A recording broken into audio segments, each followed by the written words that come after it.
Chat. How's it going?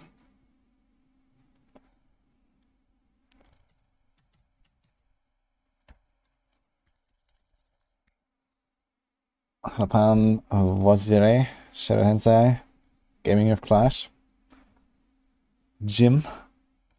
No one else is here. How's it going, guys?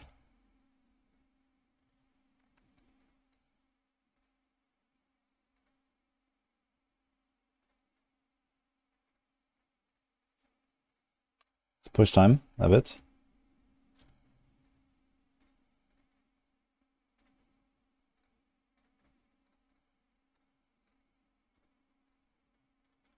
Maxos. Oh shit, hello. Thank you for the big sub, man. Tier 3. How are you doing, man?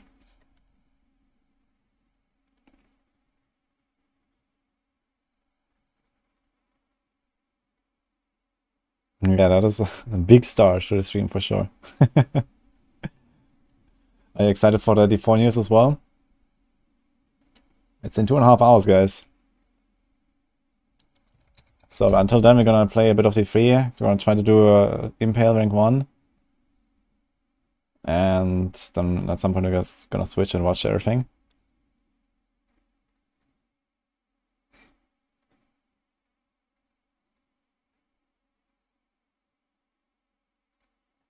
Tier 3 and long road to tier 25. Oh man. I'd really like to see a tier 25 sub. How much is that?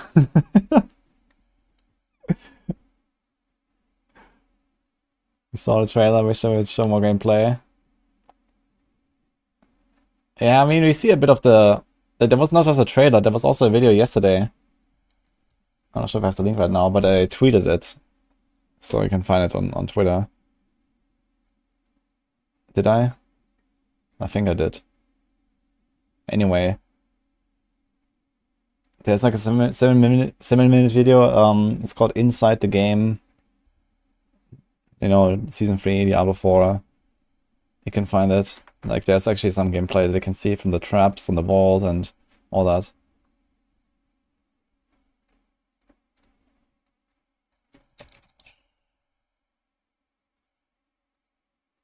Can we do this?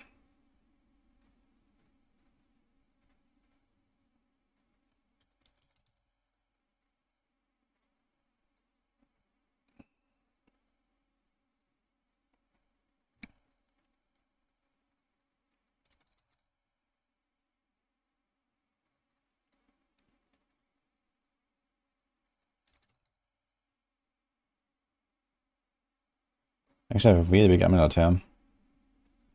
It's kind of nice.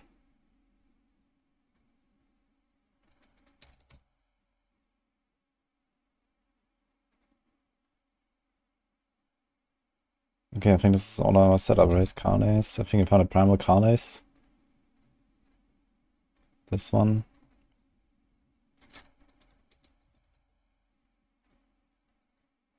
And this one. Okay, I think we got everything. Alright. First of all, let's damage this thing. We are not going to use this one again.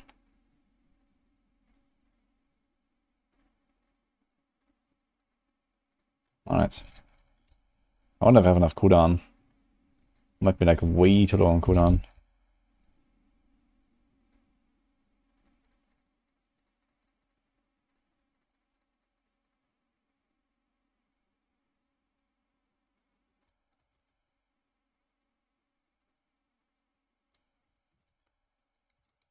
Didn't I have that COE that had cooldown? Not this one. Where did I go? This one.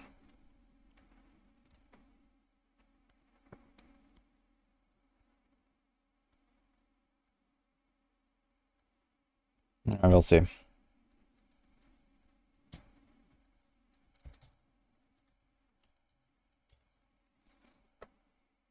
Easiest class under 15 SSF, what I think.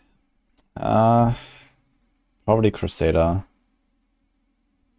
Or Necro.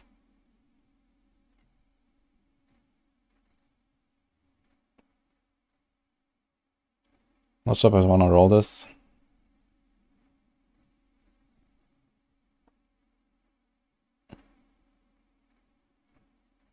What's up with Rapid Fire in D3?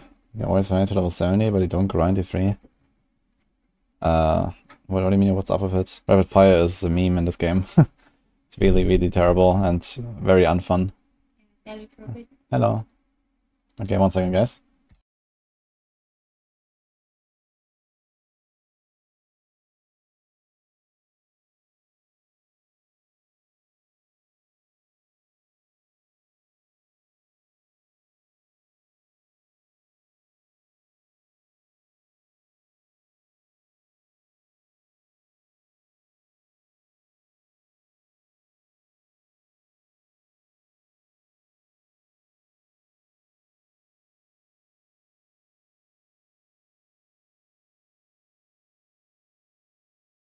Okay, I'm back, guys.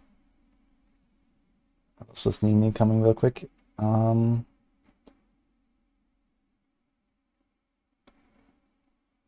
I need to check my cooldown reduction here. If you go for Gogok, 36%. So we have Sliver, cooldown here, cooldown there. Okay, so it's 3 rolls of cooldown for Templar. Phew.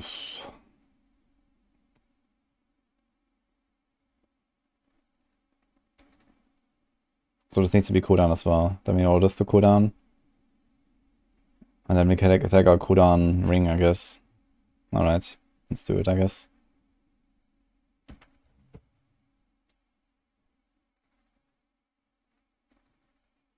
Hello, Necron. Haven't played Diablo 3 in a long time. Yeah, I mean, for me, it's also not that much these days anymore.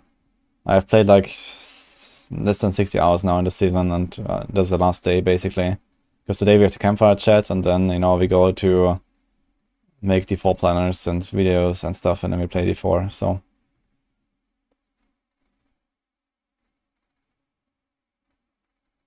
But it was fun. Season 30. Had a good time.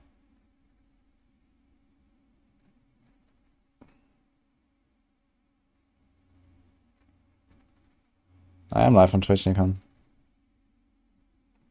Also, I put it in the title. The stream later is at 9 AM PST or 6 PM CET, guys.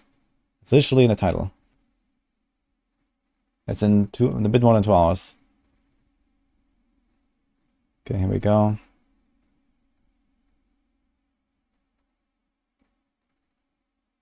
Now, do we go Impale or do we go crit on this thing? I guess we actually want to go Impale instead of crit.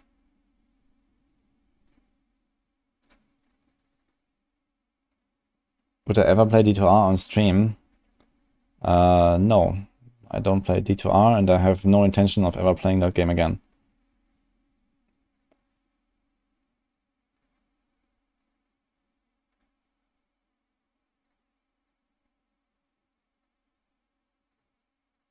Nice. Yo, Ryo Gishiki. Thank you for the prime. Appreciate that. Oh, we can have solo crit chance.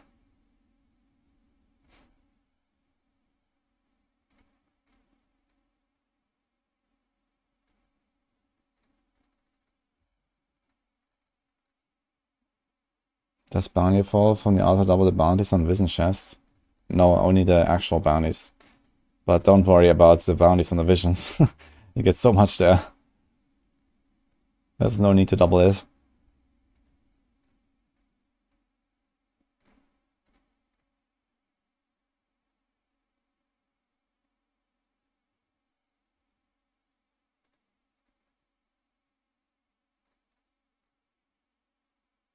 Can we still play Diablo 3 after today? Yeah, of course. I'm just ending the season for me. This season's gonna last another 3 months. And then the next season's gonna last 3 months. And the season after that is also gonna last 3 months. And that will continue for a few decades. I guess.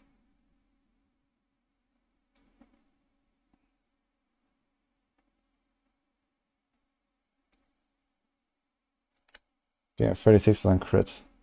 If I roll Impale, they can have 45 additive. We should probably do that.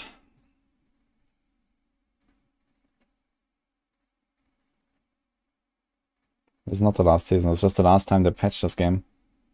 There's no more patches.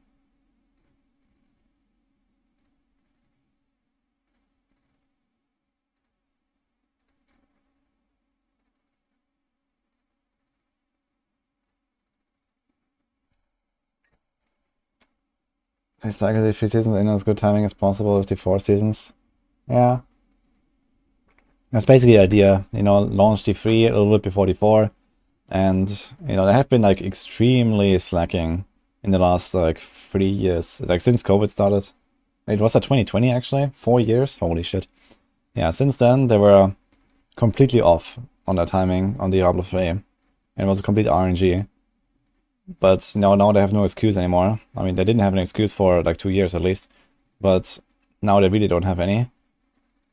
Because they're not even developing the game anymore.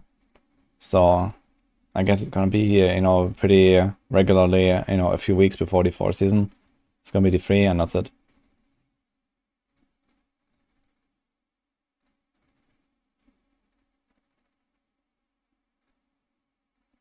Hello, Gravelin. It's possible to play Marauder with Guardian Belt and Wrist instead of Crimson. No way. Ah. I mean, there is a setup I can think of that you should absolutely not play. But I can think of a setup, yes.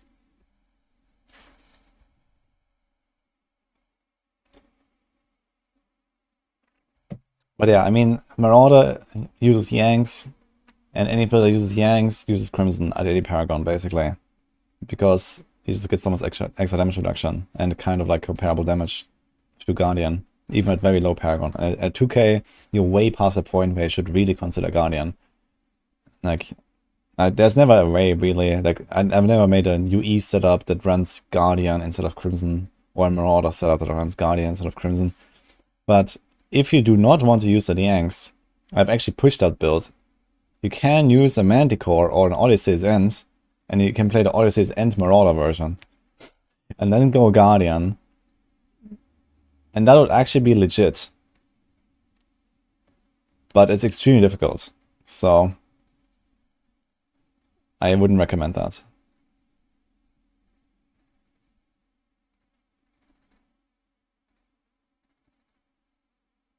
You have a Primal Manticore. Ah, here we go, man. I mean, if you really want to try, yeah, then, you know, go Odyssey's End. No Yanks. And then equip the Guardian set and, like... I mean, these days you can even do, like, Stone Gauntlets if you want. Or something. You can do either Zoes or Stone Gauntlets. I'll probably go to Zoes, actually.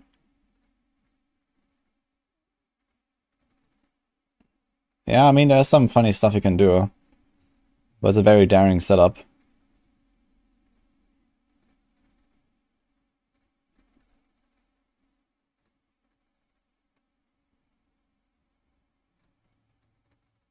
Being a companion in Season 3 could level the playing field, make the builds viable in deep endgame. I mean, number 1, there is no deep endgame in Season 3. Avatar of Z is gone.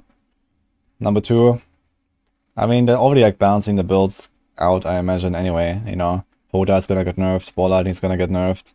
You know, a bunch of stuff is gonna get nerfed. A bunch of stuff is gonna get buffed. I mean, this is kind of like the eternal goal anyway, right? So, I would definitely expect a lot of buffs for underperforming stuff.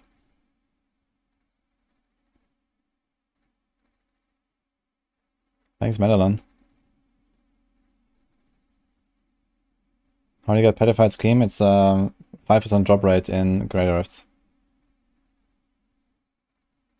How many materials do I have actually? 1000 souls. Not that many Great Crystals though. Might have to convert a bit.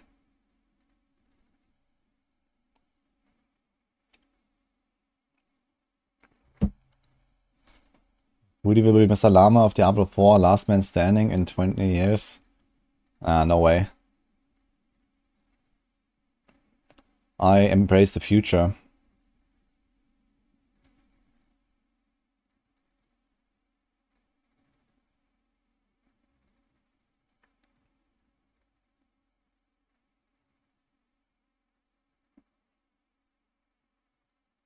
Hello, Azon. Is it worth to reforge puzzle into ancient? No, I don't reforge.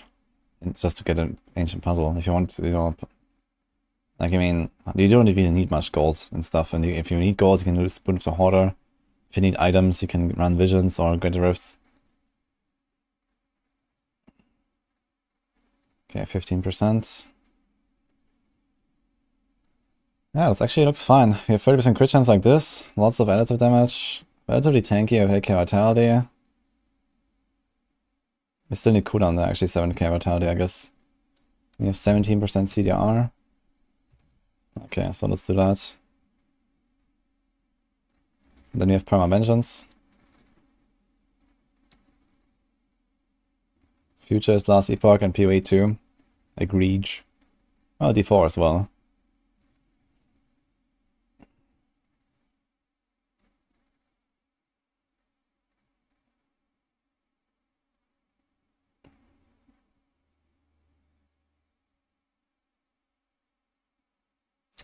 Okay, I have to change our ring.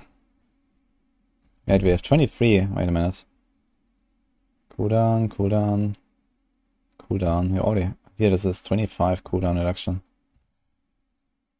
Oh, we don't have the thing in the helm. So we do this. How much is this? 13.5. So now I have 17 cooldown. Okay, let's set the other. Where did one go?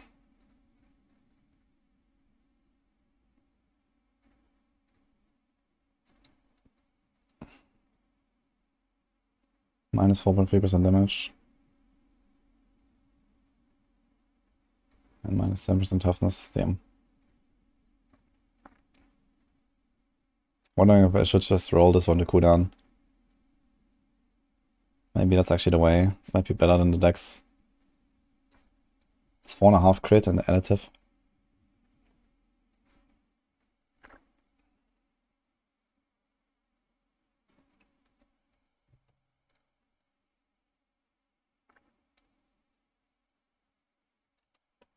I mean, if I roll off the attack speed, it's gonna be like minus 2% damage or something. Plus 8% toughness, which is mostly from the augments, so I guess it's just kind of like evens it out, each other out. Let's just take this ring, it's okay. So we need a stricken, we need a trapped, we need the Gogok. We have 24.22. I think my vengeance will be like slightly off, but okay. We have Shadowbower. I'm gonna try the Fan of Daggers, but maybe we don't need it.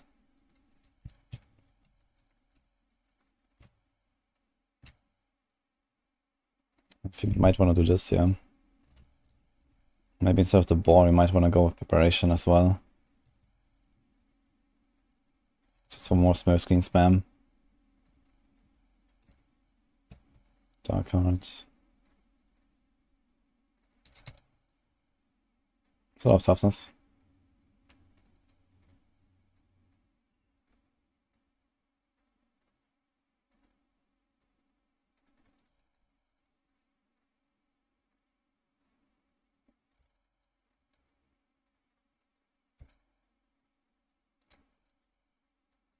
This is a Stone Gauntlet, right? Yeah.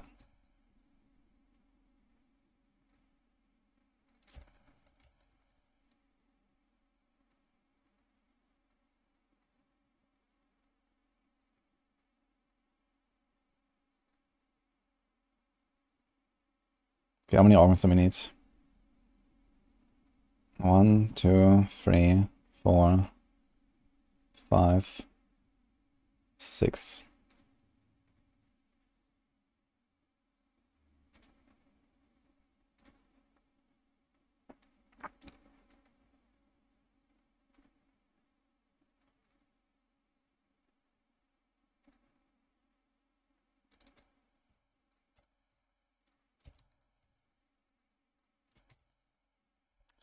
Breeze Johnny. Jo, thanks for Prime så. Det så kan man. Playing physical for speeds now or still cold fire? Yeah, in Soul Sarge seasons, physical is the way for speeds, turns out.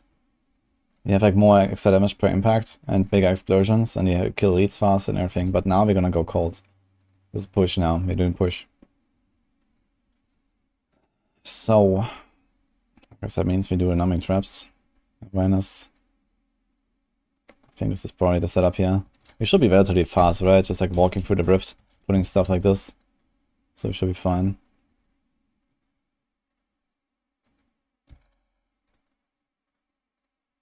And my gear is not exactly what I would like it to be.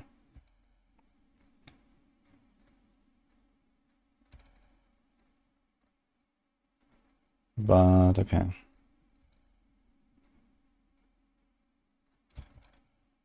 .3k vitality.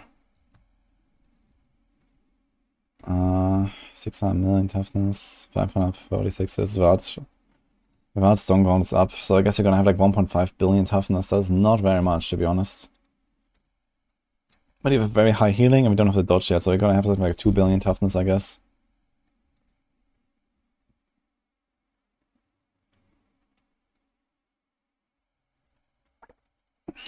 ODB, that's our Essence of Anguish is good. That's with Lightning Impale. Okay. Yeah, I mean, I was talking about this the other day, right? I think that at least later in the season, we're gonna see a lot more clears with like Exploding Anguish for Impale. With the right monster types and enough Paragons, should be the way. But I'm gonna do this now. I actually rolled off a lot of my crit chance. I only have 17% crit chance. Yikes. So we really rely on that freeze.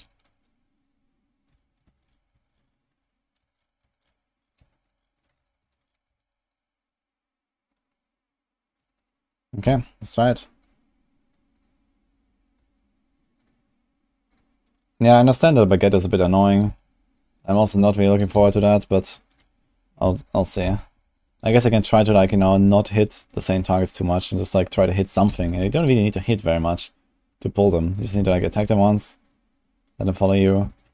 And you can like try to hit like one guy somewhere that, you know, gives you healing. So I think that's the way. But yeah, Essence of Anguish is definitely gonna be nice too. And I mean, I could replace this here with another ring. I could replace this stat easily. You know, to make up for the Anguish and like maybe roll Vitality there. Gonna take out more damage though. Going to try last epoch on release? Yes. I'm also gonna make guides and stuff. This is the free right now, yeah, until later we do the Campfire chat live stream.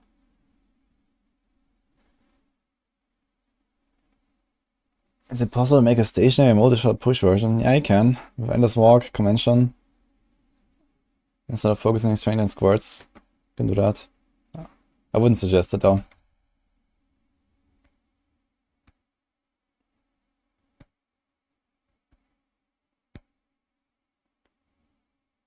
Is God good for XP? It takes 2.5 minutes to close 120 for Augmented God when you can do 135 with non-perfect Natalia in 5 minutes. Should be plus minus the same XP actually, if you didn't do that. But yeah, Natalia is pretty strong if you can play that well.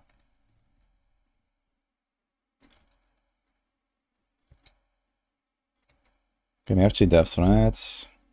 Wait, this is actually my beefed up. It's not my beefed up Templar. I wanna get a better one, I guess. One second.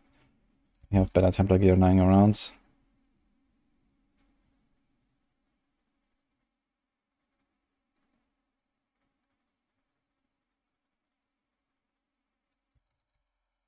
Okay, that should do it.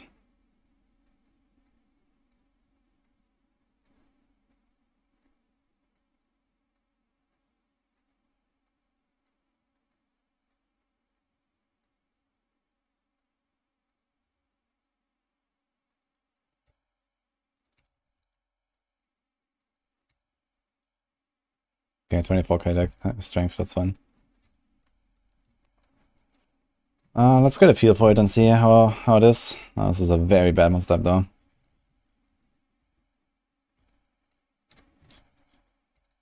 Okay, my attack speed is 3 per second. It's not terrible. Okay, we have around... Oh my god. I do not have enough toughness, man. Holy.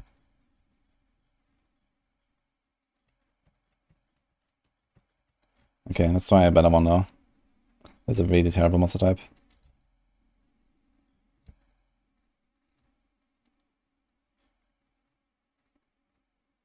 Hello, MJ Stone. It's 2 hours until Deathstring, guys. Oh shit. Okay.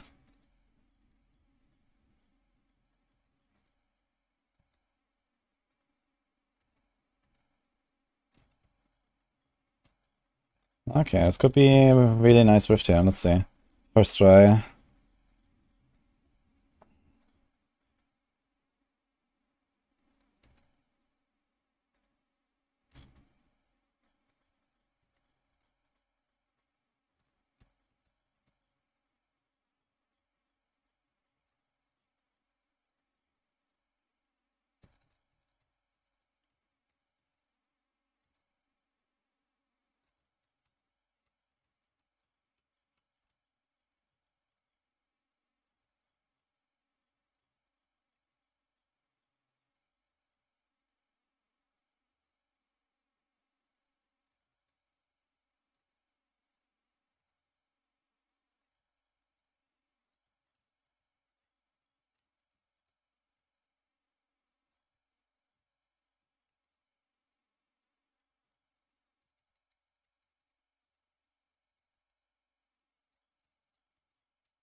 Oh.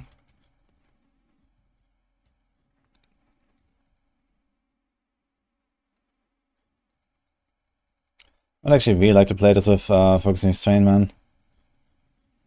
Just not go COE or something. Yeah, let's try to get like a few more kills here.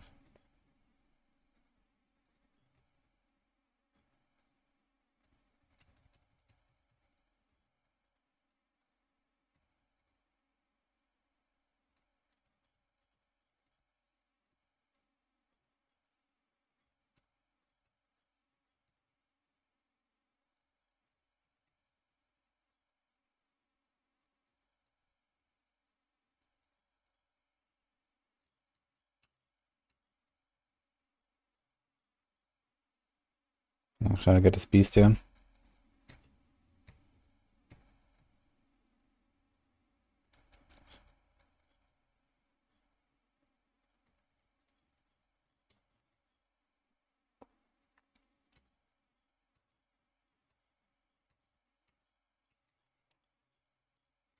Oof. Okay, kind of tough to kite these guys. This is a jug choker. And the speed. Okay.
Oh, there's a cultist actually, damn.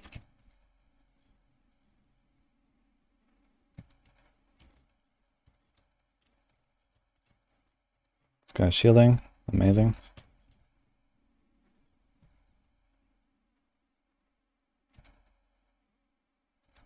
I'm going to try to kill this guy.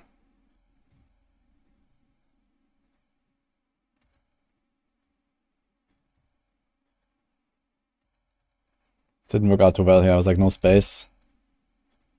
This guy's shielding again.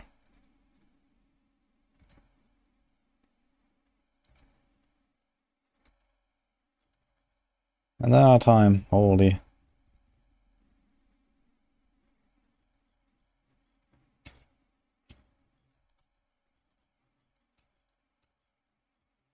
I think I'm gonna just get like 100 stacks and go next.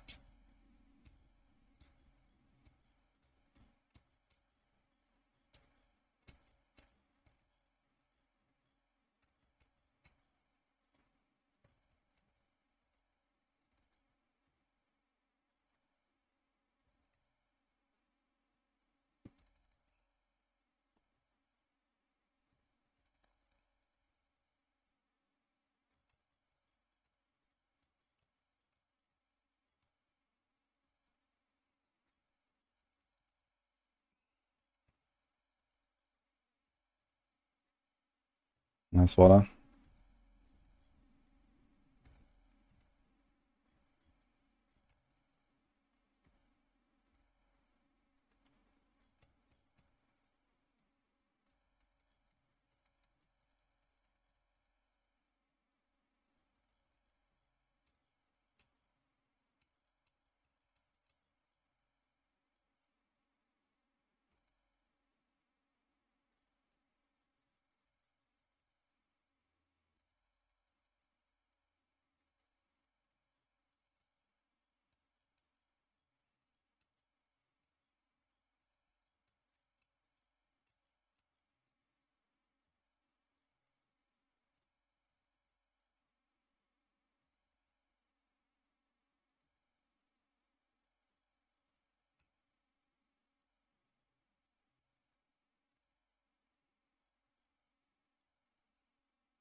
One more COE, then we go next.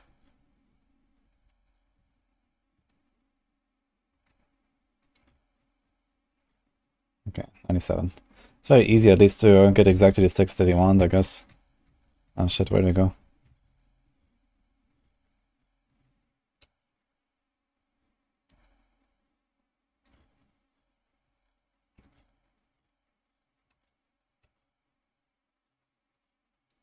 Alright, poop. Thanks for sub as well. And fake blood. We got the wild slumps here.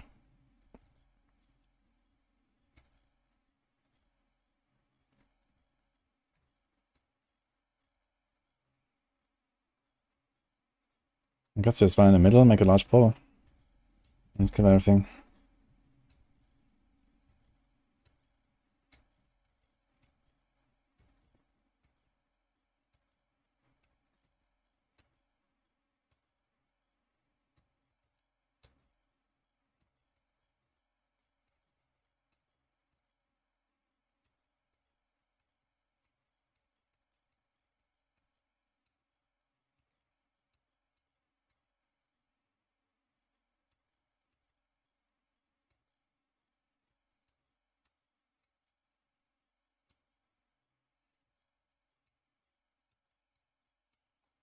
Gonna be kinda hard to kill any of this though. We'll need a Connie for this for sure to clean up. Everything's like ranged. Summoners and Shaman.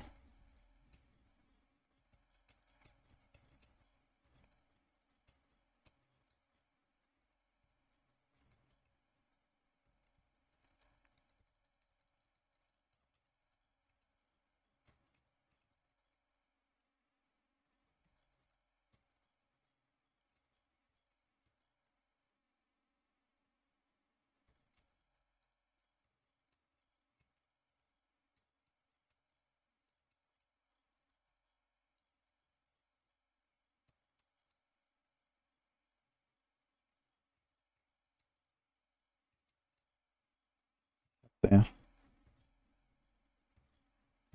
Not really what I wanted.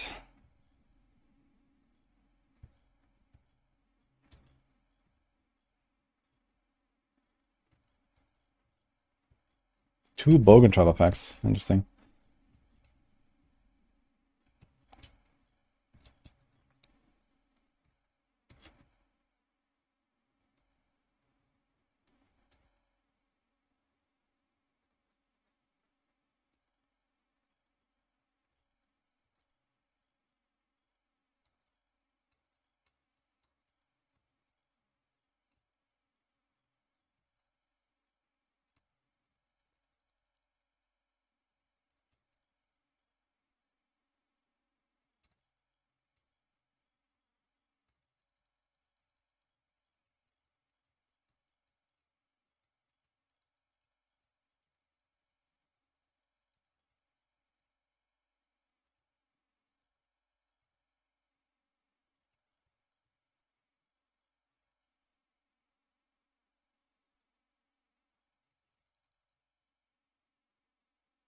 The last one? No. Should we check for another pylon? He's a channeling. All the wrong pylons.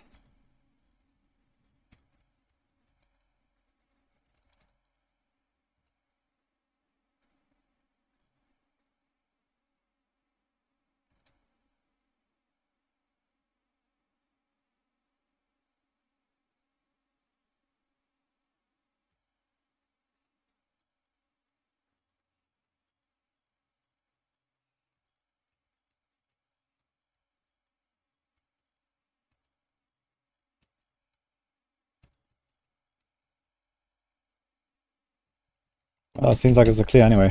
Kind of funny.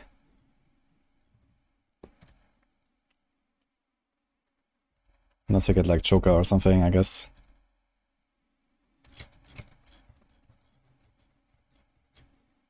Okay.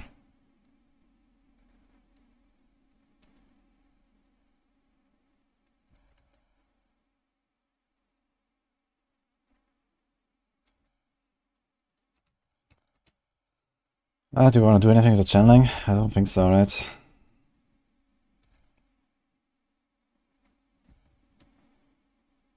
It's kind of crazy. Like Oryx Dreams with the Ring of Fire, like all these builds can do the 150 so easily. Look at this, man. No power, no colony. I mean, first try actually like playing this. Honestly, I think Essence of Anguish might actually be better at this player organ already, but I don't think I have to set up for it now. Maybe. Just like in all of crit chance. We don't have poison damage either.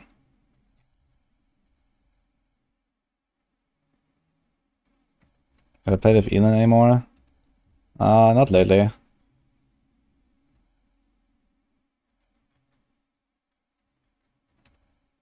I haven't been playing D4. The season's pretty much over and stuff. I don't know, maybe next season again. We'll see. Key farm meta, Rifts or Visions? Rifts. And a pattern, nice to see. So I just saw that here.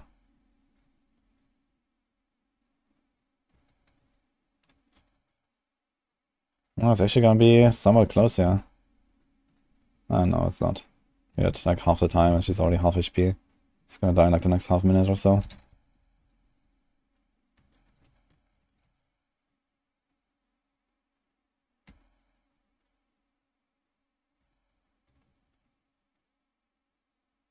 Does Mad Ring and Paralysis work with Hydra? I think it used to be. It used to work, but I'm not sure if it still does that. But it's not like a good build anyway or something.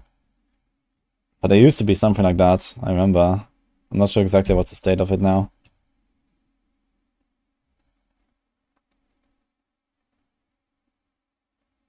Black 150 next. Yeah, I think I'm gonna go for multi-shot now. I don't enjoy this too much here, to be honest. This Impale push is not very exciting with the endless walk and everything, so I'd rather do multi-shot more. Since you only have less than 2 hours until Campfire chat, and then the season is probably over for me. Let's try to do 150 multi-shots.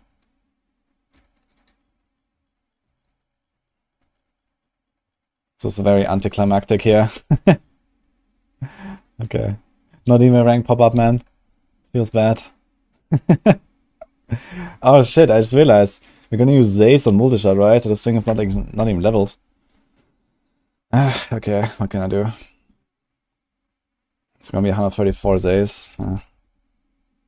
Missing a few percent DPS actually. That was one key. I think 2 keys. I think or 3. I think I tried one real quick. Just to see my toughness, which was the Blazing Guardians. Then one I skipped, and then I opened the Auric Stream. Yeah. So, very small push, guys. Yeah. Yeah, Ring of Fire is powerful, I guess. So.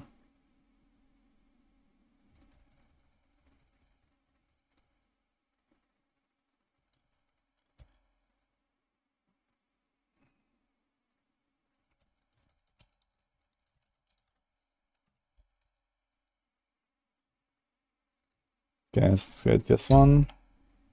You have to roll a few items again for this. Do we have like a range reduction? I think that's on my Enchantress game, right? Where did that go? So still on the Witch Doctor. Let me check.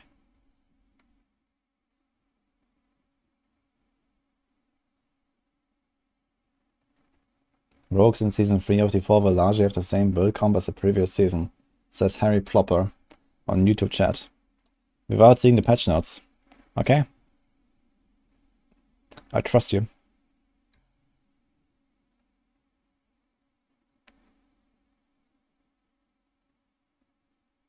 Is it harder to hit Paragon this season? No, Paragon farming is easier than ever.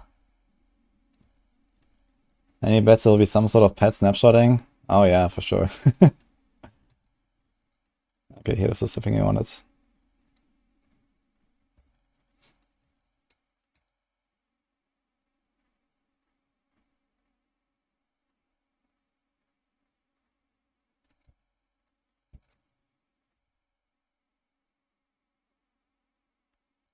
What's the highest I can think you can push it without any set or LOD? I mean, LOD is basically, you know, just a 30 tier damage buff and nothing else. So you can take any LOD build, remove LOD, and you can go 30 tiers lower. I mean, what's the strongest LOD build in the game? LOD Nova, maybe? Or something like that. So, LOD Nova, I think we calculated it can do something like tier 164 at 5k Paragon. So minus 30 tiers, I can still go like into the 135 range, 140 maybe, if you really try with some high Paragon. Just removing the LOD gem without any replacement.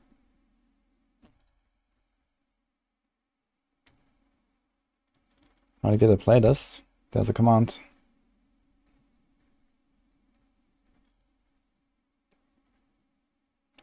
Okay, we have some souls. We can try to reforge a little bit on the squirts. Maybe get lucky. We have that not that many, but a little bit.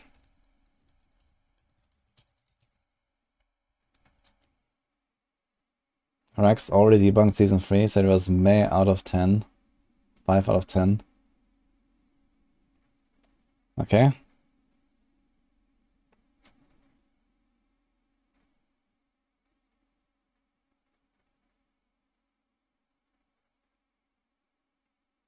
Let's take the arrow damage, I guess.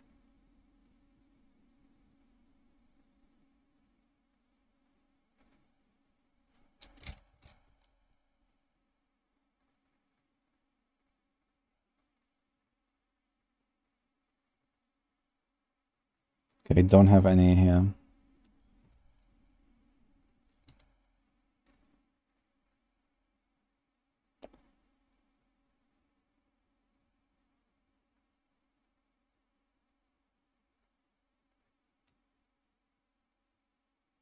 Just lately.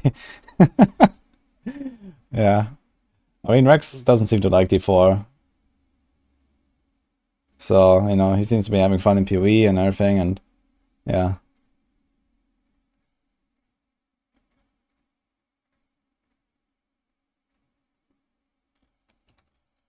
And I mean, it's also the popular opinion, right? If you want to be a content creator, you just shit on Diablo 4 and you're gonna get a lot of views. Easy clap. That's what a lot of people do. That's very successful.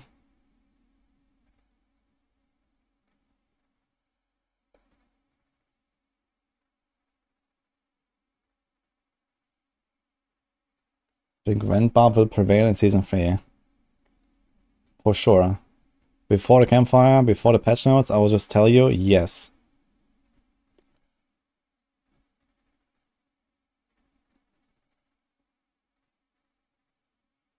You may or may not believe it.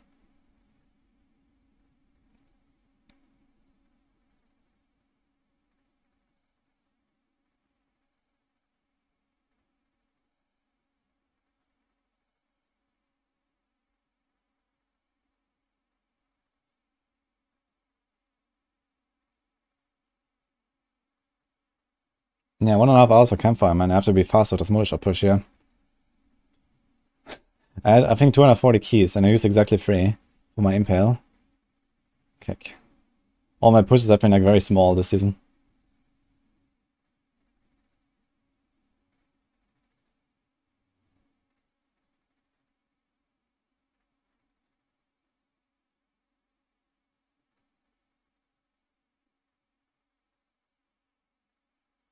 Love Exile also has a console version, by the way. And soon a mobile version.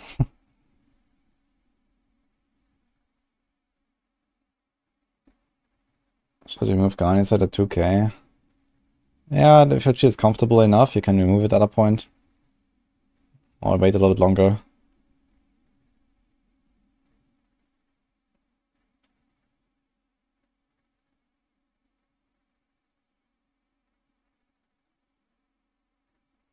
PoE runs Poly on PC, imagine on console or phone. I mean, these are different clients, right? So I think on the console there's like a lot less loot and all that. I'm not sure what else is different. Honestly, I've never seen anyone play console, and I've never really seen any content creator cover anything on console PoE. So, I don't know.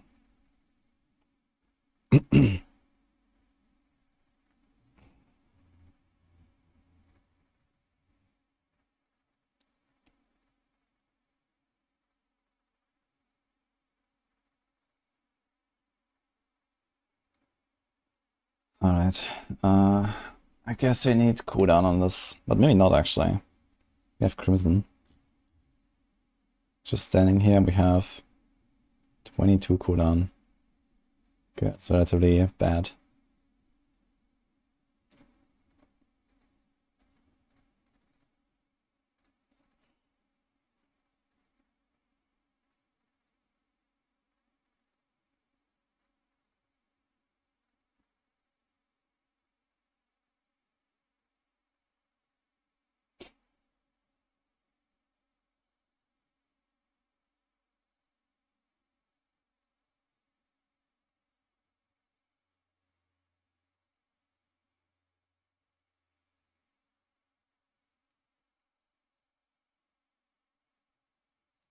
Wonderful.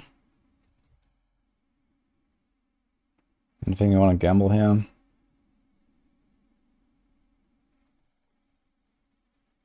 I remember I need Wraths of Clarity still. Maybe gonna get one.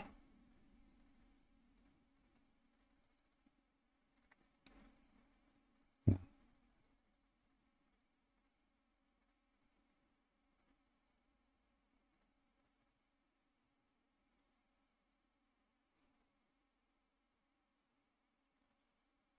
What would the Bracer give me? This gives you 50% attack speed when you destroy an object.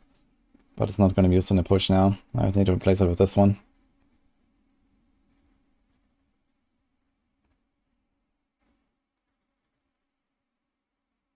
How many tiers can you go higher with each 1k Paragon? Well, that depends on how many Paragons you already have. But let's say your gear stays equal, then 1k Paragon at my level would be around 2 tiers or so.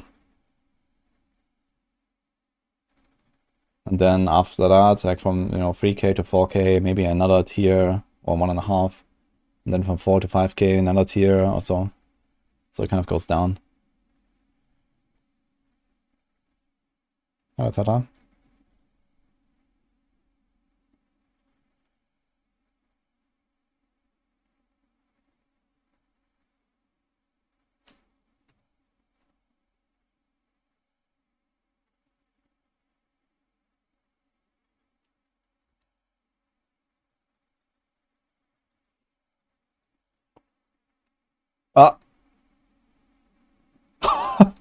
Wait a minute.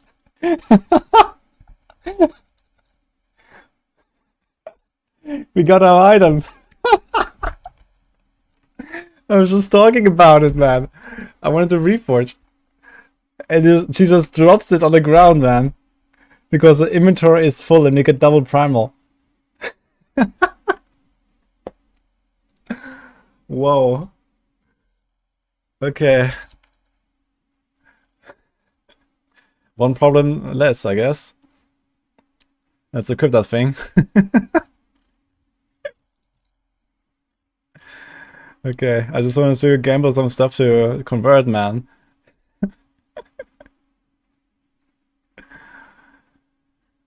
At least you don't have to use something like this here.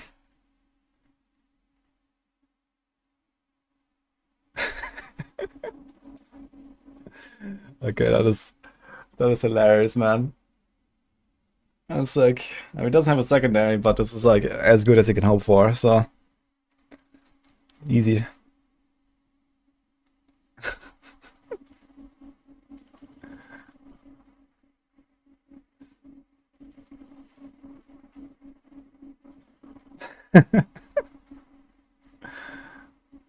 Okay, let's get ready for that 150, guys.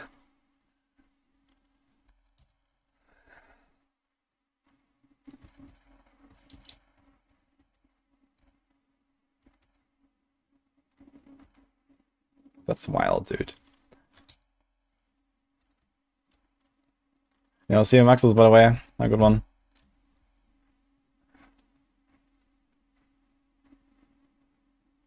You missed 10 primals. You didn't get double. Yeah, you have to go to the altar and you have to unlock it. Like, you didn't realize you were not getting double primals? Okay, I mean, you have to roll. I think the Demon's Legacy still, right? You have a Deadlands. This one. Okay, I also have to check the cooldown requirements here. So... Shards... multi-shot. This setup here. So we're gonna have 42 cooldown with Anguish. So there is no roll here, none here or here or here. Nothing basically. Okay, we need no cooldown whatsoever. That's good news. Now, do we keep the life per hit or do we keep the... You have a lot of life per hit anyway, right?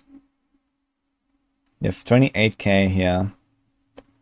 So I think I will keep the Vitality this season. Usually you keep the life per hit on a Bracer, you have a bit of healing. But you're gonna have the Templar and this. So we're probably gonna be good.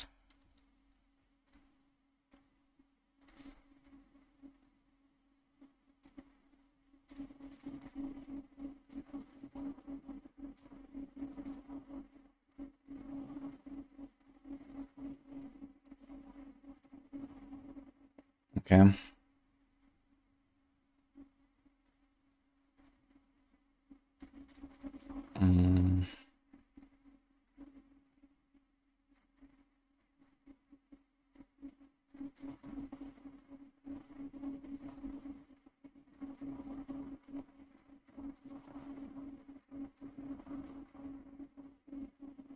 You clicked at the bottom of the altar. Yeah, it's not auto unlocked. You have to like initially click it and then select it. That's how it is. Now you know.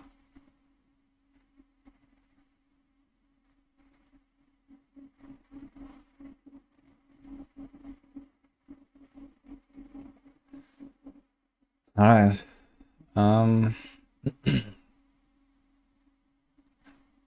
This is still missing. So do we go multi-shot on this or area damage? I guess we go multi-shot. We don't have that much area damage, but it's probably fine. Could be fun to roll this. 1.5 hours, guys. Getting ready.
Time to start grinding again.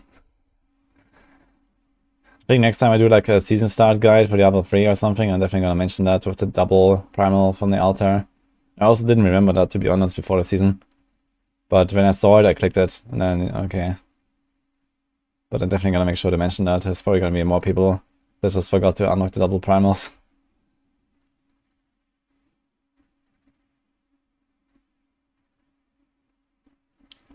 I'm gonna try to roll like 1 or 2 more times multi-shot and see if we get an upgrade. I'm not sure if we can be boarded beyond that. It's 1.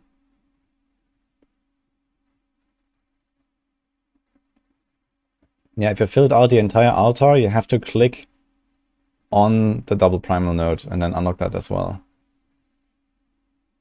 It's on the altar, on the bottom. It is not automatic.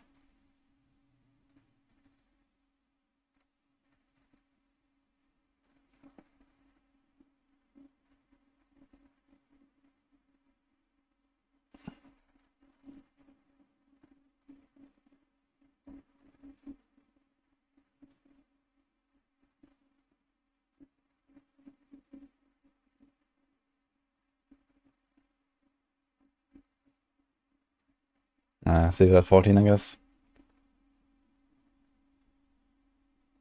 Okay, so the only thing I want to upgrade is the squirts. How many Forgotten Souls do we have? 800 still, so we can reforge a bit. Also, a few weight crystals we can get. Okay, first of all, let's remove this. What do we gamble now?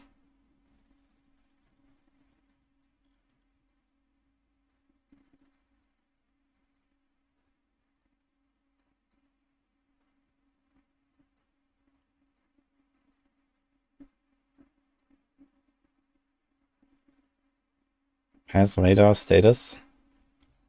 What do we see here, Bastard?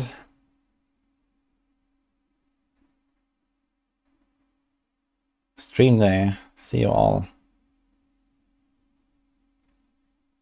Expected to run around 1.5 hours. Okay. Thank you.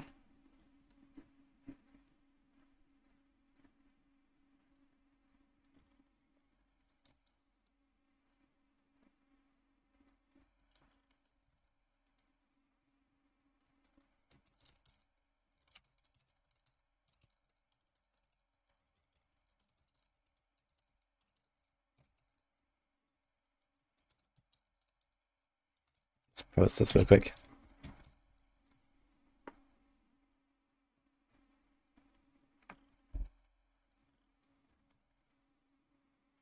It's better to use poison damage range on weapon with Essence of Anguish. You only need that if you have the 50% damage upgrade. Otherwise, you can just do it with the explosion, doing poison damage, or with your follower's weapon, doing poison damage for the stacks. Okay, Squirts, Necklace. We have like an ancient, you have this one here, which is plus 0.6% damage. I guess if I roll off the damage range, it will be worse, even with augment. So actually, here's a physical one, I just realized. What if I take this and roll crit on this? This might be my amulet.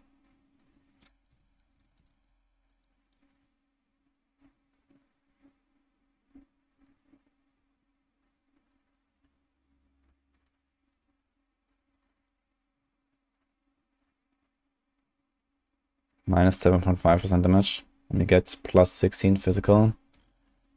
Actually, what kind of Essence of Anguish should I use? Let me check what I got. Here's Fire, Death Blow. Here's Attack Speed, Poison. Here's Cold. Here's also Cold. Why is everything cold, man? How many embers do I have? 11.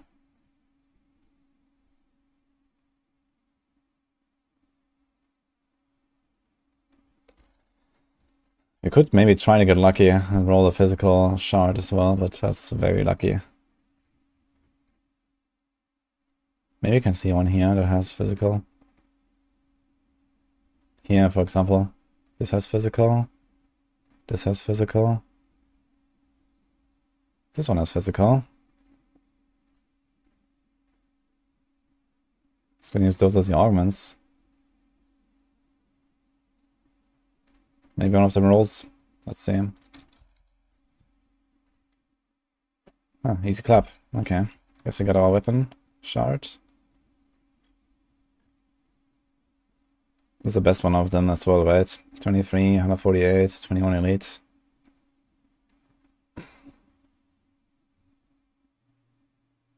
Nah, they all seem scuffed in some way. Here's another one. They all roll the same, actually. It's funny. Let's go keep this one. Okay.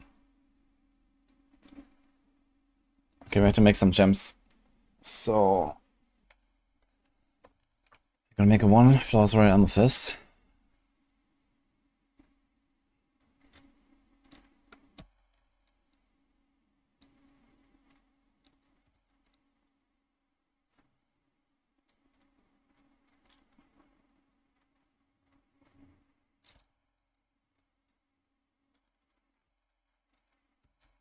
This looks better than D4. Yeah, in my opinion, it only looks that way though. I enjoy D4 generally more. Not that I didn't have fun or something, but... I played like 50, 60 hours now of D3. And I feel like I kind of don't want to do more than that. And in D4, you know, I'm gonna be blasting 60 hours in the first 3 days. And then we're gonna do that like 10 more times. So...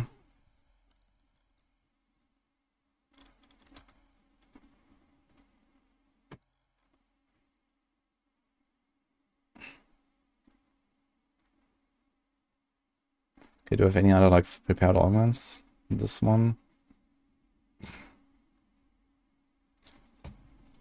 How many do you need? 1, 2, 3, 4, 5, 6, 7, 8. Maybe 9, maybe 10. Alright.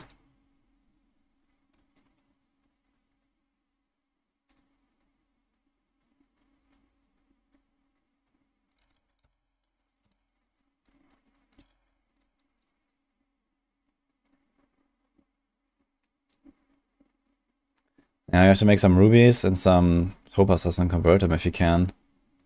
But it doesn't look too promising here. We need 4 rubies, let's see. Also need to make a squirts. Does crafting crimson cost for... No, it doesn't cost for gold souls, okay. So let's reforge first, and then we'll see what it actually requires.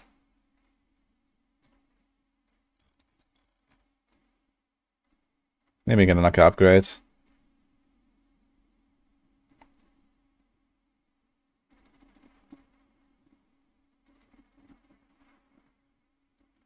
There's no difference in salvaging level 1 and level 3 soul shards.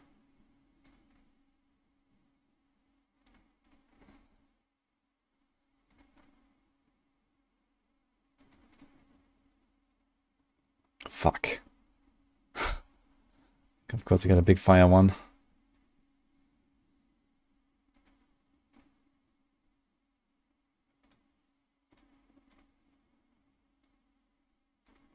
Okay, so one more.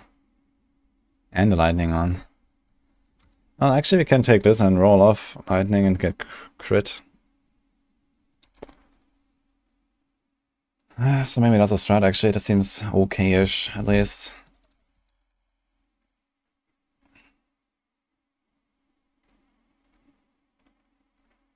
Okay. Yeah, I guess Dex and Augment is better than... It's like 1500 Dex versus 16 Fizz. It also gives a lot of armor. I think I'll take the ancient one. So I need an extra Augment.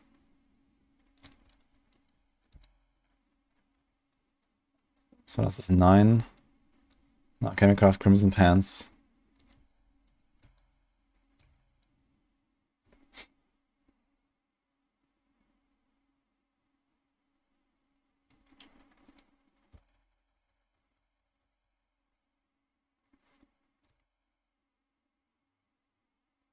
Does a follower help proc the 50% poison on Anguish? No. Just the stacks. No, not the 50% poison.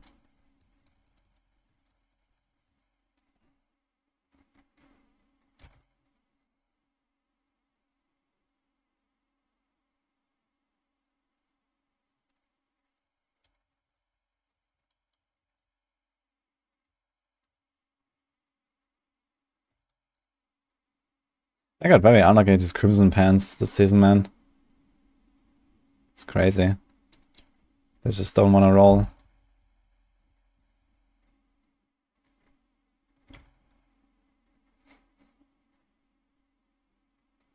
One socket. Okay,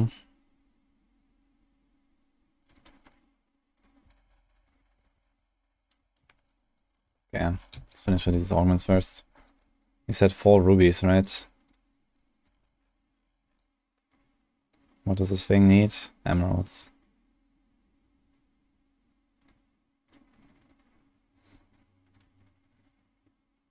What I'm most excited, hopeful about? I'm talking about the Campfire chat. I mean, you're probably gonna hear a lot about the class balance and why they're nerfing certain things and all that. And I mean, I have some expectations for this. So basically, everything that was like really top tier in AOZ is gonna get nerfed. You know, the poison stuff on Rogue, Hoda, Overpower, Bone Lightning, you know, all that stuff is gonna go way down. Poison Shred maybe. You know, this whole like double dipping on a blurred beast is just stupid as well, I think. So I think all this stuff needs to go. Maybe they're gonna talk about snapshotting and their solutions. And that would be nice. And yeah, maybe we're gonna see some more stuff from the season theme and so on. So it could be cool. Maybe they're gonna give us a bit more info about the Gauntlet. When it's coming and whatever.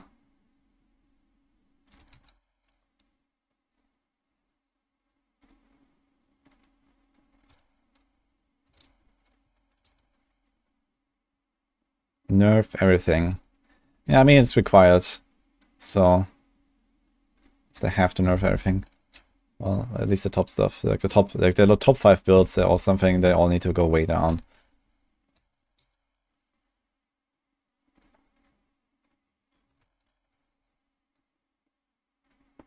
And the thing is that also without AOZ, you know, there's not even like any challenging content in the game anyway.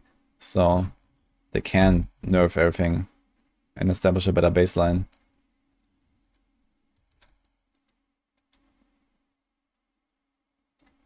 I'd rather have them added mercenaries in D4 than the temp pet. God no.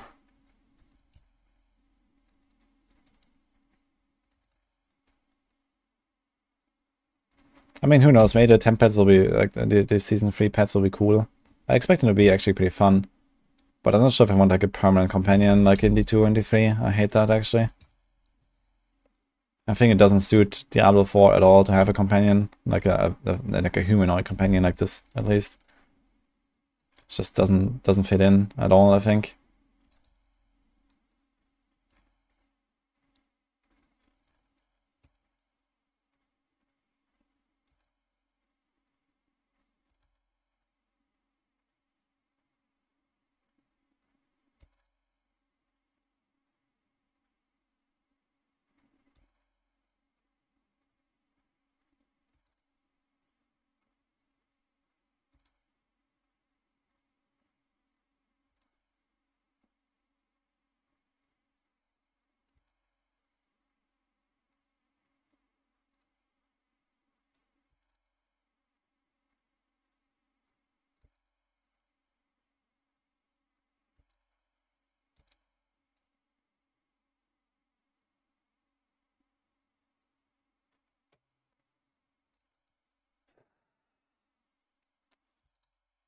Let's get some of those yellows. Don't have Bloodshot now, but you could try this to try to get Crimson Piece.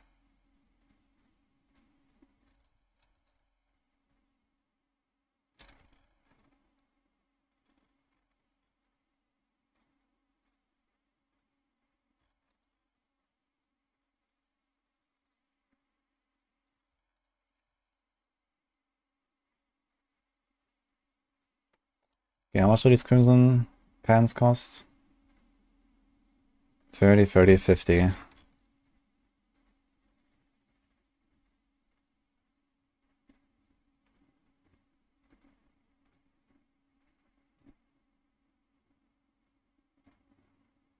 The red background Yanks is a crafted Primal. You can have one crafted Primal from the cube. It's a new recipe, recipe 11.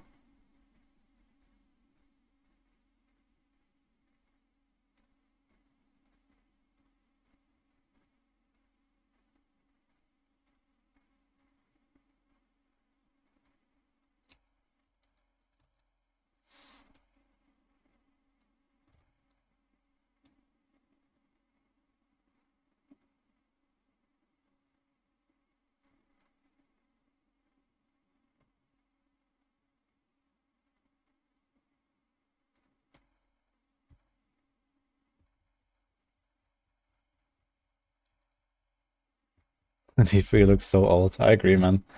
It's kind of funny playing some D3 again after playing so much D4. It's like, huh, what the hell? Everything looks so weird. But I get used to it.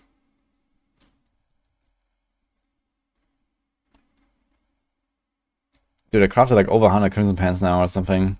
Still nothing with Auras. That's insane.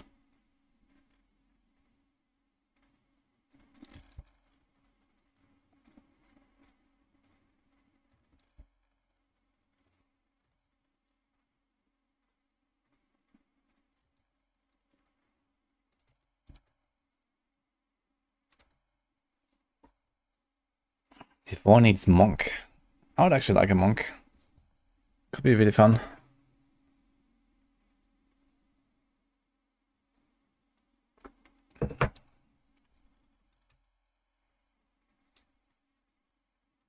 Oh, there's more.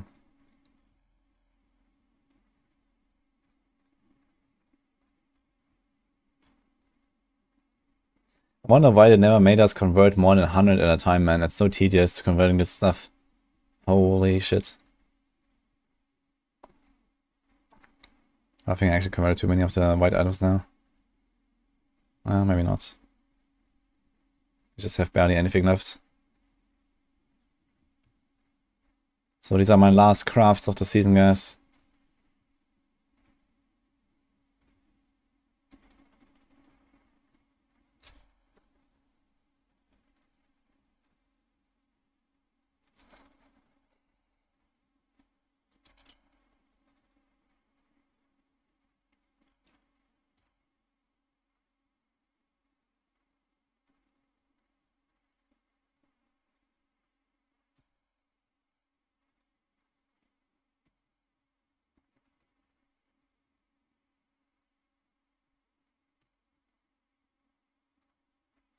If you put the same amount of time in D3 and D4, you can achieve way more in D3 and have more fun.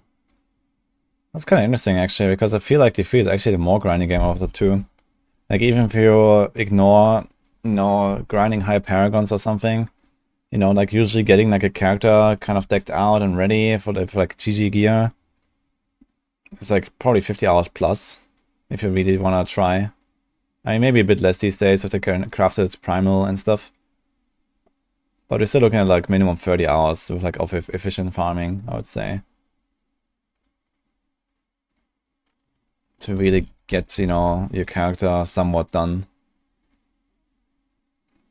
And yeah, this is pretty similar to D4, to be honest. You know, leveling to 100, you can, if you're fast, can be like 20 hours. By the time you reach 100, you're basically nearly done anyway. You farm a few bosses, and you have your uniques, and get a few upgrades here and there, and it's somewhat similar.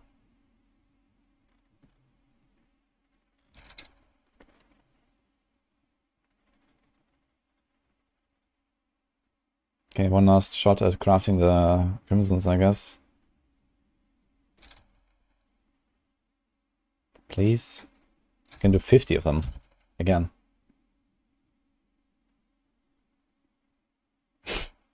And here I don't need to roll anything, man. And of course. Now we get everything at once. After like 100 crafts. Okay. That's funny. How do we just roll the res higher? 20 more res?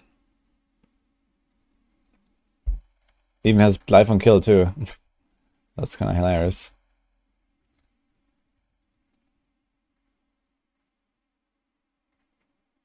Okay, so I need one more augment. And we have that here.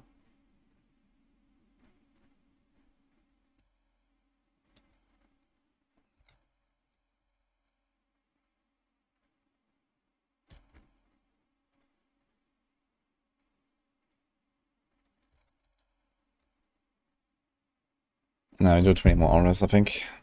119. Okay, I think we are ready. So the only thing I'm kind of unhappy with right now is that my Zaze is actually not level 250, it's only 134. But I don't really have time, so I'm just taking that and hope for the best. Okay, full broadside, okay. Let's do some smoke screen here. Okay, we do Frill. We do Cull. We could do numbing traps instead of ambush. I might want to do that. 2 billion toughness. Seems okay.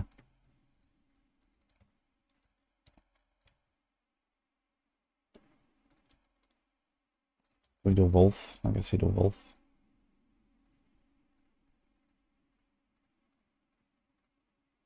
We could do Fan of Knives if we have to, or the Boar.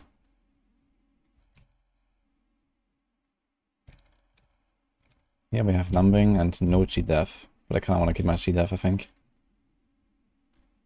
I think with Ring of Fire we need the G-Def just to be sure. We could have rolled secondary, but there's not much to roll. You know, pickup radius would be the preferable choice here, but you don't really need pickup radius these days. And then there's like chance to chill on hit, but I don't care about that. Or chance to slow and hit on pants or something. I think chill is on the shoulder and this is slow or so. Okay. 3 billion toughness, holy. Wait, this is before Stone Gaunts as well, right? We're gonna run Stone Gaunts as well, holy, we're gonna be so tanky actually.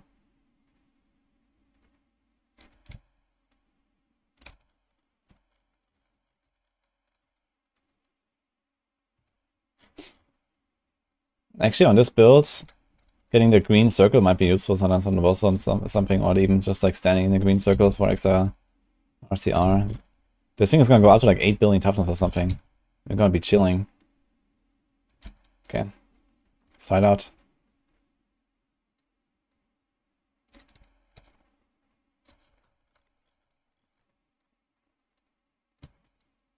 Is it possible to craft a Primal Crimson? Yeah. It's 1 in 400.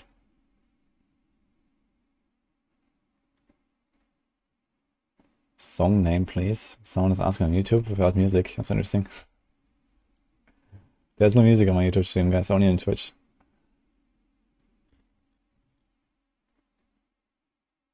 Hello, Brian, by the way.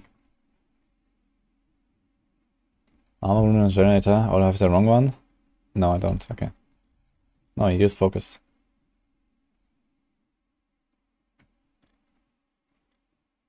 I don't think I'm gonna have any resource issues until the boss. So he's gonna go Dark Heart and Focus, and that's fine.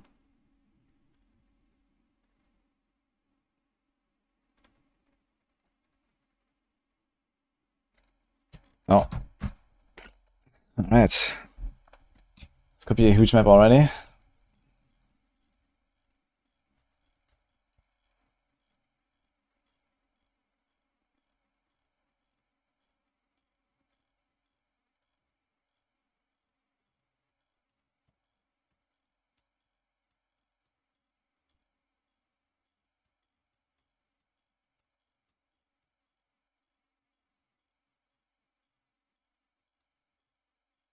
It'll be kind of difficult to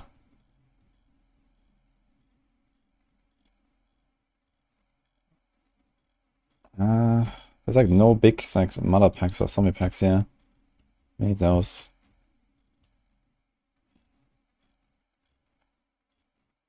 Kind of sag. I need to be careful with my UE 4-piece bonus, yeah. Let's see how my damage does.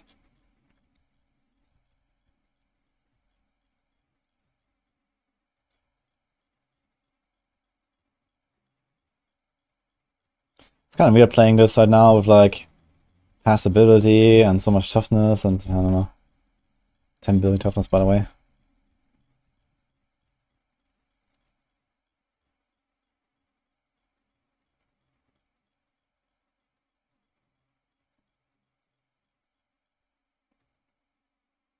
Actually, this goes pretty well. Seems like I have the damage to just like blast through this stuff. Maybe I should play this with Ender's Walk. Just stand there. I don't want to do another Ender's Walk action. There should be more damage on the boss here as well.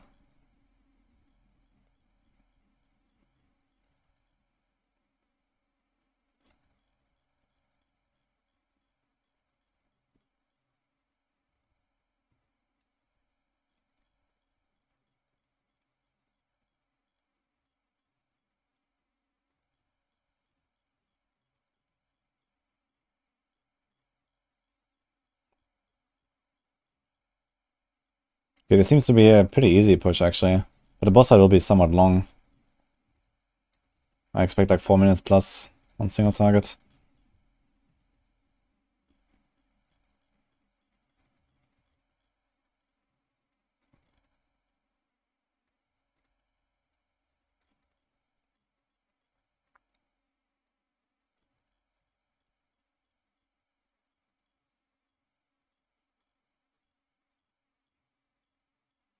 Okay, 98. Now, do we do one here? If you do double, we can probably kill all these packs. We have mobs. Just have to be nice. Maybe we can kill those 2 blue packs at least and get like close to 100 stacks again. It would be nice to go to floor 2 with this progression. If all the mobs are here. They are.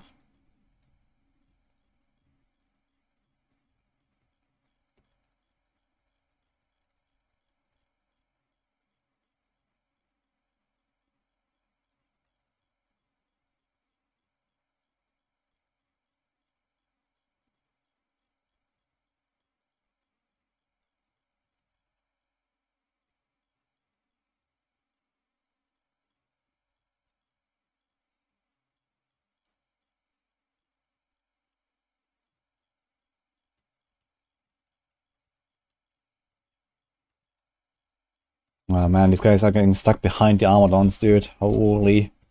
And the Illu. Kinda sucks. Okay. Kill them off at least. It's not too bad. Would have liked to get the Lacunis though.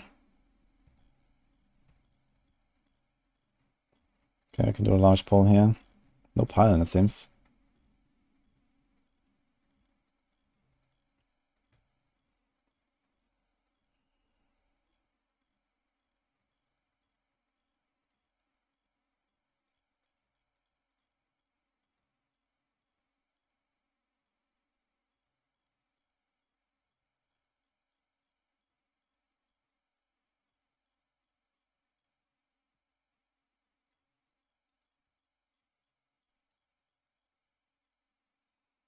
It's nowhere near 120 monsters.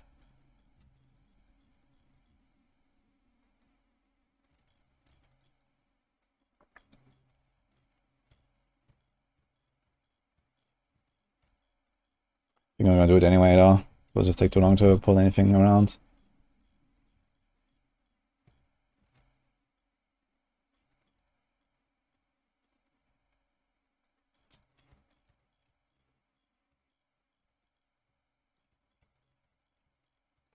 It's close enough actually. Gonna get like 75.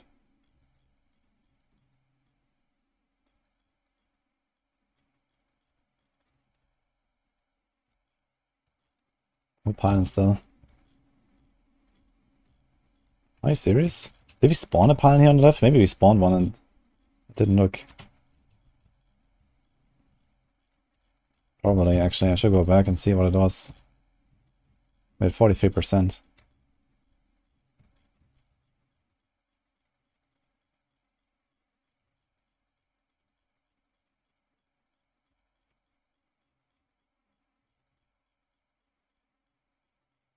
Okay, we go for double ring here. Try to kill the yellow and the Tremors.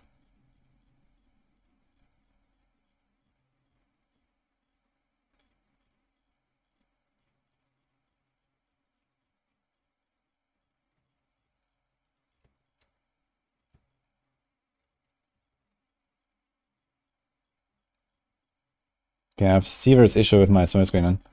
I should probably go the other rune. Swiss placement. I'm not running fast enough here.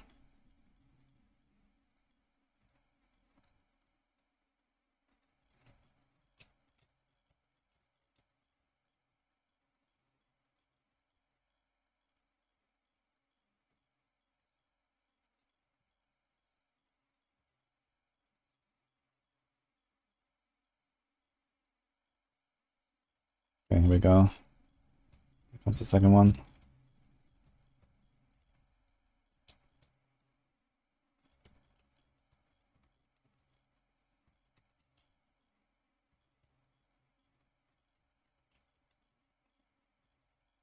I'm going back real quick and see. I should have checked this earlier.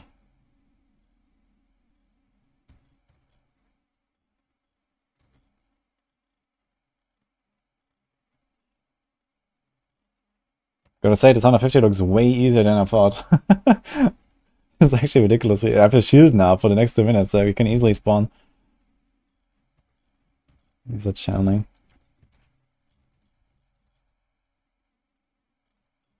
That's a lot of damage.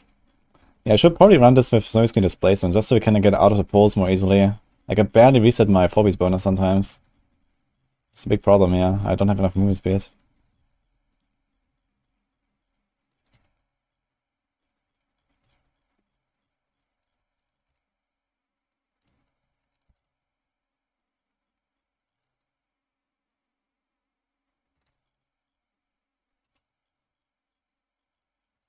Okay, 95.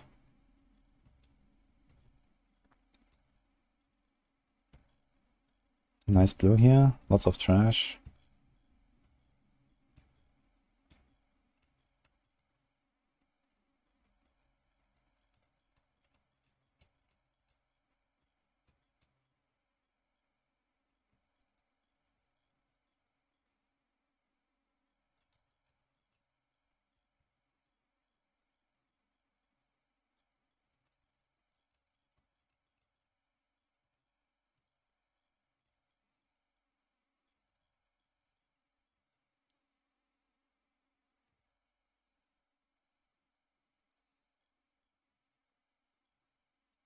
Let's try not to overdo it. Looks fine though.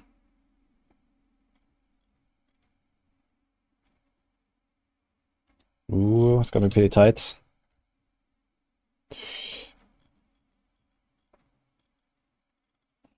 Okay, holy. I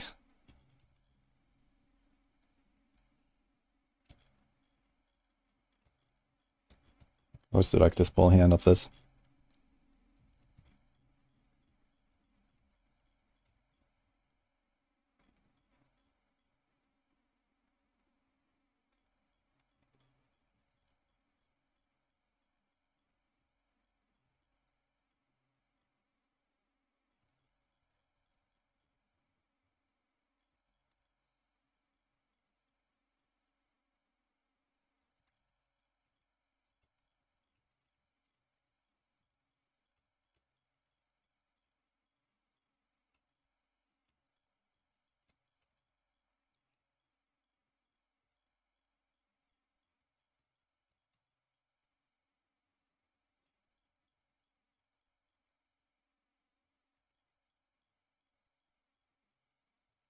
I'm not pressing my vengeance on purpose because I have a higher attack speed multiplier with my multi-shot.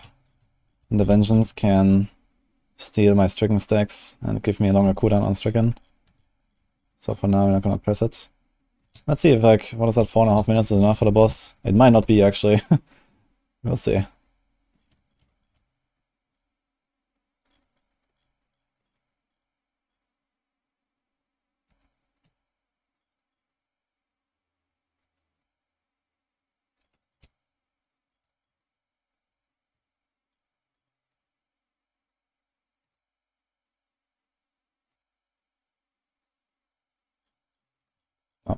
Okay, doesn't one-shot me at least.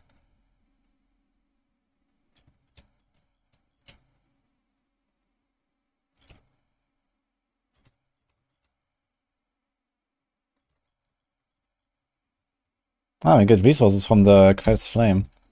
When the Templar gets hit. I forgot about that. That's nice.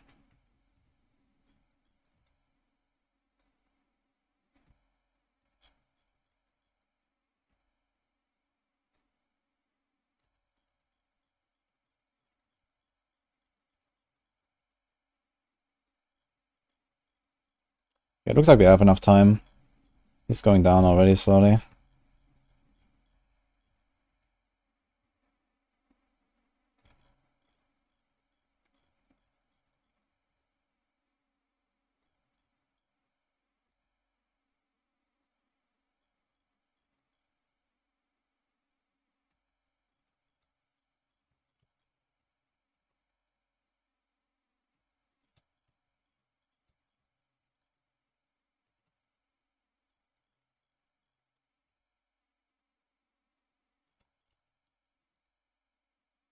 Okay, ambush is gone, but Deadman soon.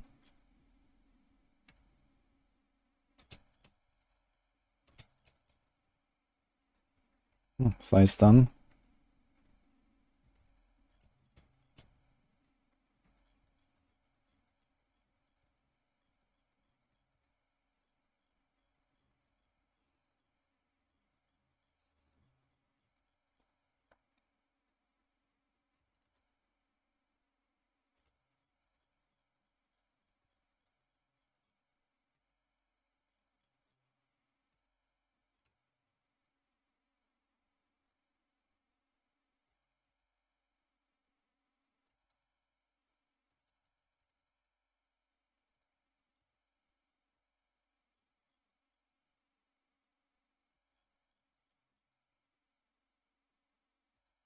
You already got it. He's dying fast enough.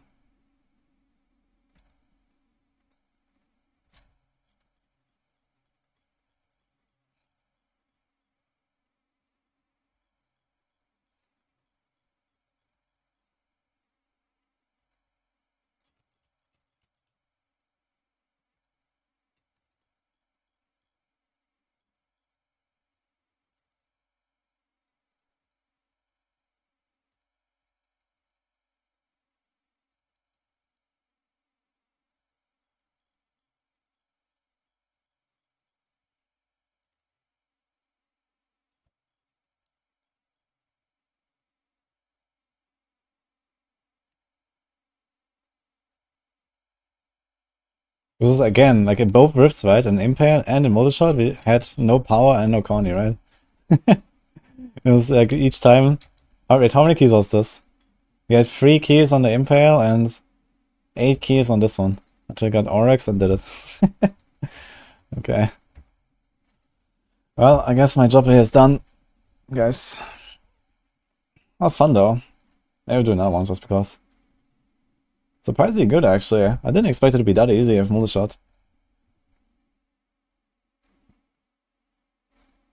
Thank you, guys.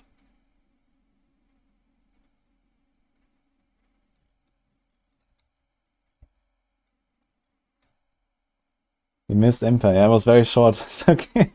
I did one run. And then I was like, okay. It's not very fun, to be honest. I don't like this Rendered of Pain freeze gameplay. So if anything, I should try the Essence of Anger stuff, but I don't have the gear for it now, so I guess this is it. Got a big Thunder Fury here to finish the season. Happy Templar.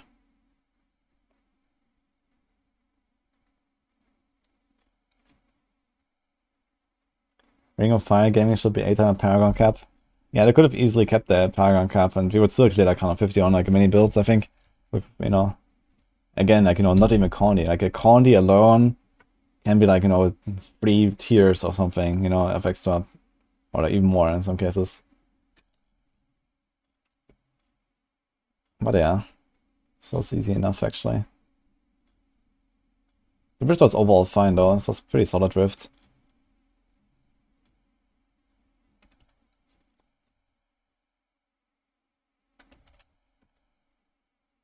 Overall, okay.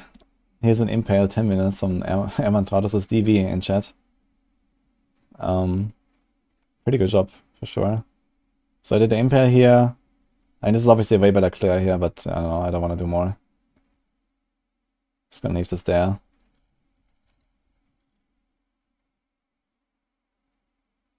It's much harder would be Endless Walk Motor Shot variant. Honestly, I think Endless Walk would be probably preferable for this kind of playstyle right now. Your damage on the boss would be weaker, which is a problem. But your damage in the rift would be higher, I think. Because you have COE, you can like play around the COE cycles a bit. Just stand there and nuke. Like what I should actually do is, I should change this rune to displacement. So I have more movement speed, so I can run out of the pool and run back into the pool. Because it seems like I have enough resources anyway. Yeah, look at this. Doesn't really go down. I had a lot of trouble actually keeping up my 4-piece bonus. It has only an 8 seconds timer and you need to be away from enemies. Every 8 seconds. Placing Endless Walk over Focus and Restrain and Multi-Shot. Yeah, because usually you play the Focus and Restrain and Squirts variant, you have more damage and stuff when you keep up with Squirts, but in this kind of scenario here, like, I'm not keeping my Squirts. I'm just making a large pull and then stand there and try to get my stacks, right? In that case, Endless Walk might actually be better. And also I have Stone Gauntlets in here. So this is like super tanky.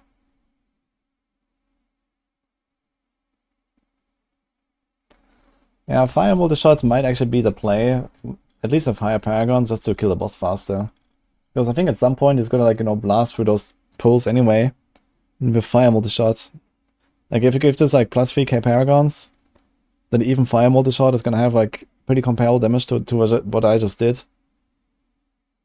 Probably more, even in AoE. And you kill the boss in like, you know, 1.5 minutes instead of 5 or 4.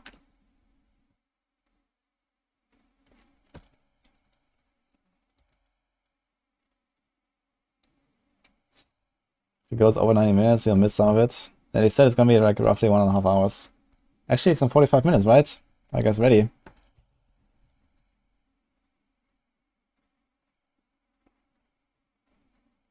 Actually, let's just save this setup here.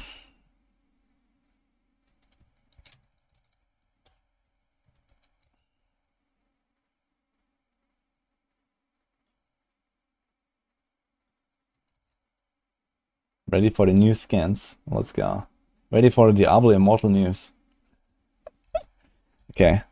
Alt F4 that shit. And... well, I mean, we don't really need to start the game right now, right? I wanted to put together some information about the vault and stuff in my sheet. So, how about that?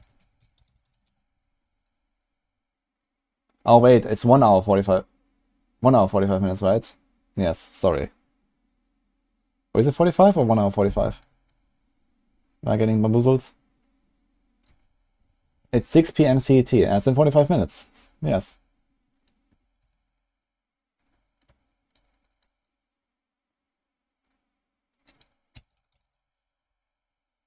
Let's switch to default category as well. Hello, Pally Samuel.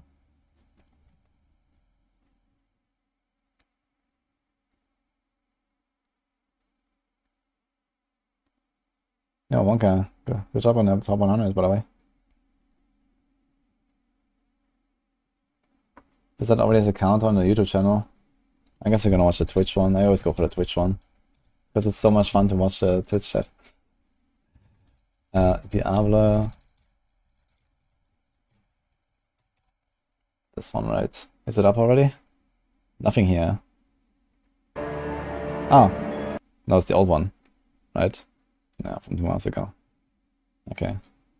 So they started like half an hour before, so this should go live quite soon here.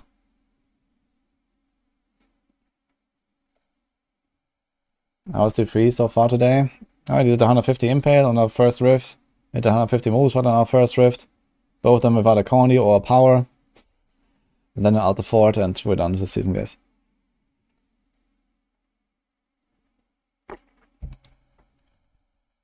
Yeah, I will upload them on YouTube.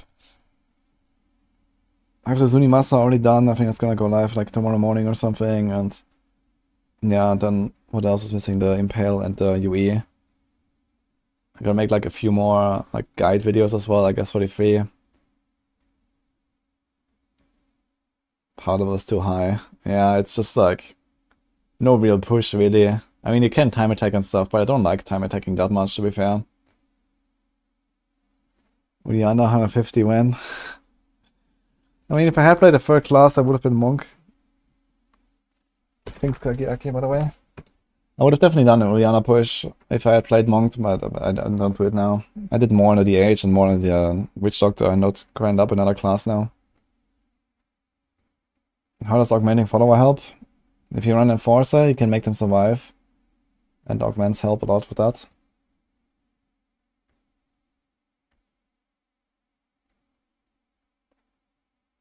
Do you expect any surprise announcements? Well, surprise, I don't know. I expect them to tell us when the Gauntlet is going live exactly. At least I think that would be something important to tell us. Outside of that, I'm not sure what kind of surprises we're waiting for.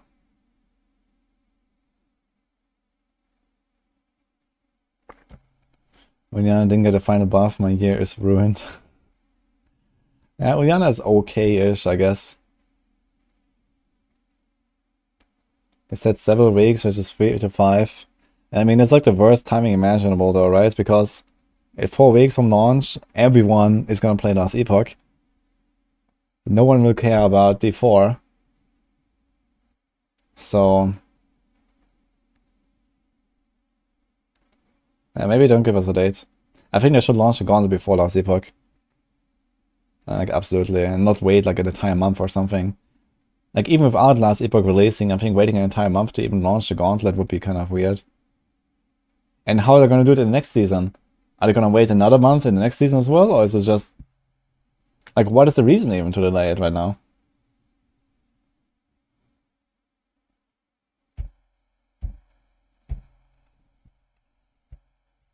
You have patch notes after Campfire. No, patch notes tomorrow.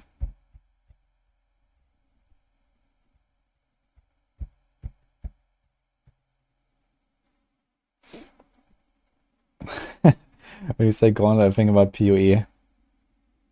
Yeah, maybe they're waiting. Maybe they were waiting for Zizaran to announce the PoE Gauntlet. So now everyone that types Gauntlet in the search bar is gonna find Diablo.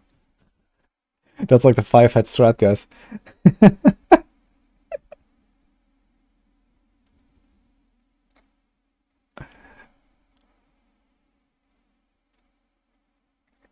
Gauntlet is not ready yet.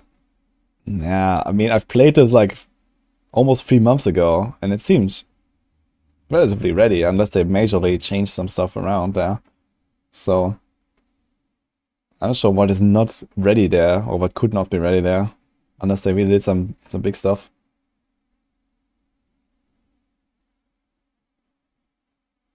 Said Emilio want an even playing field. Yeah, I mean, that makes sense, right? To give people a bit of time, you know. Why not?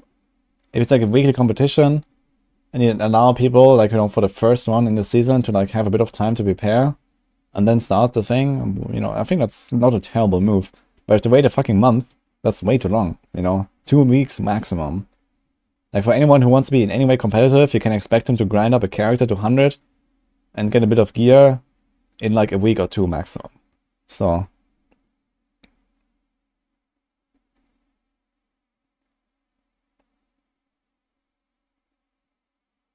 people want to race in the unexpected during the process of climbing to 100. Yeah, I mean, no one would do the Gauntlet before reaching the 100 though, right? I mean, you can, but of course you're not going to be a high-end, you know, competition or something. So the competition starts at level 100 with full gear. Even if the Gauntlet was in from day 1, the competition would not start until day 6. Right? You're going to grind up. You know, you play 20 hours a day, you get your Ubers, you farm Duriel, everything. And then on the last day of the week, you're going to start Gauntlet. And then you wait another 7 days until the second week ends, and then you're going to do the Gauntlet again. So you have even more gear. And at that point, your character is decked out. And you're not going to have to grind anything anymore. And like for the rest of the season, you just do the Gauntlet, and that's it.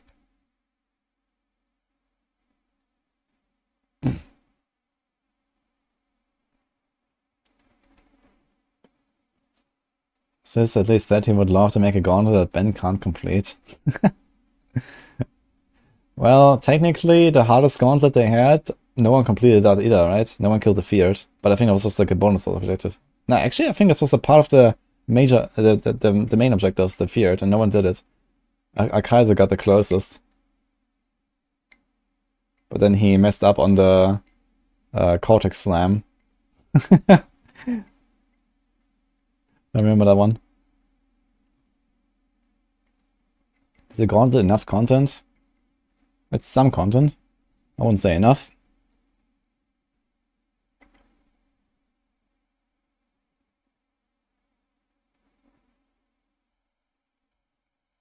Hey Furians, thanks for praising mouse.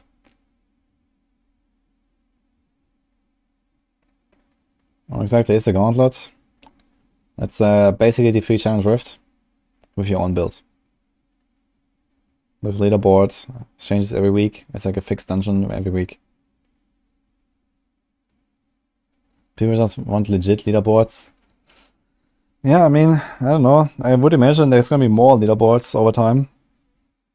I mean, to be honest, I expected leaderboards sooner, and many of them. But at least we're getting a start here. But yeah, I think absolutely Conquest should be leaderboards. Like in the free. I think that is superb. Just in the free, they have lost their meaning over time, but in Diablo 4, you can easily make them cool. And yeah, I mean, there could be other stuff, right? There could be like, literally, like a Nightmare Dungeon leaderboard, like Mythic Plus ranking in WoW or something.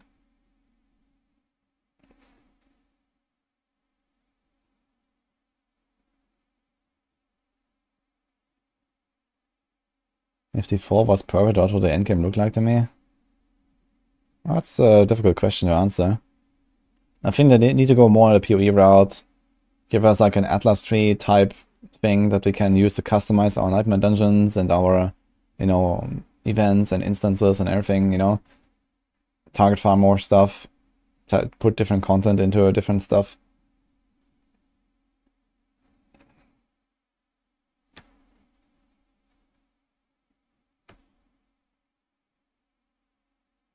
Would be more hard to season start on a Friday.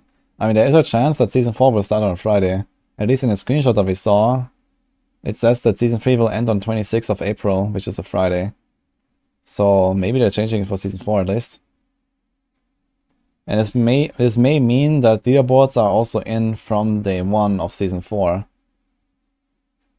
Oh, something changed. Over here? No.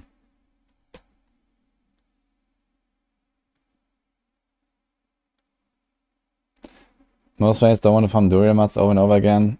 Yeah, I really hope they're doing something about Uber Grind and Duriel and stuff. And, you know, maybe we make like a hard mode of all of the bosses and give them each like 1 or 2 of the Uber unique drops or something.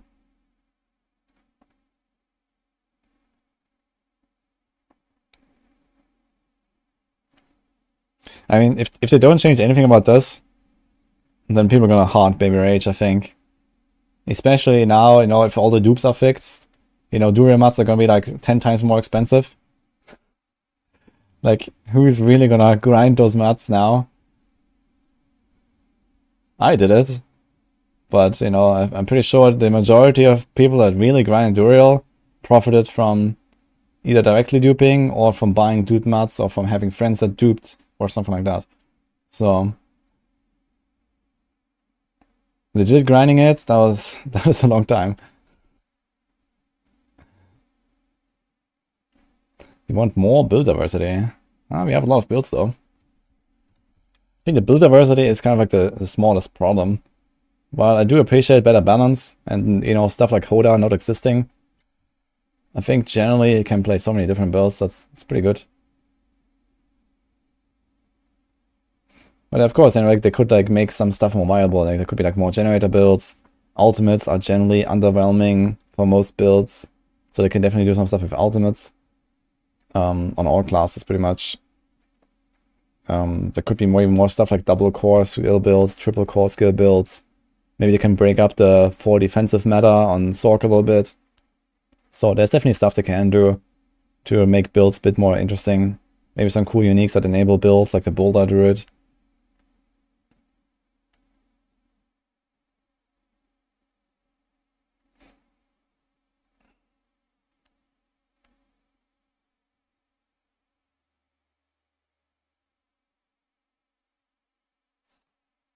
He sold items on Duriel runs to buy more. Yeah, apparently some people actually bought like trash 925s from Duriel. Like when I was farming Duriel, I did not get many items from Duriel. Like almost all of the items I actually used, they were all from 9 dungeons. Like this like everyone was like so hyper focused on 925 Duriel, woohoo! But I'm sure, man. I don't want to scam people with shit items just because they say 925. So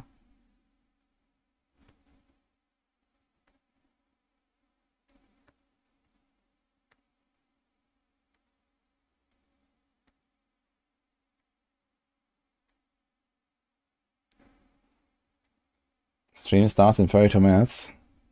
Yeah, we're just waiting for the thing to go live.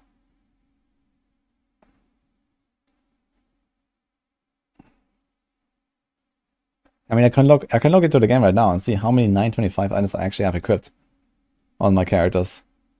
Besides the weapons and like the, you know, Tybalt's Will or something that guaranteed rolls 925, there's probably none, if I had to guess.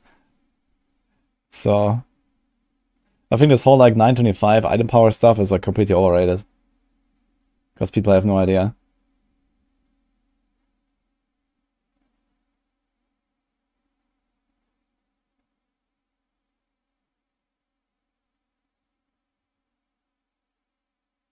RPGs are popping off. Yeah, it's just... There's a lot of stuff going on in the RPG genre.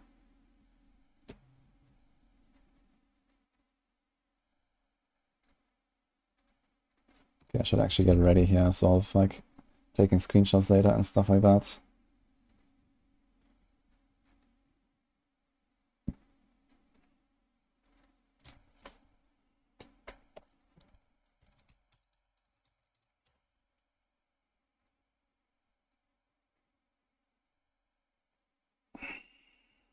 Here's my season 3 sheet, by the way, where I'm collecting info. Let's make a new one here for Campfire. Oh my god.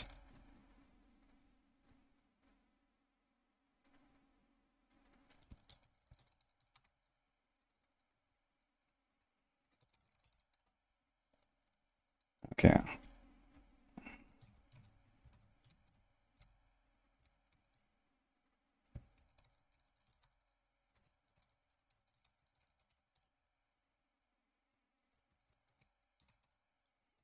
So we're gonna have a bit of stuff here, and then we're gonna put some screenshots here, I guess.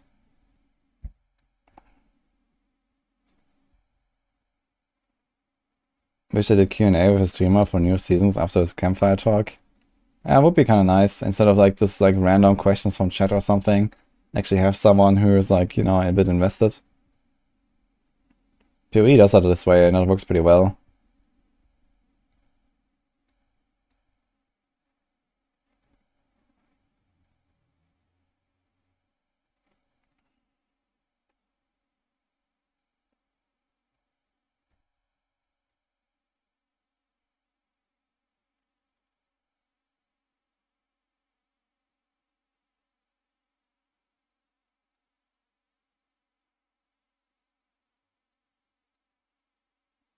I think the default chats are honest. I actually did not lie on Campfire yet.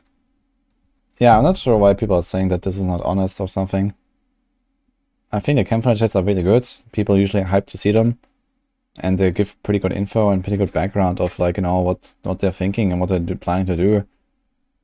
It's just that people, I think, tend to forget very easily about stuff that Wizard told us will come at some points, when it will come, what exactly it will be. And then there's gonna like baby rage. Hello. What's up? He was coming in the morning. Great. Okay.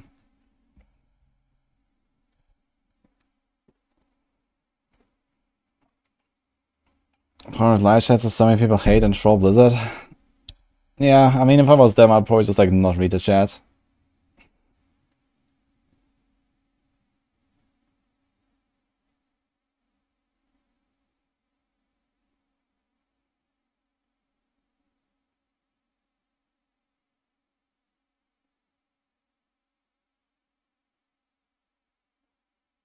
Do I ever sleep?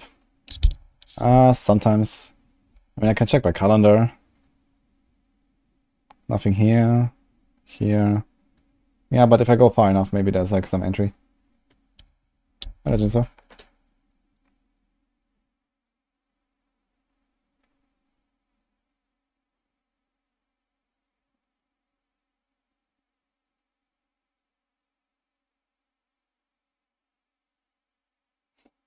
I'm gonna play Heroes of the Storm to revive it and make it better. Holy shit. No, I don't like Heroes of the Storm at all. If anything, I'll play Dota 2. I played a lot of Dota 1, but I'm not a MOBA guy really these days. Who knows? Maybe my RPG career goes to shit. And they're gonna start playing MOBAs against the 15-year-old kids with like 3 times better reactions than me. It's gonna be fun.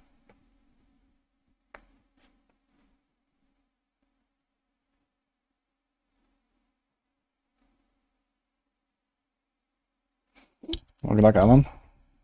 I'm raging all the time. No, I don't rage.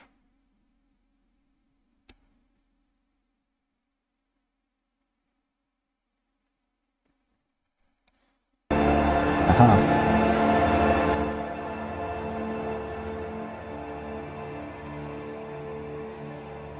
I think I should turn off this chat, right? Professional Apex Legends player. Okay, I have 27 minutes. They're actually on time. Look at that.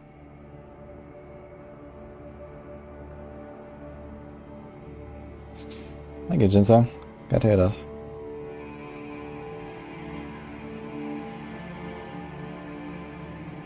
A lot of garfs. That's so funny.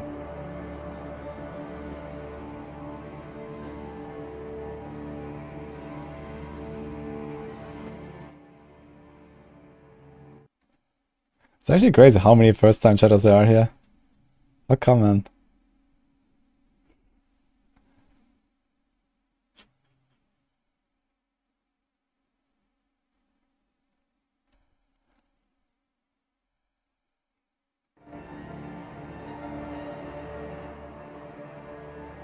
Let's see what people are saying here.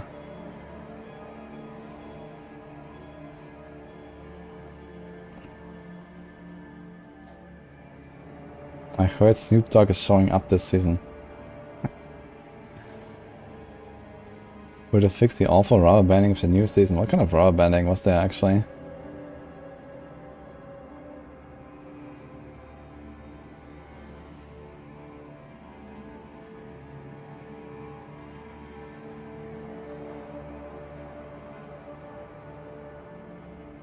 Yeah, okay.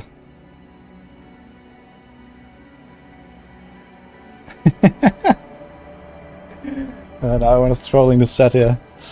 Oh man. Well, I think we're gonna start compiling some of the vault info though. So let's do that, I think.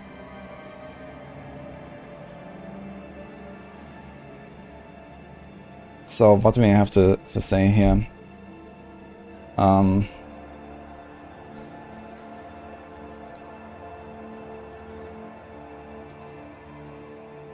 So you find, what are the Pearls of Warding?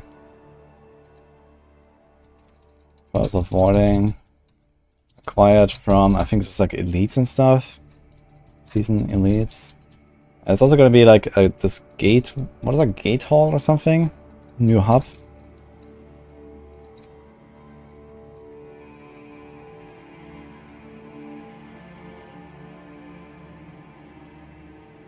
What else?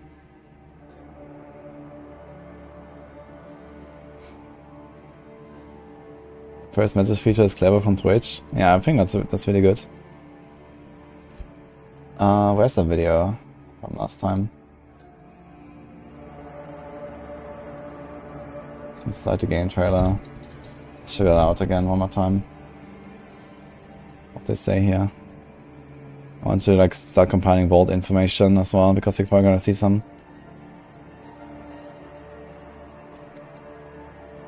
Season of the Construct has so much going on. New quest lines, new legendary items, sprawling net wall on his own. He by Ayajan and Zoltan to protect and maintain the loom. Unfortunately, Malphus has taken control of them and twisted them to his liking. They're powered by various different elements. giving them different abilities and strengths and weaknesses. You'll also find them, of course, in the vaults themselves, protecting the many treasures within. As players engage with the storyline of the Season of the Construct, they're going to come across a broken version of the Seneschal during the quest line. The Seneschal is a special construct that was built to command the other constructs based on Ayajan's and Zoltan's direction. Ayajan of Chaldean repairs the Seneschal to follow your orders. The Seneschal construct is your companion. It's a rebuilt construct that will accompany you throughout the season. Your construct's power will grow along with you. The Seneschal construct has many different abilities that can complement the player's build. It can deal damage, crowd control monsters, or even support you directly by healing you or providing you a damage bonus. Magical stones are the key to customizing and empowering your construct. They are primarily found in vaults. You get governing stones from the season's quest line, and you get tuning stones from playing through the seasonal content. A governing stone is a core construct ability, while a tuning stone is a singular modification for any number of governing stones. As players are progressing through the Season of the Construct and they're leveling up their Seneschal, adding new abilities and improving them, they're going to find abilities that are going to deal damage to packs of monsters, to single monsters, and also abilities that are just focused on buffing the power of the player themselves, so that players have different options as they're progressing through the season. One cool ability is Auto Defense. Auto Defense summons a magical barrier around your construct that shoots down enemy projectiles. Another cool ability that your construct has is Focus Fire. It is a channeled ray of fire that can chain to multiple enemies. Use combinations of tuning stones to transform a seemingly simple skill into something truly crazy. I wonder if this is actually like a footage from the vault here. There's these mechanical guys, and that's Khazra. But it's also like some random ice cave. I wonder if it's actually in the vault. Or if the vault is like always like, you know, more of these like, you know, vault type, like, you know, something cool archives type map, or like the Lost Archives type map or something. Crazy. Vaults are seasonal dungeons that are filled with a high concentration of deadly traps, where you can farm for the magic stones for your Seneschal constructs. You can find the entrances in different zones of Sanctuary. When the player enters a vault, they are met in a familiar area of Sanctuary. Then... But yeah, it seems like a bit of like mixed environments if you look at this. This looks like it has like some gate, and maybe like the environment changes. So this looks like some, you know, desert, like which dungeon was that? Like in Kyrgyzstan maybe? It's not the Rocco Caverns. Maybe in Dry Steppes, actually, I think we had that. Buried Halls, maybe? Grinning Labyrinth? Something like that. Seems like this might be like interwoven. Teleports to the vault proper, encountering great challenges. Vaults not only have our new construct family in them, but also new traps built for this season. Players are going to discover many new hazards inside these vault spaces. You know, whether it is spinning pillars shooting out flames or other traps. Players need to stay on their toes while they're progressing through these vaults in order to stay alive. Each vault culminates in a gauntlet of true skill. Players must avoid traps while fighting waves of enemies and a powerful elite. If you survive that, the traps will turn off and the treasure room is revealed. If you get hit by a trap, you lose 1 stack of Zoltan's warding. Zoltan's warding is a special buff players can get by interacting with... Okay, let's take a screenshot of this one.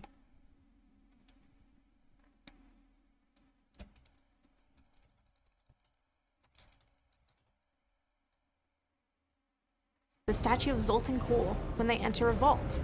If they... Pearl of Warding. Doesn't say where it comes from, but it says... I think they said it in a blog post, right? Let me see.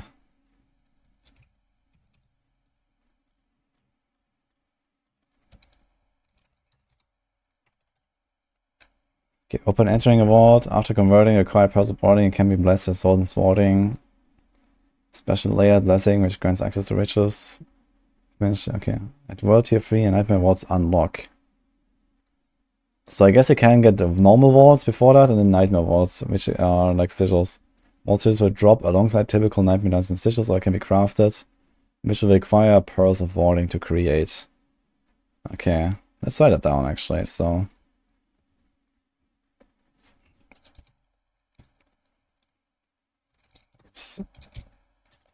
Sultan's warding buff from statues used to craft nightmare vault sigils. Anything else? These vaults function simultaneously. They will have deadly constructs and hazards. And ward-woven chests from the savvy wanderer. Ward-woven chest. Require at least one Sultan's warding to open. And located at the end of a vault. And Malphas fight. We saw them in the video as well with Malphas, the boss. Apparently, the loot scales.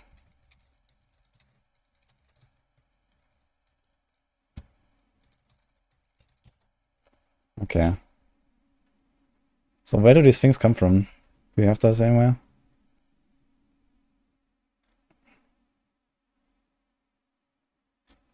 No. And here's the Arcane Tremors as well. Malphas seeks to unleash deadly construct upon Sanctuary, pouring from the underground vault to terrorize innocents and sinful alike, dismantle deadly traps, destroy lesser and elite constructs to earn Shattered Stone. Dispatching elite constructs grants powers of warding. Screens to earn higher value rewards from replaying vaults. Negate the Arcane Tremor by defeating the vault's Mighty Herald construct. So I guess it's going to be similar to like maybe like a Legion event that can pop up in various places or something. I think this is what it's going to be mostly.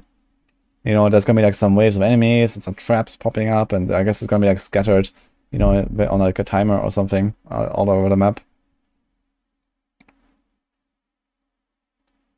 So I think this is probably what this is. Arcane Tremors.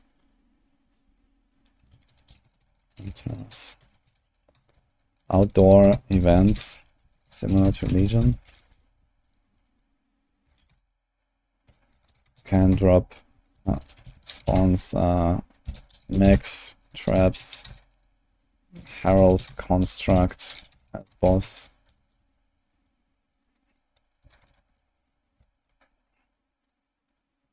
And they can drop Shattered Stone. So is it only from here, or do you also find the Shattered Stones from... I guess you find it from like all of the mechanical monsters, not just there. But who knows. Okay. Source of Shattered Stone and Pearl of Warding. Okay.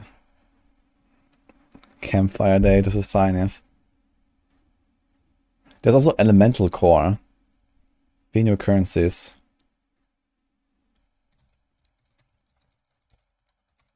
So, Shattered Stone. I guess there's like magic, rare, and like common or something.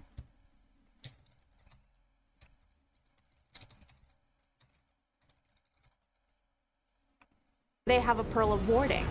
Ward-woven chests are special chests players can interact with at the end of a vault if they have enough stacks of Zoltan's Warding left over. That's If a like the player poison has more skill than from one PoE. stack, they can open a rare The poison skill. What poison skill? ward-woven chest. Those heavy has more than one stack. They can open So these are the ward-woven chests, I guess. Let's do this here.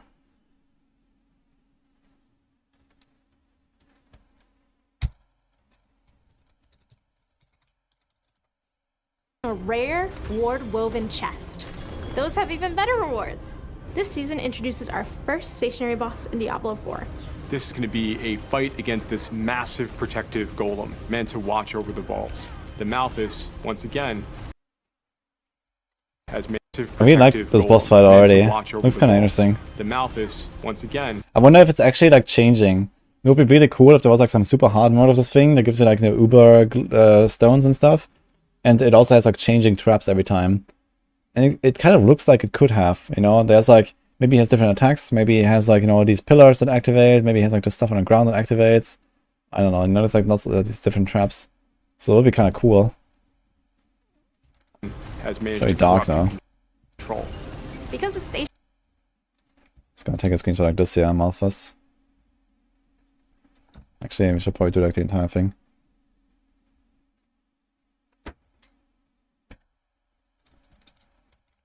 First fight. And you can also see the chest in the back. So I think you have to defeat the entire boss fight without losing all your stacks, so you can open the chest at the end and get your stacks there. It gives us the opportunity to include some of the season's new traps into the arena. This presents a lot of unique and new mechanics for the players to navigate and fight. The player is going to need to bring all of their skills and abilities to bear as they try to destroy and fight off these Malthus-controlled constructs. They're also going to make good use of their own Seneschal, make sure they remain upgraded in the fights to come. The Gauntlet is a new Can't wait to spend Blizzard on him. non-linear dungeon where players have a Okay, fixed so this is amount of everything time. that we have on the vaults. Let's take some of these screenshots here, these traps and We stuff. have our new construct family. So these are like the monsters.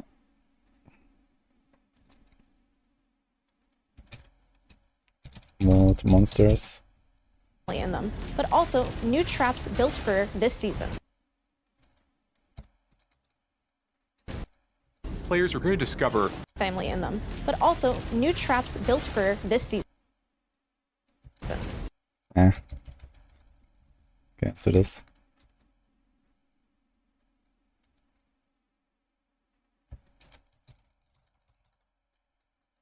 Players are going to discover many new hazards inside these vault spaces.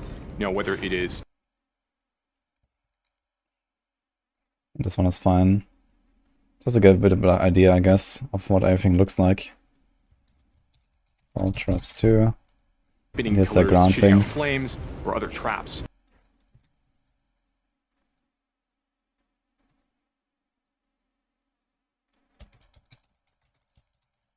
Okay. Players need to stay on their toes while they're progressing through these vaults in order to stay alive. Each vault culminates in a gauntlet of true skill. There's also something here to start that I First, the wanted. What was Seneschal that? to follow The construct is your companion. It's a rebuilt construct that will accompany you throughout the season. Okay, that's Your fine. construct's power will grow along with you. The Seneschal construct has many different abilities that can complement the player's build. It can deal Oh, damage, shit. crowd control monsters, or even support you directly by healing you or providing you a damage bonus. Magical stones are the key to customizing and empowering your construct. They are primarily found in vaults. You get governing stones from the season's quest line, and you get tuning stones from playing through the seasonal content. A governing stone is a core construct ability, while a tuning stone is a singular modification for any number of governing stones. As players are progressing through the season of the construct and they're leveling up their Seneschal, adding new abilities and improving them, they're going to find abilities that are going to deal damage to packs of monsters, to single monsters, and also abilities that are just focused on buffing the power of the player themselves, so that players have different options as they're progressing through the season. One cool ability is Auto Defense. Auto Defense summons a magical barrier around your construct that shoots down enemy projectiles. Another cool ability that your construct has is Focus Fire. It is a channeled ray of fire that can chain to multiple enemies. Use combinations of tuning stones to transform a seemingly simple skill into something truly crazy.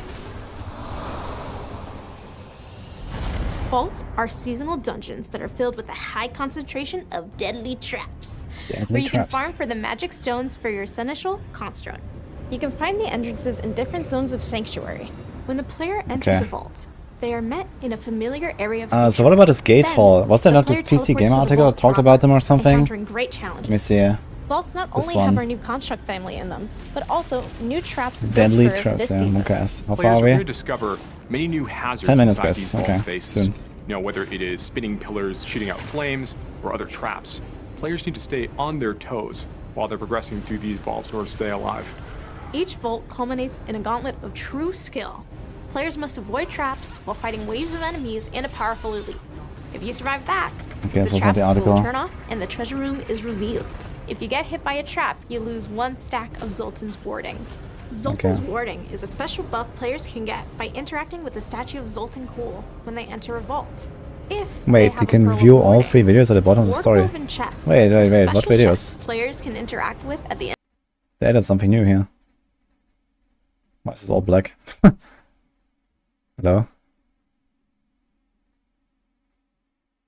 Wait, are these actually the vault? The caves and stuff?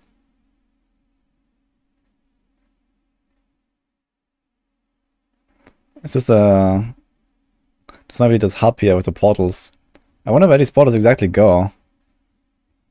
Oh, there's also like cold beams and stuff, so they're actually like different elements as well for all these traps, it seems. Maybe it's ad block.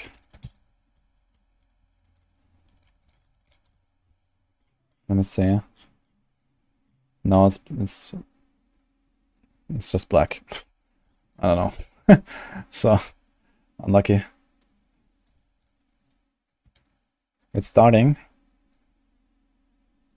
Okay, it's just a trailer. Here's the link. This will lead you to the knowledge you desire. Legends state this rune is the missing piece of an arcane construct. A mighty weapon capable of harnessing ancient power for the one strong enough to control it.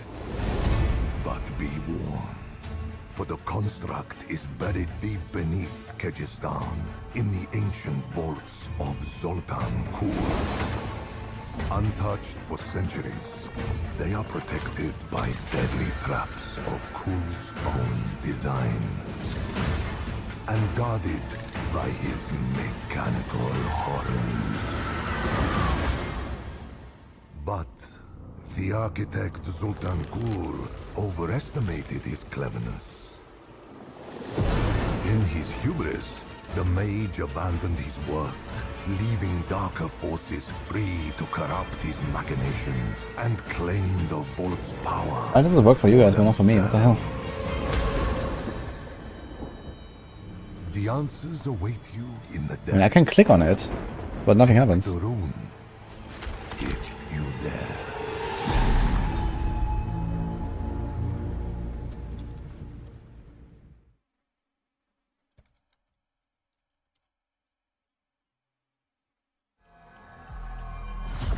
Nope. Ah, now. Season of the Construct has so much going on. Okay. New quest lines, new legendary It works. items, new unique Edge items, for the win, guys. new mechanics, challenges, and more. Is that down here? Oh my god. In the season of the construct, you learn of a wondrous place beneath the sands of Kyrgyzstan. So there are actually normal monsters there. Treasure. That's Nearly funny. all who seek this treasure never return. Those that do return are haunted, or worse yet, possessed. You seek out this It wasn't ad block. whatever's lurking It just doesn't work in Chrome for me. You discover I turned off ad block. underground vaults.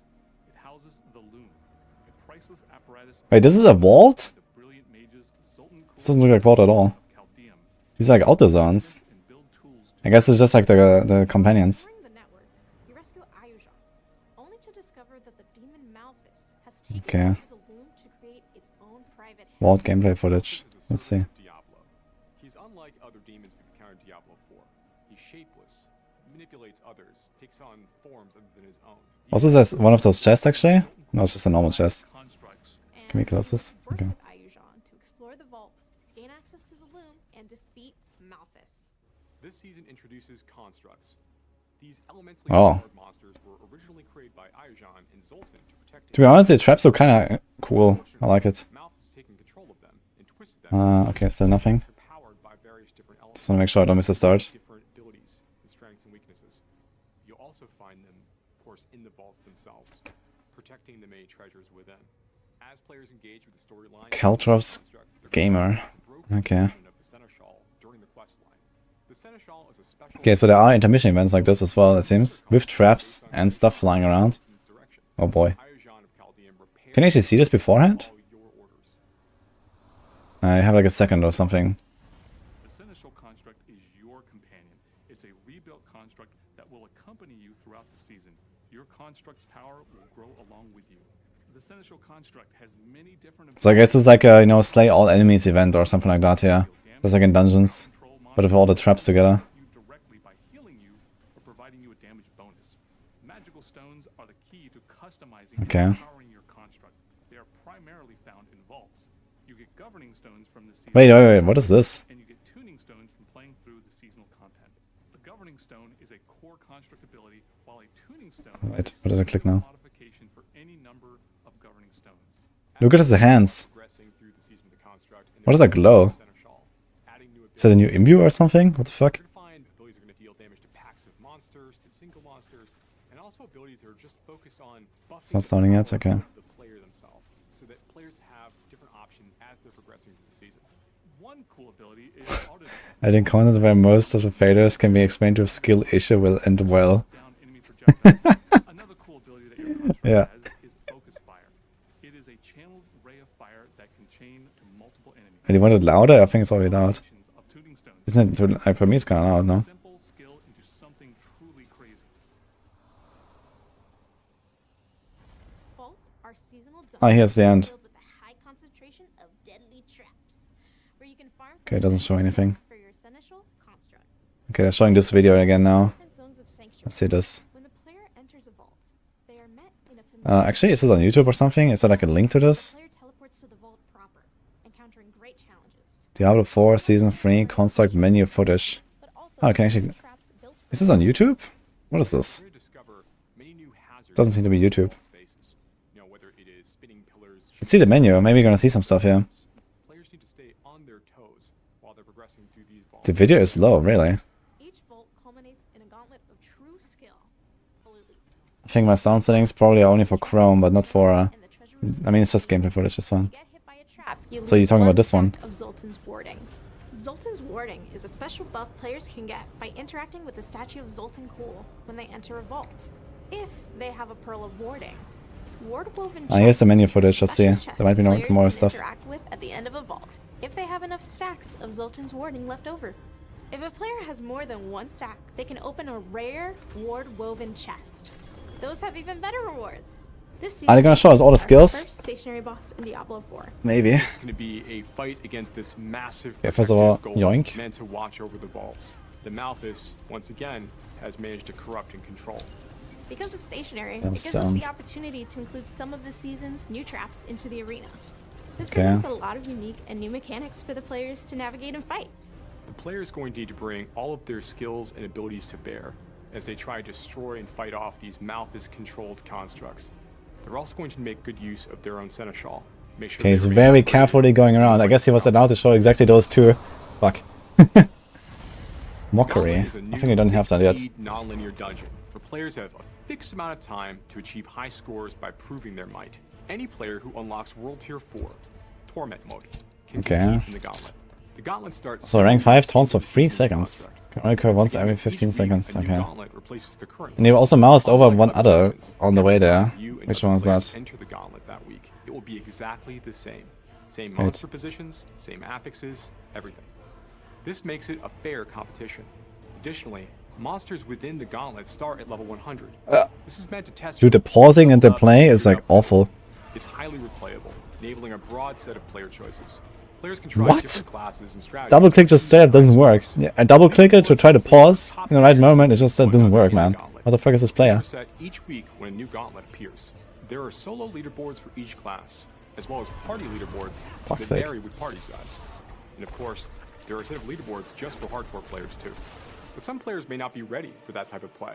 So we've created goals. This is not YouTube, man. There's no comma and Each period. leaderboard has a ladder that you climb to This is reach. like some... I don't know Each what the rung fuck of this the is. ladder awards a seal that you can show off. And when you earn the seal of the worthy, you'll be ready. I wanna see which one is this. competition. Can't wait to see you in Sanctuary. But it's too late now. So, we're gonna check this out later. Just gonna pop this in there real quick.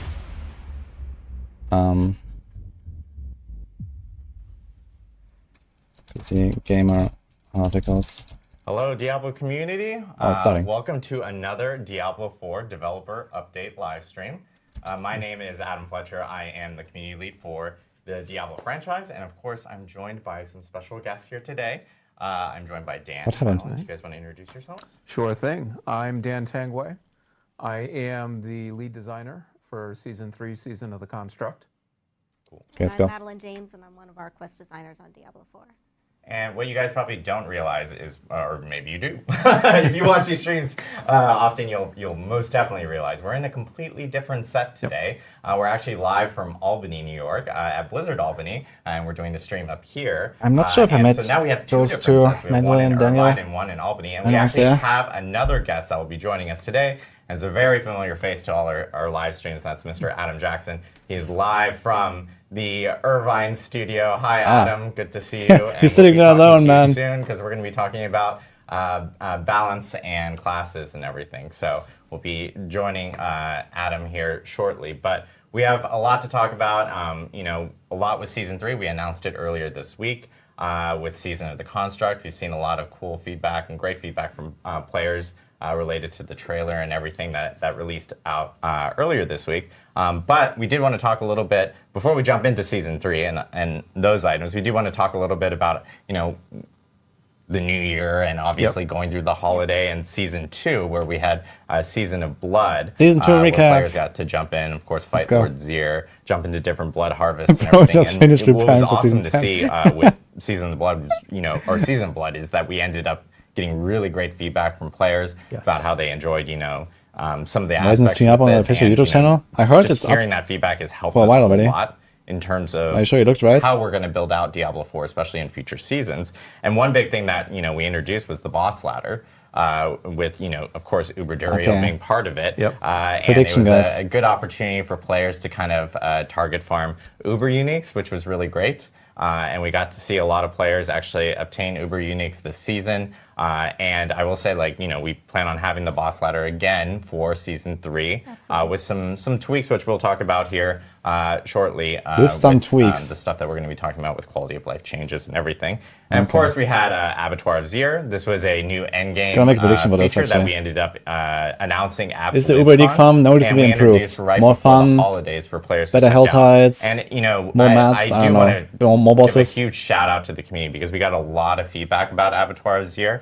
And this feedback is really important because we Do are protection. planning on additional endgame Copium. activities in the future. I will say that Abattoir of Zir will not be present in Season 3, but based off the feedback we ended up hearing from players, we'll have more news to share in the future about, you know, maybe next iterations or growth from what we've learned with that endgame feature with Abattoir Zir. So thanks again to the community for all the great feedback with that. And then we have Midwinter Blight, which was our make another first 400 event, runs our this first season. holiday event in Diablo 4, where players got to actually collect really Okay, what do you guys cool, thought about Midwinter cosmetic, Blight as like a little event? spells and race around on your bag or on your weapons and everything like that. You had the opportunity for that. Another good opportunity for our players to actually provide feedback, because this was our first like holiday event. Diablo. And so Yeah, I didn't like it actually much gonna have either. future holiday events. I did you guys will grind hear it. about one pretty soon. I mean, I found it nice that it did And, something, you know, based off but a lot the of event great itself feedback wasn't we actually got, very you'll fun. be You seeing know, that after like feedback 1 hour, I was some like, of these okay, features I that really we don't got want to grind going another forward. 10 hours And now of to course, finish at this. the end of the year, we ended up going over kind of all the big stats since Diablo 4 launched, and a ton of people have joined Diablo 4 to slay demons with us in Sanctuary, and a lot of people have died as well. And some of these stats, you know, these numbers have only grown since we posted these late last year. And of course, we had 37 million people died at the Butcher. Now more, for sure, since we ended up having that. We've had over 1 trillion monsters killed, which is absolutely crazy. And, you know, lots of hardcore deaths for people who choose to play a little bit more risky 2.4 million hardcore and deaths. play hardcore specifically. And our two most popular classes being the Sorcerer and the Necromancer. Not too surprised on the Necromancer. Necromancer is a fan favorite, has always been a fan favorite with D2 and D3. I actually, funny enough, I might actually be playing Necromancer here for Season 3. I don't know what you guys were Spoilers? planning on playing for Season 3, but... The team makes fun of me. I play Sorc every single season. I mean, That's my favorite. I played Sorc last season too, so I don't blame you. Well, I've been meaning to play Druid, so I might do that. There we Buck the go. trend there. There we go. I did Druid in Season 1. I did Sorc in Season 2. Feeling Necromancer in Season 3, so I think that's going to be my choice there. But, so it was great to see all the numbers and all the stats from Diablo 4 since launch.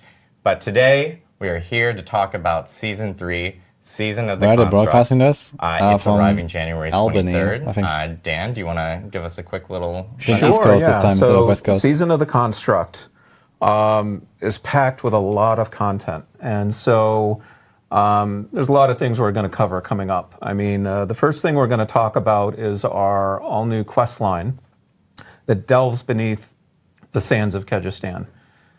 Nothing good happens beneath the sands of Kyrgyzstan, so that's where we're headed. And in addition to that, as you've seen from a lot of the promotional materials, we are now introducing a seasonal companion called the Seneschal construct. And that is something that you can upgrade and really kind of round out your builds in new ways. In addition to that, we have a couple of new repeatable activities. The first is the Vaults, which is an all-new dungeon type. And the second is Arcane Tremors, which is a new overworld activity.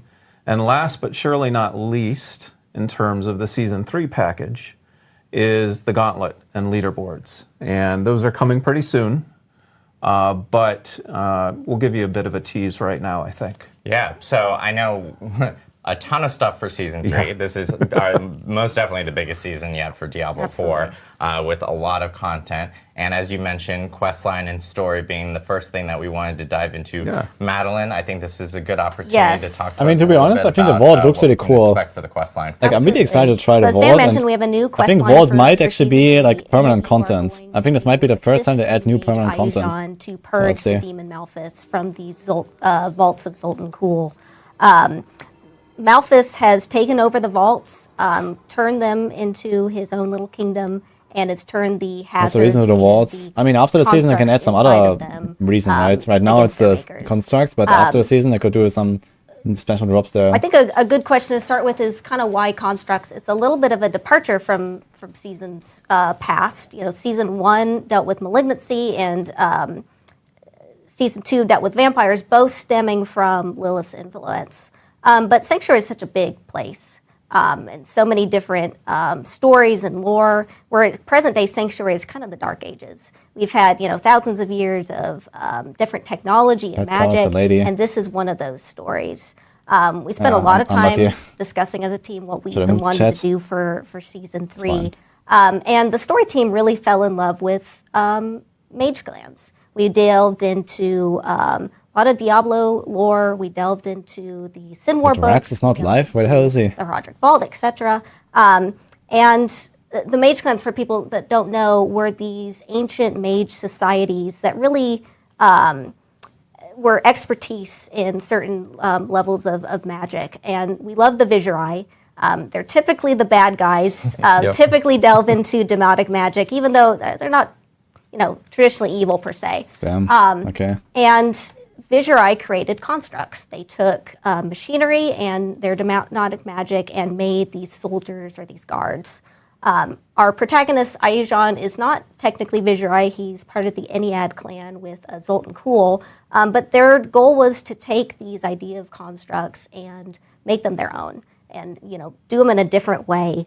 Yeah, and Zoltan Cool is kind of a familiar face He for everyone is. in Diablo. He's a cool dude. Yeah.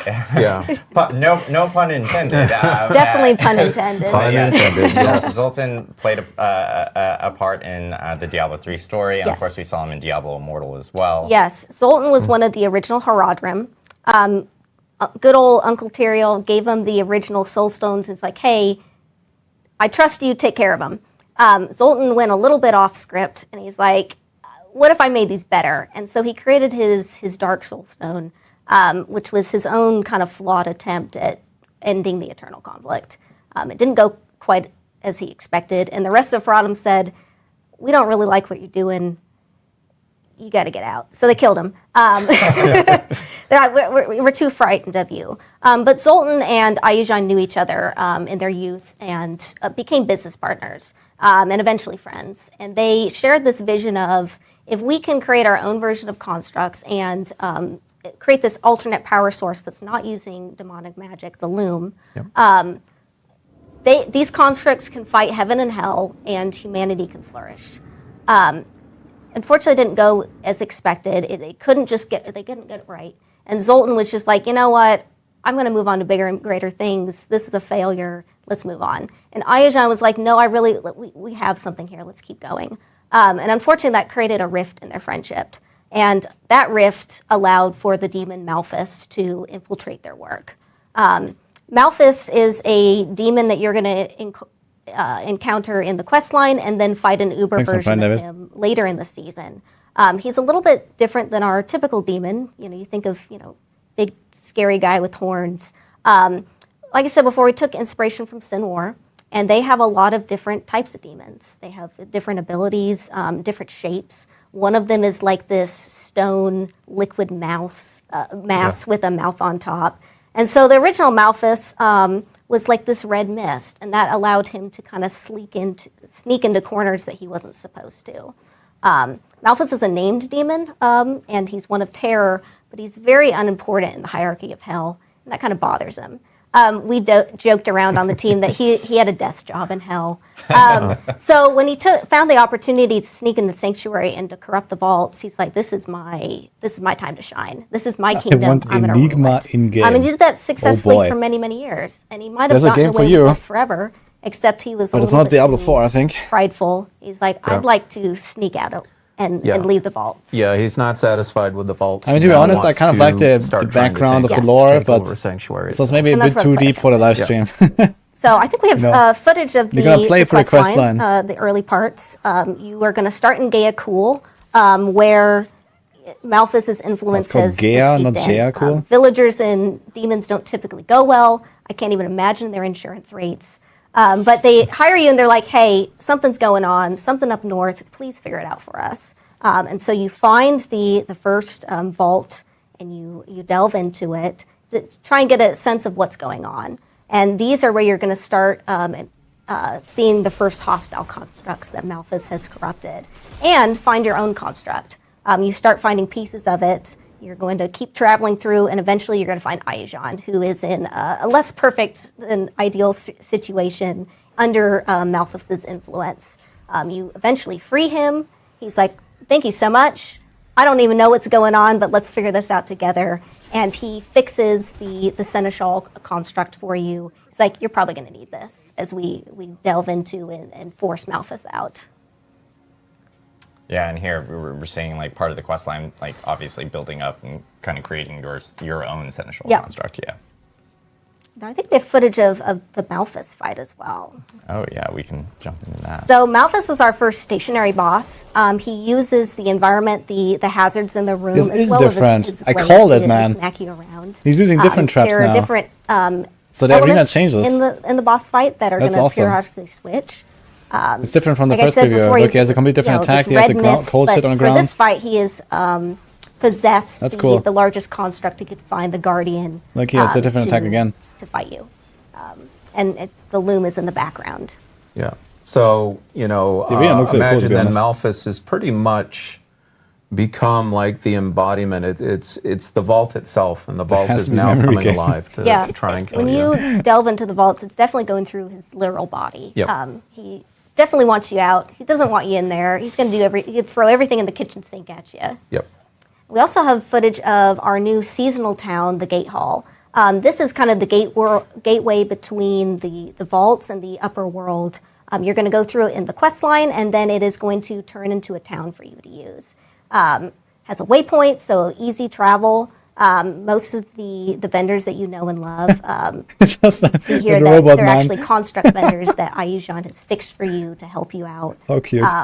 And here you're going to be accessing the vaults. You can also access them in the overworld if you choose so. So it should be a really convenient place for you to visit and turn into your main hub for the season. Yeah, we expect a lot of players will be hanging out here Yes. in the gate hall, since all your vendors will be here. It'll be easy access to the vaults and everything. So I guess there's different vaults that of kind different a new types of hub traps, and like, specifically the for loom season one 3. is the one of the boss and stuff like sounds that. Very really excited. cool. Yeah, really excited for the So they quest can line even and craft story different for sigils. season 3. Obviously, we talked about Seneschal constructs and how that's actually going to be a big part of the storyline. And people have been talking about it Defense all on this D2 week Army with Masters. seeing the footage of like, wow, it looks class. like we have these little companions with us now Yep. for season 3. So Dan, can you talk us a little bit about what Seneschal constructs will be Yeah, for so players? the Seneschal construct is a seasonal companion, and the seasonal companion is kind of the embodiment of your power chase for the season.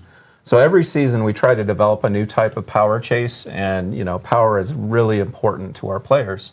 Obviously, this is a game about becoming super powerful and killing lots of demons, and we're always trying to find new ways to do that. So we really wanted to stretch ourselves this season and find a way that players hadn't seen before. And so that is how the Seneschal came into being. Now the Seneschal is What is the this PvE little companion? construct.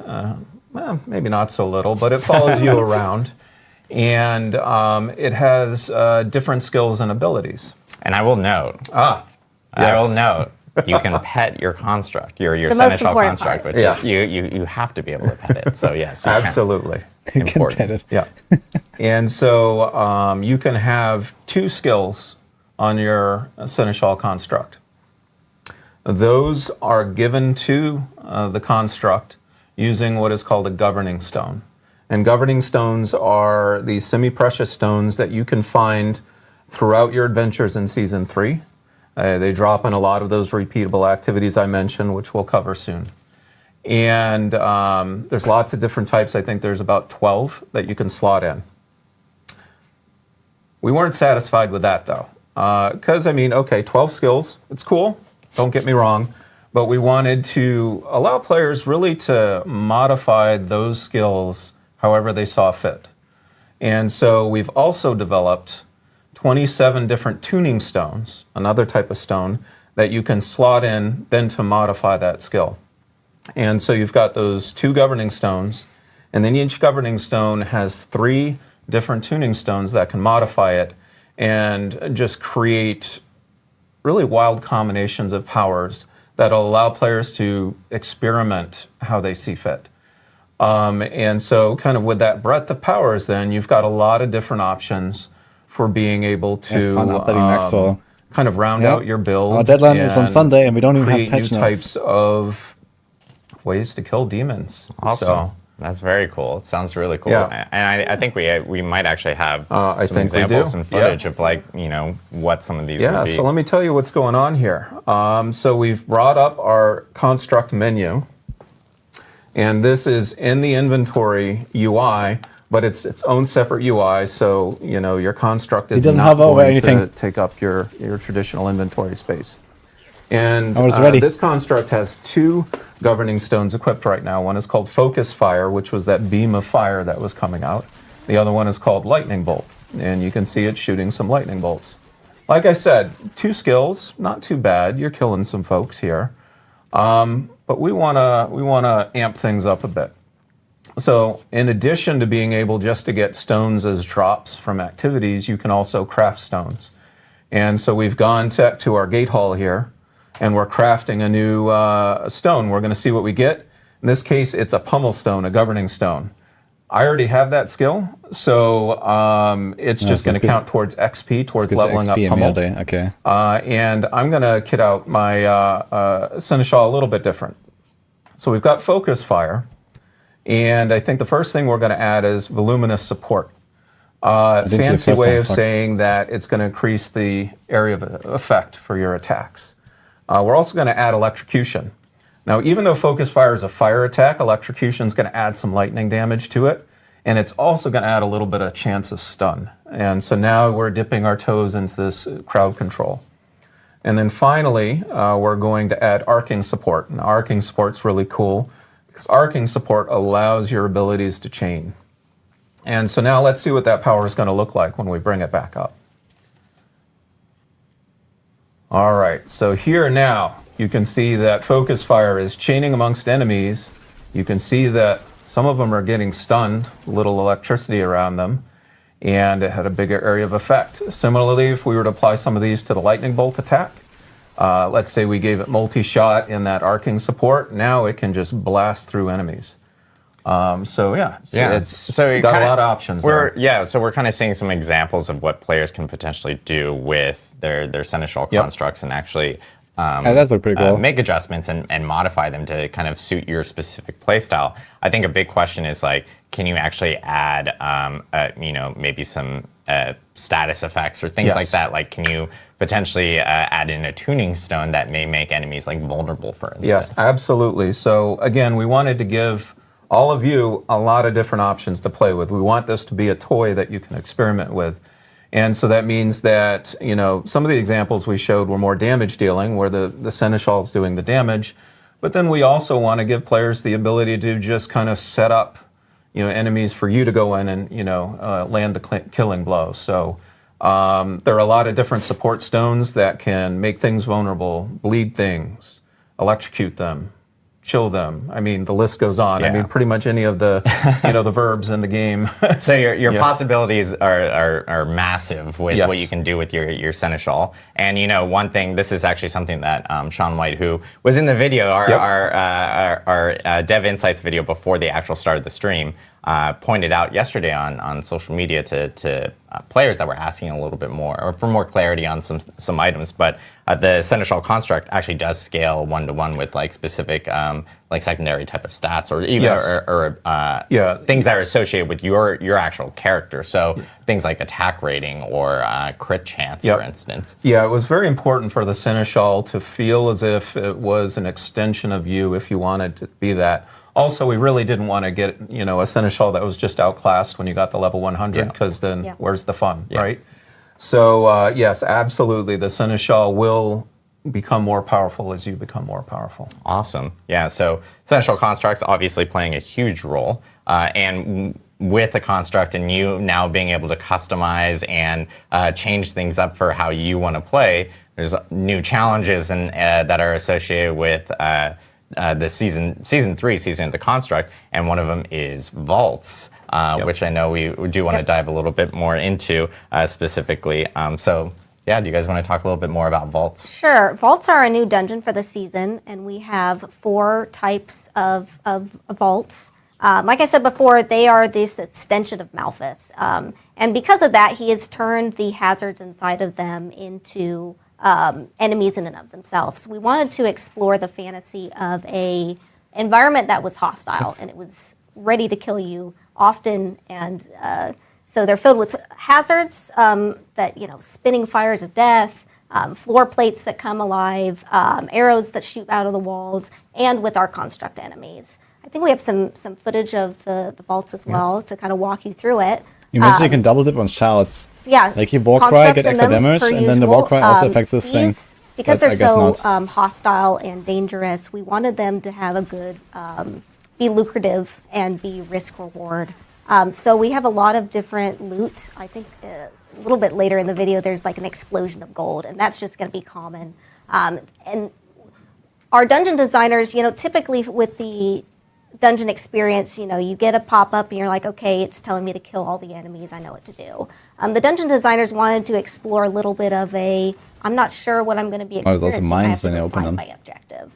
And so the objectives are vague a little bit on purpose, but typically vaults end in this, what we call informally as a death room, a danger room, where everything is being thrown at you, all the traps from the vault accumulated in one large room. So yeah, we're really excited. It's a bit of new gameplay, dodging traps, and this is one of the danger rooms, for example. Yeah, we're really excited to get people to dive into this and experiment. But these spinning things actually seem somewhat hard to navigate. Obviously, with vaults, like there's not much space. Tons of traps you here. Definitely gotta be careful. I know that there's some gameplay associated with kind of avoiding them, and rewards associated with those as well. Yes, absolutely. So certainly Madeline has outlined a lot of the risks associated with vaults. I mean, those hazards are going to be pretty unforgiving. But if we're putting a lot of risks in front of you guys, we want to make sure there's a lot of rewards too. So you saw a little bit of it already with some of the basic chests in the vaults have been souped up, so they're more rewarding ODST will help those you, chests maybe. you find in other dungeons. But there's another mechanic at play too, and that's called Zoltan's Warding. So as you enter vault, after you've cleared some of Malphas's influence out of the vault, you can find this not caring statue about of traps and Zoltan just Cool, because breezing of course through. Zoltan Cool. He has to have a statue. He's got to have a Possibly statue in every better. vault. I mean, that's just how he rolls. Well, I think- right? So.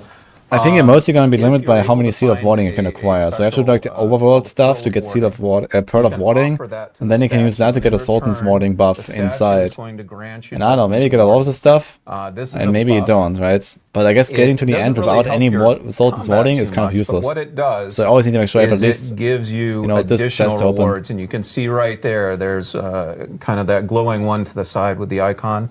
That is a ward-woven chest that contains extra rewards if you're able to keep that buff. And so as you get better and better at the vaults, you're going to start basically challenging yourself to keep the buff. and you keep the buff by avoiding the hazards. And so the gameplay really becomes focused on trying to make sure that you're moving as cleanly as possible through the vaults, in addition to fighting the enemies in order to get the highest payout. And I you know, if you make like mistakes, like I know I will make mistakes. Yes, like I will too.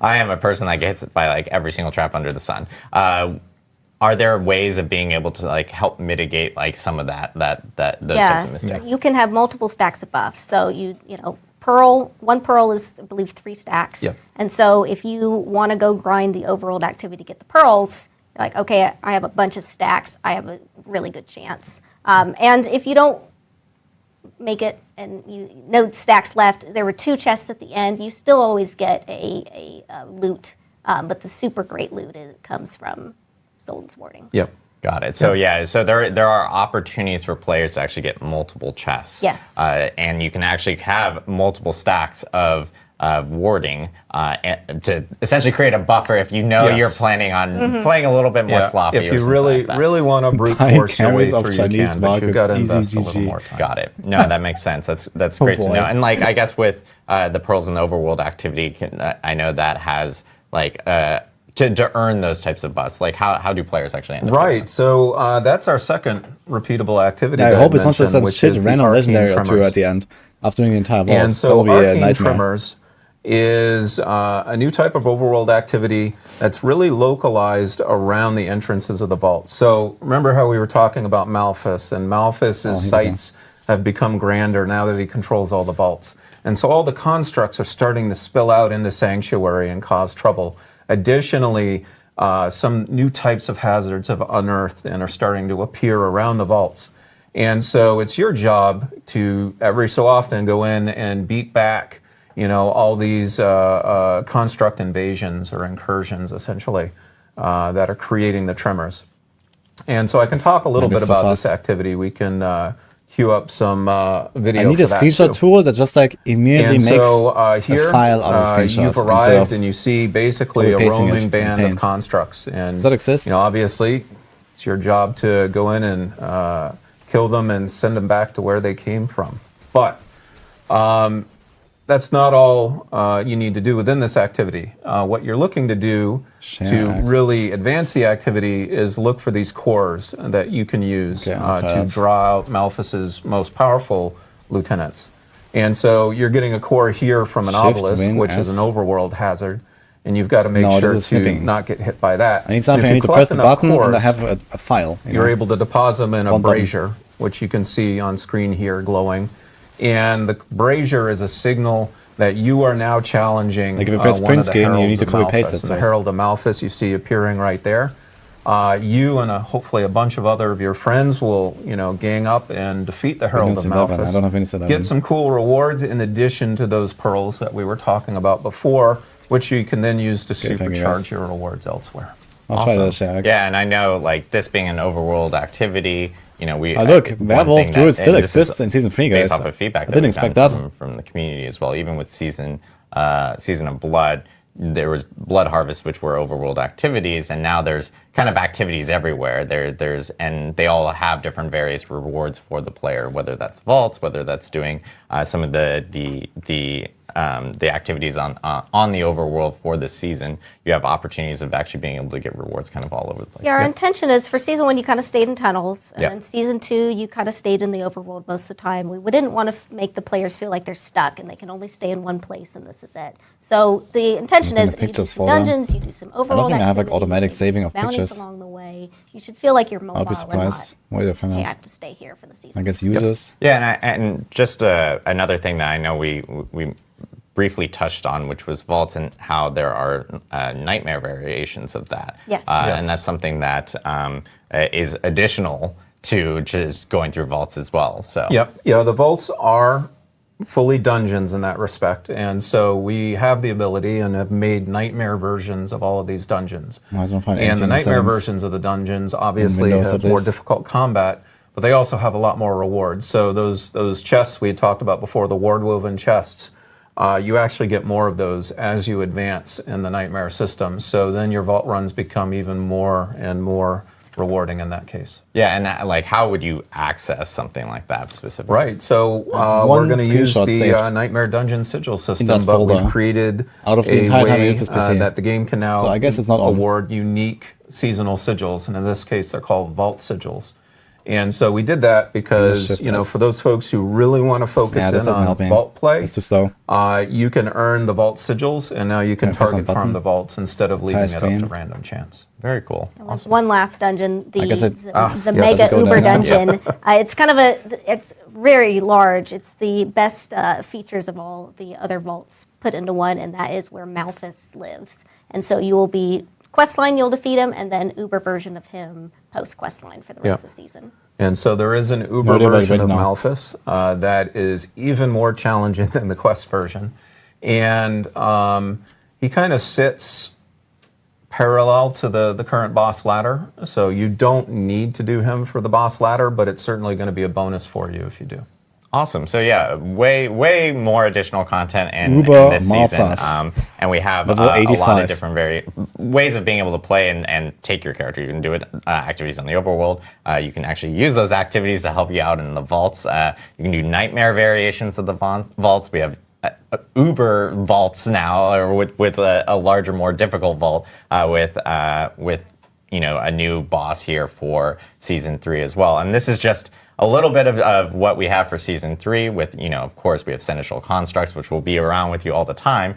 And with that, we, of course, have one additional component to season 3. That's right. And that's with the Gauntlet and Leaderboard. And I will caveat, like, I know we mentioned this in the blog earlier this week. So the Gauntlet and Leaderboard are actually not going to launch at the start of this season.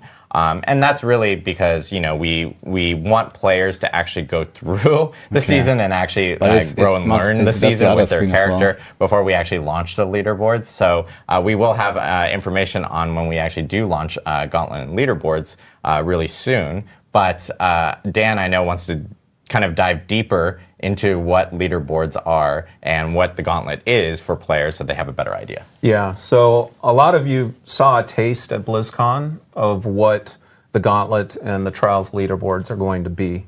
And so we can go in a bit more depth here and hopefully start to answer some of your questions. He's probably having coffee right now. Is another new dungeon type. The Gauntlet is something that unlocks with the overall leaderboard feature in World Tier 4. And basically that means that it's targeting more of your in-game players at this point.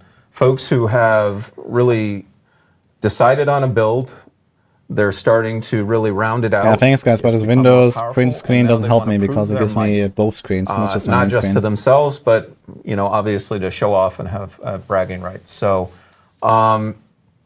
the Gauntlet itself, new type of dungeon, is kind of based around 3 different principles. The first is that it is fixed seed. The second is that it is non-linear. And thirdly, like I said, it's there to prove your might. And so I'm going to kind of unpack that a little bit. Back to this, fixed seed means really that it is trying to be as fair as possible for everyone. Everyone gets the same Gauntlet every week. And so you're not fishing for, you know, the best roll of a rift or something like that. Yeah. It's really a level playing field at this point. And let me tell you, that was kind of hard to do. Our game is not very good at doing one thing. It loves to do random things. But in this case, we felt competition demanded that it be fair. Yeah. Non-linear is really all about how the dungeon is laid out. It is not a dungeon where you travel from the beginning to the end. It's not about trying to get to the end as quickly as possible. It's about the choices you make while you're within that dungeon. And so the layout basically allows you to develop all manner of strategies. I mean, when we had people testing the dungeons, the gauntlets, there would be arguments over, or not even arguments, sometimes people would just kind of say, what was the best path you took? Oh, I think I can do better than that. And so a lot of it is trying to figure out your way through the dungeon each week. And then finally, proving your might is about killing enemies, and gathering what we're calling proofs of might, and then trying to get the highest score possible. So it's not about just going fast. Certainly going fast helps. but it's really about how effective and efficient are you at combat. And that's going to be reflected in your score. And so at the end of a gauntlet, you're going to get a score, and you're going to say, okay, can I do better than that? And we're going to say, well, you know, we've got a couple targets you can try and hit, but really you're going to be shooting for those leaderboards. Yeah. But let's circle back on strategies a little bit. Yeah. And I think we've got a little bit of video to help with that. So here's the gauntlet right here. It, for all intents and purposes, looks like a normal dungeon. But we said, again, it's World Tier 4. It's targeting level 100 players. So we're going to throw a dungeon boss at you right at the start. Not? Yeah, and I will note, like, I know we're mentioning level 100. Technically, you can do Gauntlet before level 100. It's just probably more efficient to do it at level 100 just because it is an end-game activity and it'll be challenging. I mean, if you think you're ready to tackle the Gauntlet below level 100, by all means. It's not tuned that way. And so here, you're fighting, you know, the Tomb Lord. This guy also has these glowing hands, by the way, like the rogue. Maybe it's like a Seneschal buff or something. In that case, you defeated him. Now, the cool thing about defeating that boss is it doesn't drop loot, it drops a shrine. And that shrine can then be used as a power-up to, you know, further increase your power within the Gauntlet. And there's other types of new shrines within the Gauntlet, too. We just hit previously here a Pillar of Proving. And that's a shrine that actually respawns all the enemies around you. Now, why would you want to do that? Because you want to kill them again and get their score. 3.5 million all power crit. So we've got the Pillar of Proving, we've got the Pillar of Glory, which is a way to basically get a multiplier on your score. And we've even got chests scattered all throughout the dungeon that you can earn keys for. And you see keys up in the corner on the HUD there. And those keys give you even additional score. So a lot of the strategy of a gauntlet is, you know, as a solo player at least, trying to find the most optimal path through it and use that as a way to, you know, take your really cool build and get the highest score possible. And, you know, something we saw in the footage, obviously the first thing we ran into was a boss, like a Tomb Lord right there. And so you could technically take that Tomb Lord further into the dungeon if you want to. Yeah, you're not stuck in the room. You're not stuck in the room. You can draw that Tomb Lord right next to another shrine and do a combo, and then start building up even higher score. Exactly, and so that's the thing I think with gauntlets, like we're going to start to see some really, and because they change weekly, and these leaderboards will be weekly. The bosses are too slow for that. Realistically, I think you need to make a build that is like last to those bosses. What's the best way of optimizing for the best score possible? Or maybe just ignore bosses altogether. Of the shrines, taking advantage of the chests, taking advantage of, like, should I drag a bunch of enemies over here just because I know I'll have a shrine ready and stuff like that. So it's going to actually be really interesting to see, and I think it adds even more complexity to the idea once you start adding additional players to it as well. Yeah, no, we had a lot of fun testing this, especially in parties, because parties can then start dividing and conquering what you need to do in order to get that high score. And so we expect party scores to be, frankly, ridiculous. Parties, got to play with friends there for that. That is true. And so I know with leaderboards, when you're like, when I played the Gauntlet, there was also this mechanic where you revive enemies. I guess now we can talk about it. So there's this mechanic where you revive enemies, and kind of like do a path, and you try to get like as many enemies as possible, and then come back to the revive, and then do a path again backwards or something. And in 4-man, this can get really crazy because you can clear the entire dungeon, revive everything, clear the entire dungeon, revive everything, and so on. Yeah, so each class does have a unique ladder. And that's those first 5 icons you see right there represent each of those classes if you're playing solo. And that was really important to us because we were talking about that component of fairness that we want to make sure that, you know, the competition is a level playing field. We understand that, you know, a ball lightning Sorc, for example, probably shouldn't be compared to, you know, a rogue or something like that. And so we allow each class to compete independently. And then there are also ladders for each of the different party sizes, because obviously a 4-person party probably is going to be able to cover more ground than a 2-person party. Well, you still have 1 week to practice, Rob. Actually creates 8 ladders with leaderboards right there. And then we also multiply that by 2 because we have separate ladders for our hardcore players, because they are Well, they're competing on hardcore mode. They should get their own ladders. Exactly. And then we wonder if also you can die in have, there on hardcore. filters and leaderboards. I guess you can, for right? the different platforms. Maybe you can. Yeah. In So you can free challenges, actually you compare can't, yourself. so- If you're playing on Xbox, you can compare yourself to other players on Xbox. Same thing for PC, which is great to see. Like we had the option of being able to kind of really filter out and see where we stack against other players in the leaderboard. And that all gets rolled up into a global leaderboard as well. And all of those leaderboards we mentioned, you are also able to filter we had a by wink. friend and by Those clan things. if you want to be able just to see the people you're familiar with and not compete with kind of the community at large. Yeah, so it's catered and customized to like allow players to actually really get into like almost like a granular type of look of how they may compete against, you know, just maybe everyone, or maybe just everyone on Xbox, or maybe just your friends, or maybe just people in your clan, which is really cool to see. And of course, with leaderboards and, you know, tackling leaderboards, as you mentioned, it is a separate dungeon. There are kind of rewards associated with leaderboards as well. That's right. So be straight up here, though. The ultimate reward of a leaderboard is glory and bragging rights. Exactly. And so, you know, only the top 1,000 players during a week are going to be able to get on the leaderboards. And it's going to be a pretty big accomplishment, but we got to do a little bit better than that. And so not only do we have the weekly leaderboards, we have the Hall of the Ancients, which is the top 10 players from every ladder each week get written to the Hall of the Ancients. Now, unlike the weekly leaderboard, the Hall of the Ancients don't reset. And so that is a permanent record of everyone who is only the best the of top the best 10. Oh, each shit. week, each season. And it's a not global gonna board, ever right? get erased, going to be there forevermore. So yeah, you always have bragging rights if you ever want to Yep. show to other people, like, even if you come back like in a later season or something, you can always go like, trust me, I know what I'm doing type of thing. Yeah. But we've got some additional rewards too. We've got some neat cosmetics for folks who, you know, maybe don't hit the Hall of the Ancients, but they hit another threshold on the leaderboards. And we've also introduced another type of reward called seals. Now, I like to think of myself like I could compete, but I know better than that. I am never going to be ranking on those leaderboards ever. And so the seals are meant for players, frankly, like me, who just, you know, not ready for the leaderboards yet. And so what the seals are is, you know, let me describe it this way. So we've got that ladder we were describing, right? And each rung of that ladder, he's gonna get his own, like, seal you know, associated 1 hour with it. show. Don't worry. And so as you get better and better each week for that gauntlet, you're going to be able to earn seals and start ranking up in terms of the seals that you have.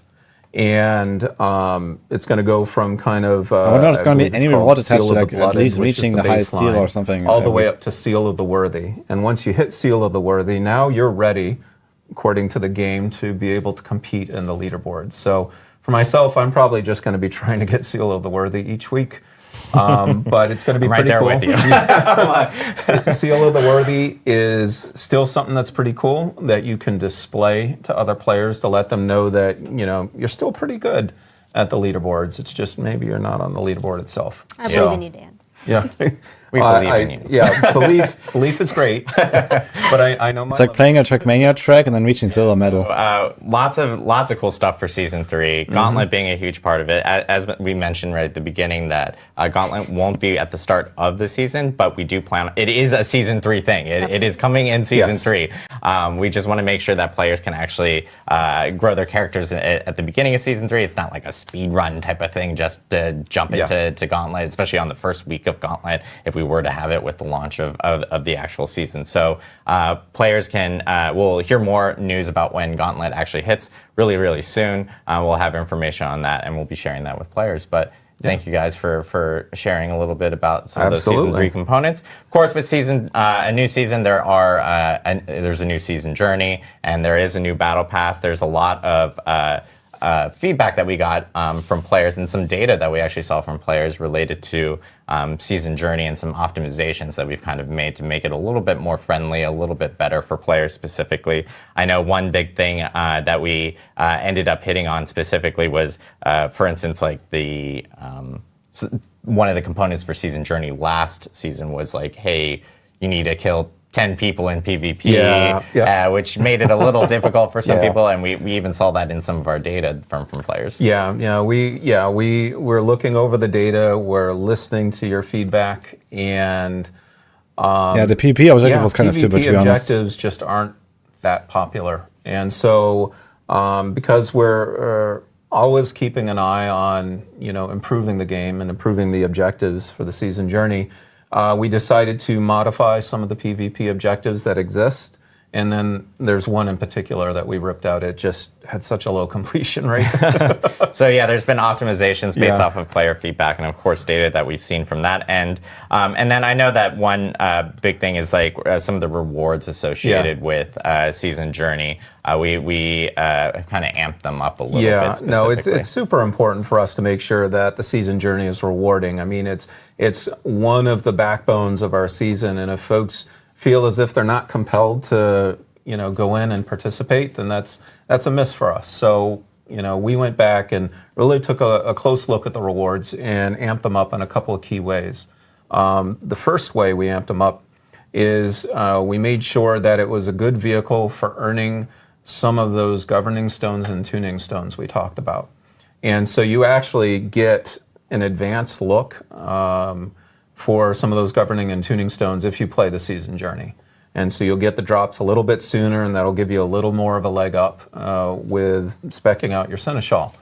The other thing we did is we looked at those later chapters, Champion and Slayer and Destroyer, and we said, wow, those still don't feel rewarding enough. I mean, we're asking players to do a lot there. We're asking them to go into the boss ladder, defeat bosses. I wanted to add really invest a lot of time, so we wanted to make journey. sure those rewards felt meaty. I don't care about the rewards. So we added a number of ancestral legendaries there, including some that are 925 eye power. Nice. 925, So okay. hopefully that will be something that folks will really enjoy, and get more folks wanting to take that journey with the season. Also, something slightly related to Season Journey and feedback is we got some feedback that previously for our quest lines, you had to complete certain levels of Season Journey to even progress in the quest line. Got a lot of feedback. People didn't like it. We don't want people not to feel good with it. So starting Season 3, you can just do it start to finish. There's no Season Journey break. Yeah, very so cool. I think the move will probably be like level 1, you just start the Season Journey right away, get your pet, and whatever else you're going to get from definitely. it. Yeah, it's and it's not again, exhausting. Community feedback has been so helpful for us, especially as we have been iterating on seasons and going from season to season. So it's been super great. Another big thing that's coming with at least Season 3 is it's a cosmetic that I think a lot of players have been looking forward to. First, actually, let's actually jump into all this. Actually, can we throw that graphic back up? There we go. So there are a lot of new cosmetics coming. One big thing I know that was really popular with Season 2 was the Town Portal skins. Love those Town Portals. Everyone is rolling with the Blood Portal. I am not rolling with the Blood Portal. I'm like the one person that's rolling with like the Angelic Wings one. If there's other people like that, like shout out to those people. I'm rocking my standard Town Portal. Who else, guys? But there are also cool new skins and of course new emotes that are coming with the new Premium Battle Pass for Season 3. And then one item that I think we actually haven't really added to since launch is emblems specifically. Free-to-play portal, exactly. Emblems are kind of like on your character title or on your character on the character bar for your screen. I have been rocking the Tree of Whispers one for a long time. I'm going to put it into retirement because we've been adding new ones here. I didn't know that exists. What the fuck? I think it's 3, I believe. Why do you do that? So this season? you will get 2 new emblems per your adventures in the Season Journey, and then 3 through the Battle Pass. Awesome. So yeah, we're adding in emblems. I know that's something that people were asking about because we've always had the 3 at launch, and so I've read that this now somewhere, gives you but the I never checked it out. actually collecting additional emblems in Season 3, and of course, Season Blessings are also getting adjusted for the new season because I know with the last season, of course, they were specifically catered towards Season of Blood. This one is, of course, being updated for Season 3, including items that affect like tuning stones, Boost for the instance. chance to receive a greater collection of specifically Whisper for players. Okay, not bad. Season Blessings will be getting Season stuff, updated and for this new season. And then I know that one thing that Duration of shrine people, effects. and something I mentioned in the beginning, which is Havarian the buff? boss ladder items, that is most definitely wonder how long. coming back for Season 3, so players can expect to have the opportunity of being able to tackle it's also through the boss ladder. And we something, actually but do not have to some me that relevant. optimizations that we'll be talking about But I like this here one. really shortly related to being able to jump into And boss this one. ladders. So, yeah, Maybe lots this of one as well. stuff for Season 3. Yes. It's a big Tons season. of Depends on stuff how for long the Season grind 3. is for Biggest this. season yet for Diablo 4. And you know, we covered a lot. I'm looking forward to people jumping in. It begins on January 23rd, where players will be able to actually jump in and create new characters for the season. shrines is Dan, Madeline, thank you guys so much. Oh, you're welcome. Really appreciate it. Yeah. And then I know for the next part of our here, broadcast, 15%, we're actually going to you're use right. some amazing tech. Okay, 15%. First time we're doing this That's a lot. because we now have two different sets. One here in Albany, which is themed But like Cathedral of Light. You know, we're in It's a not always the colder same, right? environment. It's like it's like It's scaling cold down a bit, so outside it's in going to Albany. probably end I'm up not like used to that 35 as or a 40, but it's California still a lot. person. I'm sorry. Mario builds. I landed lots of snow, but it's like Cathedral of Okay. Light, Fractured Peaks, you know, kind of feeling. And of course, we'll be going to Irvine, where we're in like the. I hate to say the bits of hell. Irvine is not like hell. I promise. I've lived there, but our studio is like that, and that we are going to be joined by Adam Jackson.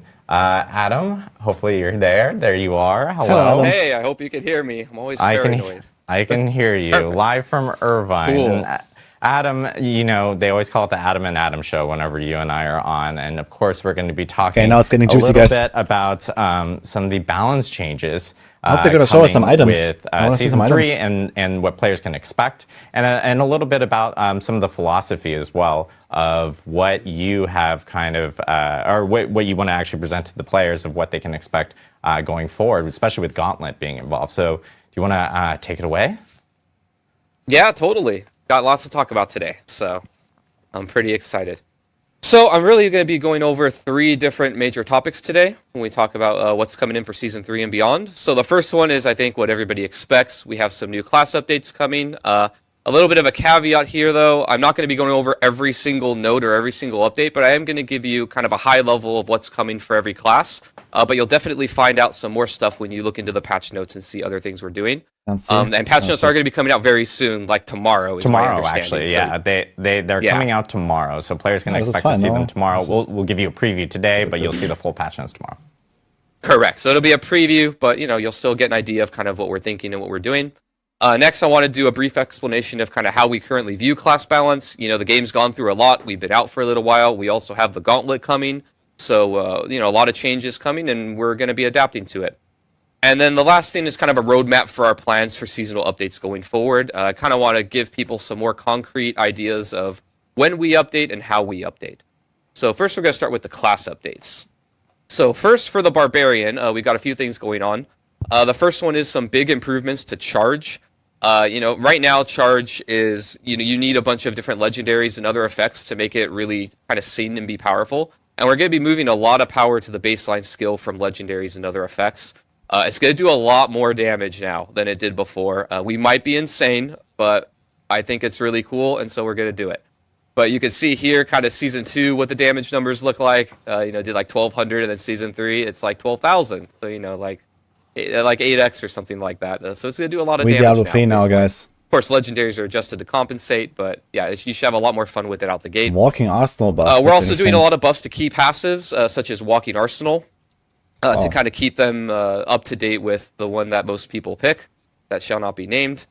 And then also we're adjusting a lot of shouts. You know, we got a lot of feedback that players don't really like feeling kind of mandatory that they put all the different shouts on their bar. I played a That's a Barbarian last community-made season. problem. I know how it feels. That does have to do much with balance, So I we're think. trying to kind of walk this line where we want it to be fun and you can put all the shouts on your bar, but it's not required and you kind of feel like there's good reasons not to. So we've done some changes there. And, you know, if I were a betting man, I'd say I'd put my money into, you know, Charge and maybe some key passives as far as things that I think you'll be happy to see. So I think you'll be kind of happy There's with our unconstrained as changes well. there. You know, Crushing Adam, Wounds, whenever right? we have you on, Wait a we have minute. to talk about class stonks, and this is I do class like my stonks. stonks. Yes. So next, let's go over to the Sorcerer. Again, these aren't all the changes. These are just high-level stuff. First one is, you know, we've we know that Sorcerer players have kind of had some pain trying to apply Vulnerable to enemies, so we're giving it to Lightning Spear now. So just baseline, Lightning Spear, when it crits enemies, will now make them vulnerable. So you have another avenue there that isn't Frost Nova to consistently apply it. We also have some buffs to various Paragon legendary nodes that you can look forward to that kind of open up or make some things stronger. And last but not least, for you Meteor fans, Meteor build is getting quite a few updates and buffs across the board. We also are giving them a new unique that kind of changes how you think about it and how it plays. That I'll be showing off in a little bit. So can't wait to see it. It's so good. It's so good. Yeah, totally. So again here, Meteor players and Elemental Summoner players, like the ones that like to use the different conjurations. We got some stuff there in the legendary or the Paragon legendary node space that should make you happy. It's kind of funny. And next we've got the Rogue. So we've got quite a few changes coming to the Rogue. There's a lot of buffs to really underuse skill and skill upgrades. You know, a lot of people use, Twisting Blades and Poison Imbue and things like that. And we're really targeting some of the things that people aren't using so much and giving them some love. In particular, we're targeting range builds to make them more viable and fun. I think it's the Precision Key passive is getting a bit of a rework, and a lot of stuff coming from things like Penetrating Shot and stuff like that. And we're also updating pretty much all the range uniques, including Windforce, Skyhunter, and Eaglehorn. They're going to be quite a bit more usable and powerful, I think. So here, again, some buffs coming really to range builds in general, and also Caltrops, which is a bit of an underused skill that we're giving some love. And then we've got the Druid next. So here we've got some buffs coming to various spirit boons that aren't seen as much play as others. As an example, Prickle Skin is the one that gives you some Very thorns. important. The amount there is being increased by a lot. Wow. You can see here in Season 2, it gives about 300 at this level. And then Season 3, I think it's doing about 4x what it used to. So some big buffs coming to various spirit boons that are underused. And then also Rabies is getting quite a few upgrades. We got a new legendary coming in for Rabies. That's pretty neat. And then we also have a buff to enhance Rabies. So for all of you that love spreading your poisons among enemies, you're going to be a little bit happy in Season 3. So here again, we got some buffs. I put Rabies here, but also Lightning Storm, and we'll be showing off a new unique there too. I'm actually probably going to play Lightning Storm in Season 3 because it's got a really cool unique coming. Actually. So you'll have that to look forward to. Yeah, I'm so excited for you to show these uniques. I think people are gonna probably cater their builds for those classes to some of those uniques. Yeah, they're pretty. I mean, we have uniques coming for every class. We're just gonna be showing those two off today. Again, not everything, but they're pretty cool. Last but not least, we've got Necromancer. So Blood and Iron Golems.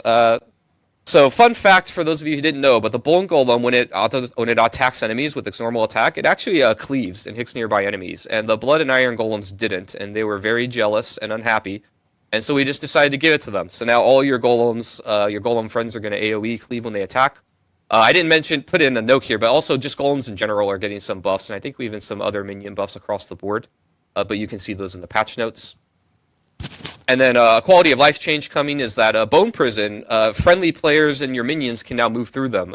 We've seen some situations, I know I've played it, where you'll bone prison an enemy and you're a minion build and then your minions actually can't get to the enemy, or they want to go somewhere else and the bone prison actually blocks them. So now you and your friends will just be able to go through it. It'll be a lot more usable. And then we got a lot of Bone Spirit upgrades, including a redesign of one of the aspects, which is the aspect of Swelling Curse. I think Bone Spirit players are going to be really happy. So you can see here on the left is kind of the old version of Bone Spirit, and it basically dealt increased damage based on distance traveled. And the gameplay there was you want to be kind of far away from your enemy and then let it slowly creep towards them. It would do more damage. But it turns out Bone Spirit players really just kind of shotgun it and try and get next to enemies. So it wasn't really very usable or good most of the time. So now we changed it where this legendary gives you everything a Bone Spirit player would want. You get more crit chance on Bone Spirit, which means its CDR goes down thanks to its upgrades. And then when you hit enemies, your max essence is temporarily increased, which means more damage on Bone Spirit. So this really just kind of gives you everything that you want. Wait a minute. And so here again, we got some buffs coming to Bone Spirit and to Golems, I think it didn't Necromancers. Update, so if you use either of those, I had my scene changed a while ago, but I think it didn't update. Sorry about that. And again, these are just some examples. We got a lot more stuff in the patch notes for everybody. I just noticed that. I did that like 5 minutes ago. Next, let's go over the couple of new uniques. So the first one is that Meteor one I talked about. So this unique is the Starfall Coordinate. It basically being like a spender skill into a charge-based skill. So now you can actually run Meteor with other things like Fireball or Incinerate. 4 ranks, Meteor on a helm. And it makes it into a very powerful cooldown-based skill that summons a bunch of meteors. It also synergizes with your enchantment, and you basically just drop a lot more meteors on around like carpet bombing enemies. 24.8% lucky. Pretty awesome. Okay, this looks awesome. And then the next one is the new Druid unique. This is for Lightning Storm. Basically, what this does is it makes your Lightning Storm grow quicker, so you can get up to that maximum amount. I think it's 4 or 5 stacks really quickly. Cool. And then also when your lightning bolts crit, an additional lightning bolt will come down and do more damage. And that additional lightning bolt also, it's still a lightning storm lightning bolt. So you get all of your synergies with all of your other effects. So basically it turns into lightning everywhere. Is just pretty cool when you combine it with all of the other lightning-based legendaries. That is very good item. Next, now that we're done with the class updates, I kind of want to talk a little bit about how we've been viewing class balance and how we're going to be thinking about going forward in Season 3 and beyond.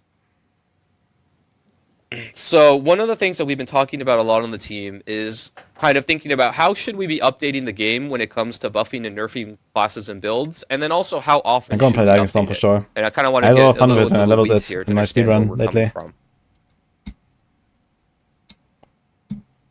So first is that we want to balance kind of two competing concepts that are always at odds with each other that we believe players want that really make for a fun game and a fun experience, particularly in Diablo 4. But this is honestly kind of true for most games as far as when they update when it comes to balance. So the first one is we believe that players really want to feel like you all can have fun with powerful builds that you discover. Kind of a core part of playing these games is you think outside the box, or you discover something, or maybe even you follow a guide, but you find something that's really cool and awesome, and then you want to go wreck demons and kill stuff with it, right? You want to feel like you have this sense of permanence where you can make something, it's going to be cool, and you can go and have fun with it. But then on the flip side, we also believe that players want the meta to refresh so that the same things aren't obviously the best choices forever. Right, looking back at Season 2, easy thing to point to is Ball Lightning, right? Ball Lightning was really fun and awesome. Newsflash, it was also kind of bugged. But, during Season 2, a lot of people had a lot of fun with it. But we believe that, if we just kept things like Ball Lightning or Hoda Barb or these things that are really powerful for many seasons over and over, I love that comment not every only single Sorcerer time. players in the case Please of Ball don't nerf Lightning, it, but just even buff players of everything other else. classes would start to feel this kind of gravitational pull and a lot of pressure to play the things that are obviously more powerful than other things. And then players would start to feel pigeonholed into Watch being out, forced man, to the play comments are very coming. specific things. And so kind of this dichotomy of these two competing factors where you want to have a sense of permanence and finding things and having fun and not being afraid that Blizzard's going to take it away from you. But you also want to have a sense of, the same thing isn't strong forever. And you look at the leaderboards or you look on forums or wherever you look for your feedback, and everybody just is playing the same things, and you feel like not everything is viable, right? So in this vein, some of the larger changes that you're going to see in Season 3 that are kind of bug fixes or nerfs, and before a lot during BlizzCon and before we've talked about how you want to give players a heads up of what's coming. So these are the things you're going to see at the launch of Season 3 that are kind of they're having their power lowered. The first one is the Ball Lightning enchantment, or enhancement, is causing it to deal too much damage, obviously. The rogues have also been getting extra combo points via very specific unique interactions. That's made them very powerful. Twisting Blades, again on the rogue, and Poison Imbue have had some interactions that we're cleaning up that makes it do more damage than was intended. The Druid very recently kind of climbed to the top of the power level in the game due to kind of an unfortunate interaction with Blurred Beasts, where you can double dip damage. And really, we've had a couple cases like this earlier in the game, so we're redesigning this legendary power, where you can kind of apply a dot or some effect, and then something else does damage based on the dot, or dealing damage on something else, and then that damage double dips, and then just goes into crazy town really quick. So we're nipping that in the bud. For the Barbarian, the Hammer of the Ancients, the Violent Hammer of the Ancients, which is one of the upgrades that you can get, was always being applied whether or not you had it. And that was kind of funny bug. That up, so basically everybody would always take the other upgrade, and then they were getting both. And then Overpower, this is more of an oversight, not a bug, but it was kind of just too strong in general. If you remember when Season 2 launched, we redid all the combat math in the game, and back then Overpower, nobody was really playing it. And then we really wanted to give it some love, and we definitely did. So it's a little bit too strong right now, and so it's just getting toned down. And now next I want to talk about our season roadmap. Kind of, when we were talking about how we think about how often we should update the game, we wanted to let you, the community, know kind of what the conclusions we came to and what we're going to be doing. So right now our plan is to update the game twice per season when it comes to class balance. And really just class updates. Yeah, actually, I want to do We're this going to like. do one update at the launch of a season where you're boy. going to see more kind of large-scale things. I'll wait for that class is balance, kind of okay. expected to shift a little more. And then we also plan to do a mid-season update, and that'll come somewhere around the center of the season, depending on the exact dates of patch cycle. So you'll get a little bit smaller of an update there, but still something that'll, do a bunch of buffs, and we're going to go into detail of what you can expect from these. Interesting. So first, let's talk about season launch and what you can expect Thanks, when the new Cranky. season comes, when it comes to classes and systems, so on in balance. So the first thing is we're going to be giving you some new content. You can count on this. We're going to be giving new legendaries and uniques that are added to the game. The amount that we do can be variable, but what we can commit to is that every class should be getting something new in this space. So you can expect some amount of new legendaries and some amount of new uniques that'll give you new toys to play with. Next, there are balance updates. We'll be doing Anyone both seen a balance shout and about design it doesn't updates for all the shout? classes. And by Yes. design updates, I mean, some more in-depth things where we change around functionality rather than just moving numbers up and down.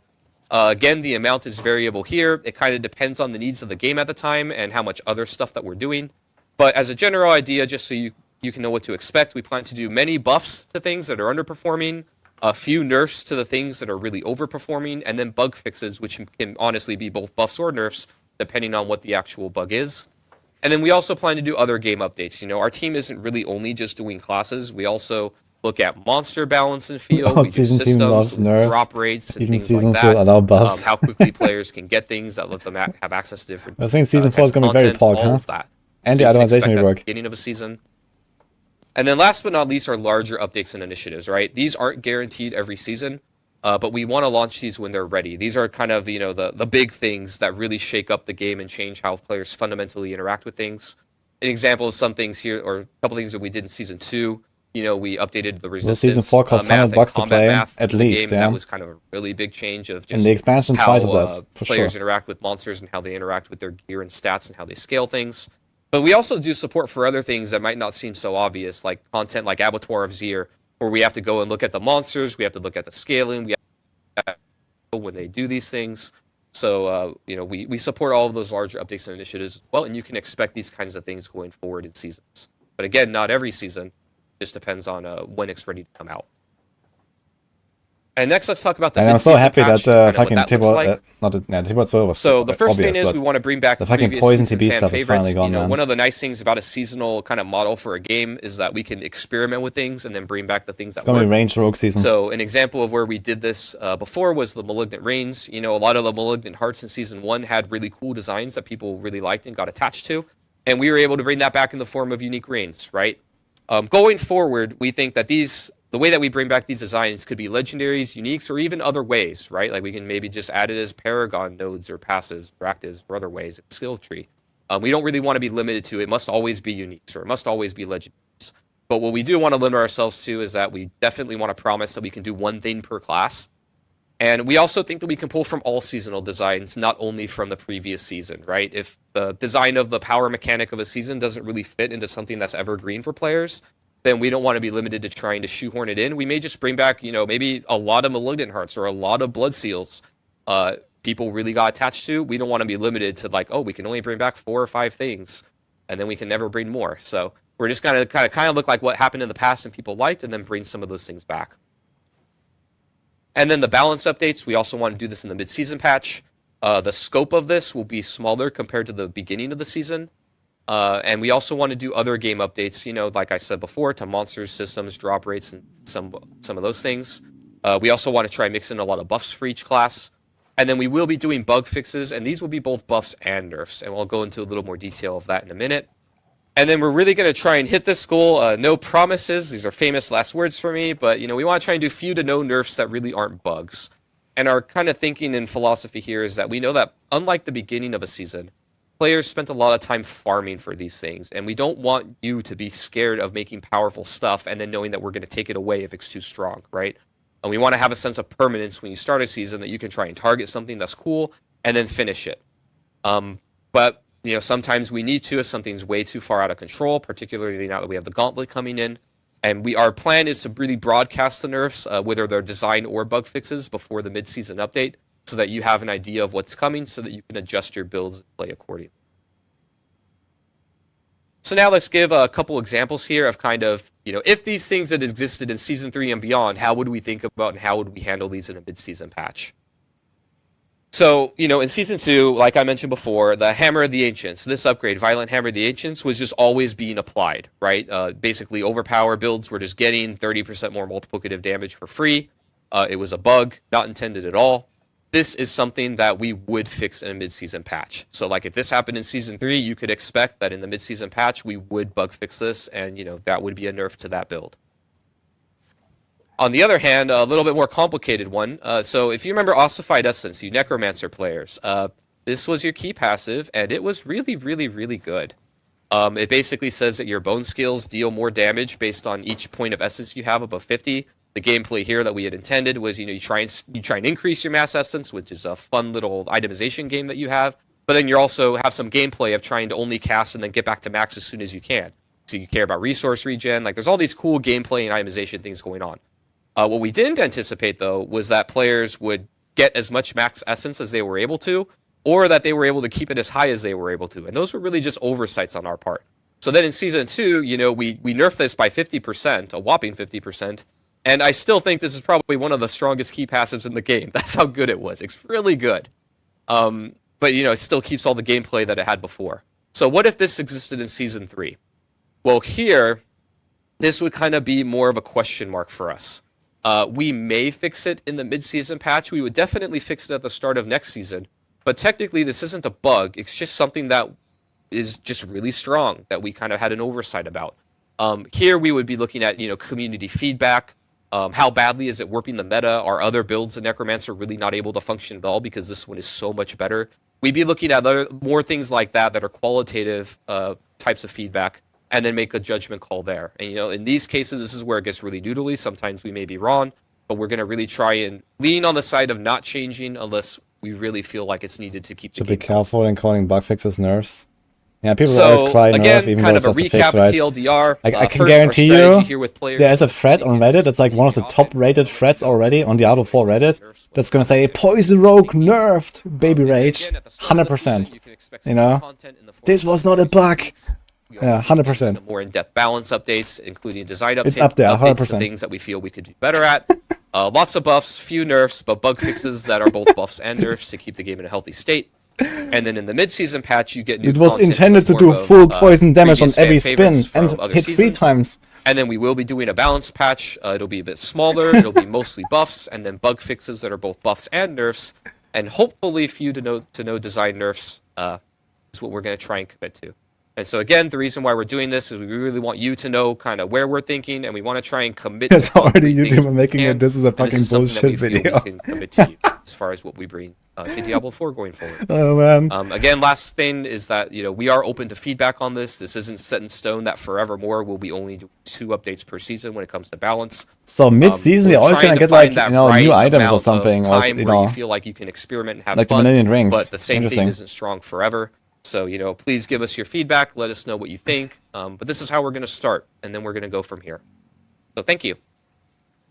Awesome. Thank you so much, Adam, for going over all the balance changes coming for Season 3, along with the roadmap, which is really important. And so that's a big thing that we will make sure we do, is obviously communicate often, communicate early, specifically about all the balance changes that may occur with the start of a season, and of course with that mid-season patch. And just for like better understanding within the community, if you follow version numbers of our updates, because we usually do client patches with big patches, usually mid-season patches land around around the 0.3 variant of a patch, if you want to go specifically in that.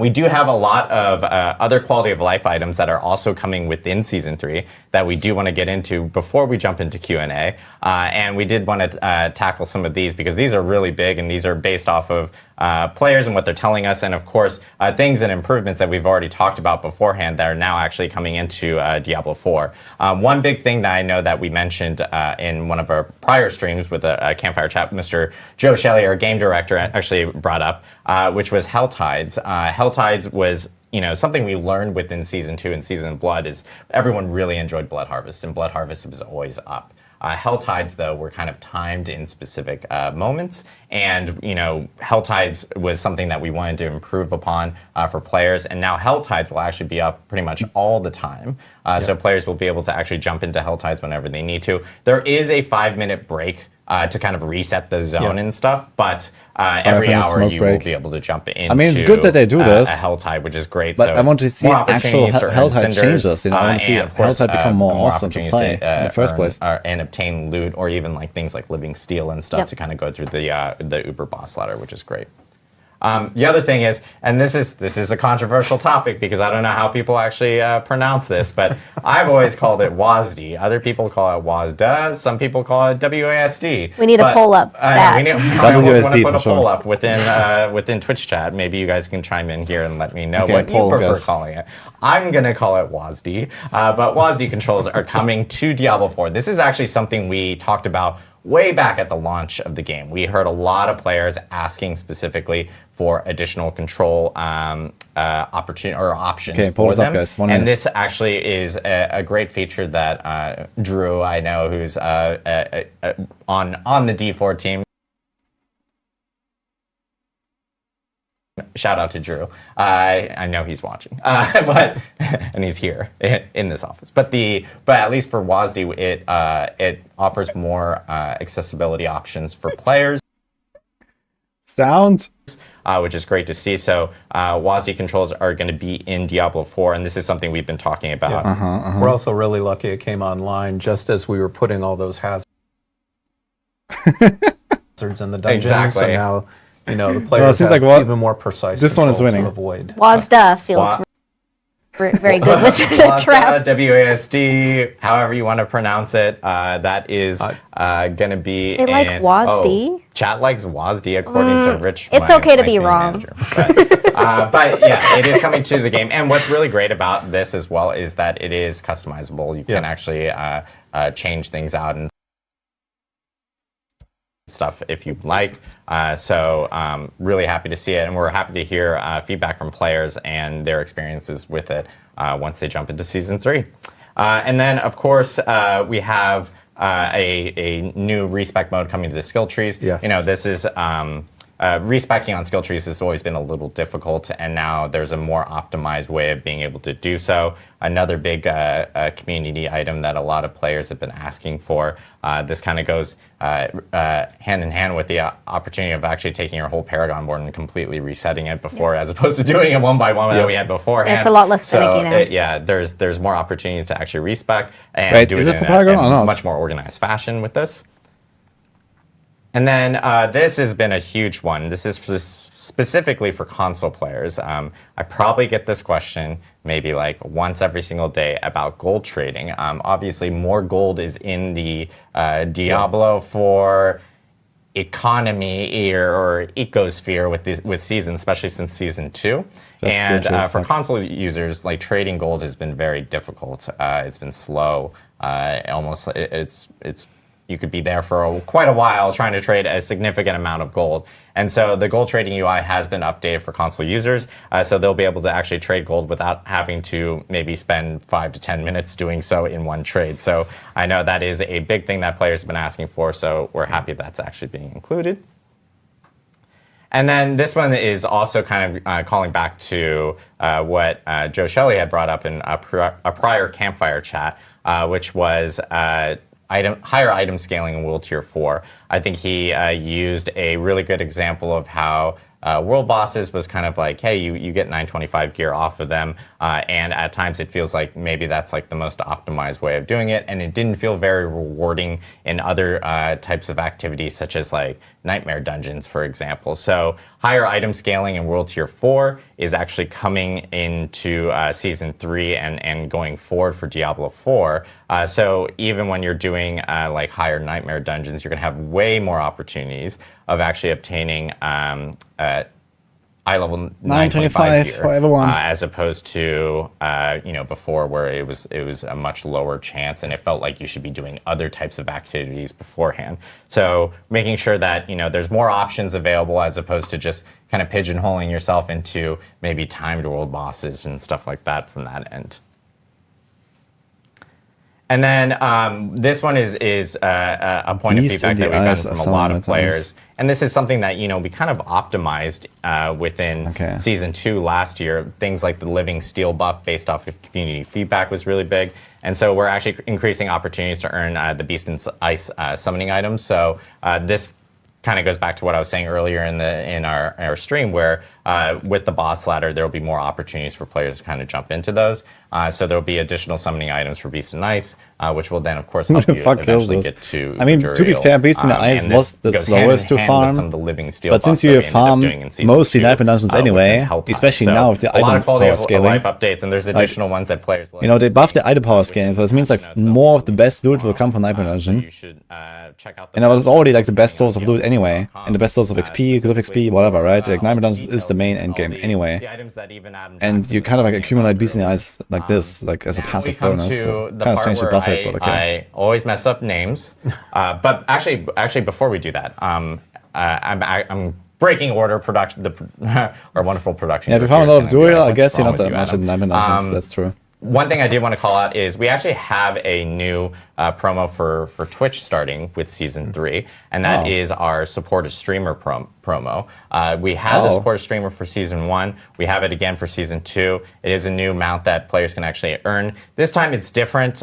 Before we only had a select group of streamers. I think it was like around like 2,000 streamers that signed up and opted in. Now it's for any streamer that streams Diablo 4. Thank you, Twitch, for making the engineering updates to allow for it to be just across the whole entire category. Any streamer that is streaming Diablo 4, if you're a viewer and you happen to be watching them, you can either purchase a sub from them or gift a sub to a total of 2. So it could be 1 gifted, 1 purchased, exactly or the 2 first gifted. time. And you'll actually end up earning the amount as well. You just subs. need to make sure that your Battle.net account is actually linked Brown with your horse. Twitch account, and you not are crazy, I guess. participating Diablo 4 streamer. This is cool rune, I guess, but that's about it. Stuff, for you to earn that amount. So that is coming. And there'll be a blog later today about that specific Twitch supporter streamer program that's going to be launching with the start of Season 3 on January 23rd. So make sure to check it out. And I believe it's actually going to be running for many quite a subs, while, I guess. like a month Unlucky. or so. So players will be able to kind of take part in that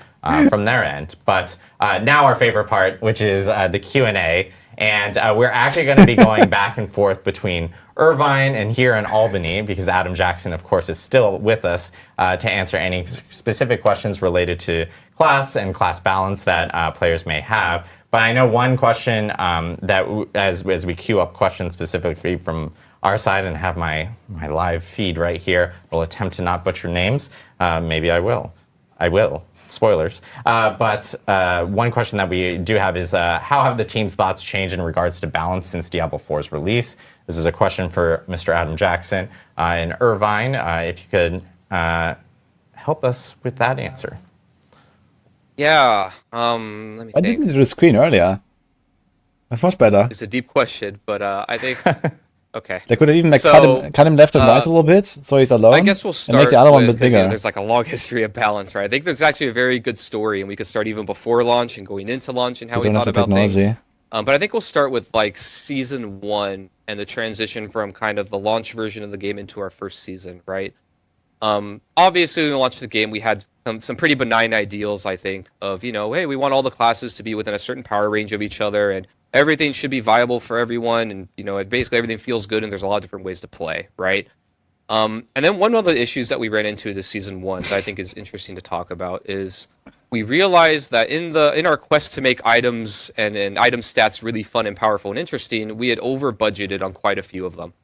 And I think just in the interest of time, I'll pick on cooldown reduction. It's a very scary stat to me and the team. So we realized in the launch version game, the cooldown reduction was too high, right? And so players are basically able to solve cooldown reduction, use that with air quotes, and get to a point where they had very low, if any, cooldowns on a lot of their skills. And this was true for many stats, not just cooldown reduction.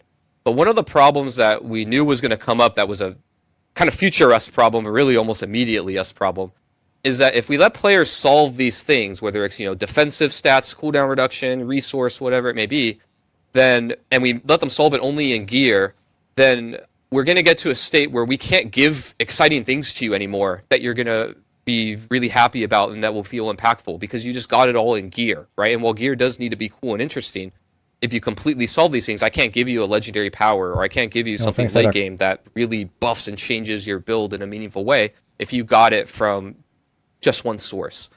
And so then we launched season 1, and we're like, okay, we're going to kind of eat our vegetables here, and we're going to preserve the long-term health of the game, but we're going to do these very necessary nerfs, and there are quite a few, right? And even at the time we did this, we knew, we tried to mix in a bunch of buffs and, try and make it feel good, but we just didn't hit the mark, right? We kind of failed in that endeavor. We did, do the necessary things to bring the game in a long-term healthy state, but it came at the cost of player fun and player sentiment. So you went from the beginning preseason to season 1, and the game overall just got quite a bit less fun because you were just less powerful and you weren't compensated enough from the player point of view. And so we kind of learned a lesson there of we need to be a little bit more thoughtful and careful of when we roll out these things and how we roll them out, and then also how we communicate it, right? Because we didn't really tell people the intricacies of these problems. We just came out with a patch and let you figure it out, and that didn't go too well, right? So then in season 2 came around, and we did a big combat math update to the game. We were kind of a little worried because we had to kind of thread this needle of we also were nerfing player power because we changed a lot of multiplicative synergies to be additive, but we wanted to do it in a way where you felt more powerful and it felt more fun and fair. So we had to do a lot of more work on the monster side and balance monsters to the new expected player power when, vulnerable is not always multiplicative and all these other crazy things going on. And I think we threaded that needle really well. A little bit to my surprise, I'll be honest. I was a little scared going into it because it's just such a big update, right? And then we also decided during season 2 when it came to balance that instead of trying to, nerf and whack-a-mole things that are really strong and immediately take them away because it's not supposed to be that way, we just kind of let it ride. And so that's why you saw things like, Ball Lightning, Hoda Barb, the Druid, Poison Druid, Rogue combo, many classes had just something that was kind of crazy. And we just let it go. But even now, towards the end of season 2, we're seeing that, some people are starting to be a little upset, hey, these same builds are just killing everything. And if I want to do the really hard content, I have to be one of these things because that's the only thing that works. And obviously, we don't want that to be the future of the game forever. And so now we're trying to come up with a more balanced approach of how we see these things. And that's why, again, I was saying kind of in my presentation, we're thinking a lot of, how often do we update actually really matters, I think, from your point of view as a player, because that determines how long you are safe to do something that feels crazy and awesome and powerful. But then also how we update the game matters as well of hey, are we okay with, 1 or 2 things being really strong for a while, or what is the range that something can be too strong? Yeah, I also hated the combo point bug, honestly. That's another I mean, subject that maybe it was fun for a week or something, but more in depth in the end, you're just forced into it. Anything that's not combo point built is just useless. All this stuff, all right? good. No, I appreciate the it. The Tremors will bug alone just kind of so killed 60% of the possible rogue builds. Going back to Adam, but I know one question that we at least and then people cry about Buddha season 3 is this is from Ice Vixen. I'm attempting. What about group play in vaults? How does that specifically work? Because obviously there's the warding buff and everything. How do rewards kind of associate with that? Right. So you are able to group up and play through a vault, and Diablo 2 had perfect balance for cooldown, resources, and items. Chucking a mana pot every 2 seconds and teleporting with 0 cooldown through the entire map. Definitely perfect balance. If you leave the dungeon, you will lose the buff. So we're trying to avoid some cases where players might try to cheat their way to the end. But overall, we're trying to be as supportive as possible for group play. Awesome. Makes sense. And then I know this is a question back for Adam. A popular question regarding minion builds and plans for minion builds. I know this one has been brought up in chat quite often. What are the plans for maybe Necromancer or Druid minion build specifically? Yeah, I definitely don't get asked this all the time. So let me think. So we know the feedback that people want minion builds to be kind of more impactful, and these are now I'm kind of going into my opinion, but I think a lot of that feedback comes from a combination of, they don't feel necessarily maybe as powerful as other builds, which we can and we do. And if you've noticed in our past patches, we've consistently been number buffing minion builds, and even this patch does have some number buffs in that realm. And we doubled But I it. think a more complicated, difficult problem to solve is kind of the relationship between the player and the minion, and making the minions feel really cool and awesome, and your investment into them really pay off in a way that is kind of more visceral. That is a harder problem to solve that requires... Dude, they're literally making in my Seneschal mind, companions that anything, scale with your character these are power. things like, Why can it rating make of all how pets the scale that upgrades way? work, and that relationship between sacrificing and minion upgrades, and really trying to make them do more visually, I think, cool and awesome things, and maybe more I mean, reactive I to hate you, minion builds, and so you feel but like they're why not? they're doing a lot more on their own a little bit. That's kind of the direction that we think. We don't have anything to announce right now as far as that. And Druid companions, I think, are kind of in a similar vein, even though they don't have quite the same support in fantasy that Necromancer does, because they don't have a Book of the Dead, for example.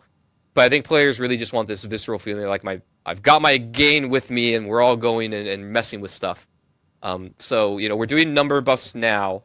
It is a thing that we are looking at. I don't have any promises of when, because again, this is something that I think is a little more difficult to tackle, and we have other things that we're tackling that are a little more difficult coming in the near future. But it is something that we know of and that will definitely be coming. I just don't know when. Awesome, I appreciate it. A question related to Uber uniques on Uber Vaults. Is that something that players can find there, or what can they find in that system? So Uber uniques are still the domain of Duriel at this point. That's going to be your best shot for getting Uber uniques. But we still wanted to make the Uber Vault rewarding. Yep. And so for the I guess the Seneschal Doubters win, guys. we've actually created several unique tuning stones, which really we haven't given away too much information about. But defeating Uber Malphus is going to be the only way to earn those. Awesome. Yeah, so players will be able to get really, really powerful, unique tuning stones specifically from those. And I will spoil it a little bit. We did technically have PC Gamer did a good interview with Sean, and I know it was kind of revealed specifically in one of the shots there. So if people want a sneak peek of what one does, there is an opportunity to actually check it out there. So people can actually see it there. Another question back for Adam. This is another big question within chat. Oh, by the way, Beefcake Monster asked that last question. I forgot names, but this one is actually asked unique, by a lot of people, so just many names specifically. Sure. Snapshotting. Snapshotting is something that kind of appeared, especially as players were going through Abattoir of Zir. Do we have any plans regarding snapshotting and what we might do for that? Yeah, we do have things coming. I don't have anything to announce today. It won't be at the beginning of Season 3, but we do have fixes coming for snapshotting. We're aware of the problem. It came on a little hot at the end of Season 2, but yeah, we've talked about it. We've seen it. We kind of know the intricacies of it, and we'll be taking a look at it in the near future. Awesome, I appreciate it. A question that I've also seen a few times in chat about Zoltan Kuhl. Funny enough, do we encounter Zoltan Kuhl in this? Do not encounter him. He is still dead. No digging up his head this time. What? But you will hear his voice. We have several lore books that drop throughout the vaults, and generally his presence, and Ayajan speaks of him quite often. Of course, we have to hear Zoltan Kuhl and his wonderful voice of talking down to everyone. So that makes perfect sense. I know a question regarding the vault specifically. Is that an area that players can actually maybe potentially level up Paragon glyphs, or is that still something that is tied to Nightmare Dungeons? So the Nightmare versions of Vault should work the same way as Nightmare Dungeons in that respect. Awesome. You should be able to level up your glyphs there too. Awesome. Yeah, I know that a lot of people were hearing about the Nightmare Vaults and they're going well, does that serve also the same, can I do almost get both objectives in one type of thing, which you now can. And that was from Galley055 who asked that question specifically. And then I know a question we have from UN Tanks Up. Bad. Terrible, Adam. How many times can we do the Gauntlet in a week? So we have not restricted players' access to the Gauntlet. I I think it's the type of content we want people to try and master. And in order to be able to do that, you've got to be able to practice and you've got to be able to improve. And so really you can play it as much or as little as you want, which is a change again from something like a Nightmare Dungeon where you need a sigil. The only requirement right now is that you are World Tier 4 and that you think you're ready. Yeah. So again, you can jump into these specifically before, gauntlets specifically before hitting level 100. It's usually preferred to go in at level 100, but you can try tackling it a little bit earlier if you want. And you can do it as many times as you want, which is really cool. So I'm excited to see how players optimize because of course they change every single week and they get to kind of like learn and they get to kind of maybe modify based on how many people are within their party, which is really, really cool. A question that we also have been getting regarding some of the I lost my question now. I'm so bad at this. The itemization updates that we have talked about in the past. A lot of people are asking like, hey, is that still on track for Season 4? This one was specifically from Firmel. Yes, that is still on track for Season 4. We have a really massive itemization update coming specifically for that season. And we'll have more news to share as we get closer to Season 4. But for right now, we don't have news to share with the community for Season 3 regarding that. But it will be pretty significant, and we'll be talking about that more in a future stream here coming down the line. I guess I got to hear about it in then, like 2 months or something. Let's see. Any updates regarding like some of the group finders or social features? I know that is also another big question that a lot of players have been asking over the last couple months, specifically about, hey, are we making any changes and everything towards that? And really, this is something that we addressed at BlizzCon as well. I think Tiffany answered this one, where it is something that we're looking into, and the team is obviously seeing the feedback, and it's something that we're planning on working and making better through the lifetime of Diablo 4. So players can expect to see better and more optimizations towards the social features and the friend finder specifically from that end. Let's see. Do we get more sources of Uber uniques for this specific season? Really, the best way of grabbing Uber uniques is through the boss ladder for sure, through Uber Duriel. And there are more, you can of course find Uber uniques anytime throughout the game. It's just of course you can find your Shaco. Just farm Uber Duriel, whatever you want, guys. And that is for still the same 2 million hours for this season. And there are of course now more opportunities to go into that fight now, since we've like amped up a lot of the drops specifically around like Living Steel from Season 2 to the Beast and Ice summoning items now with Season 3. So players will actually be able to kind of jump into Uber Duriel specifically from that end. Let's see. I know we get a lot of questions about field of view from players asking like, hey, is there any update of like, are you guys planning on actually increasing the field of view? Right now, we don't have any plans towards that. It's just something that we've been hearing a lot from players. There's a lot of work that, of course, has to go into something like that. But whenever we do have an update, we'll make sure to actually provide that specifically on that end. Codex updates is another big thing because people have been asking about the Codex updates. I'm just like kind of shotgunning. I'm seeing like words appear in chat. I'm like, oh yeah, that thing. That is something that we talked about before, and that work is currently underway, and that will also be part of a future season. And it is a massive update. It's something that we had talked about beforehand on previous streams, Season 4, which was kind of helping out with inventory, making sure those specific aspects were like pulled out of inventory and kind of stored within the character or cataloged within the character. So we will have more info on when that actually ends up hitting soon. But there's a ton of things that are coming to D4 to help address a lot of some of this community feedback specifically on that end. And then question regarding Gauntlet. This is from RM Dragonheart. Will you be able to inspect the top players in Gauntlet and see what builds they're potentially using? So you will be able to inspect the top players from Gauntlet. There'll be a link from the leaderboard to a player's profile.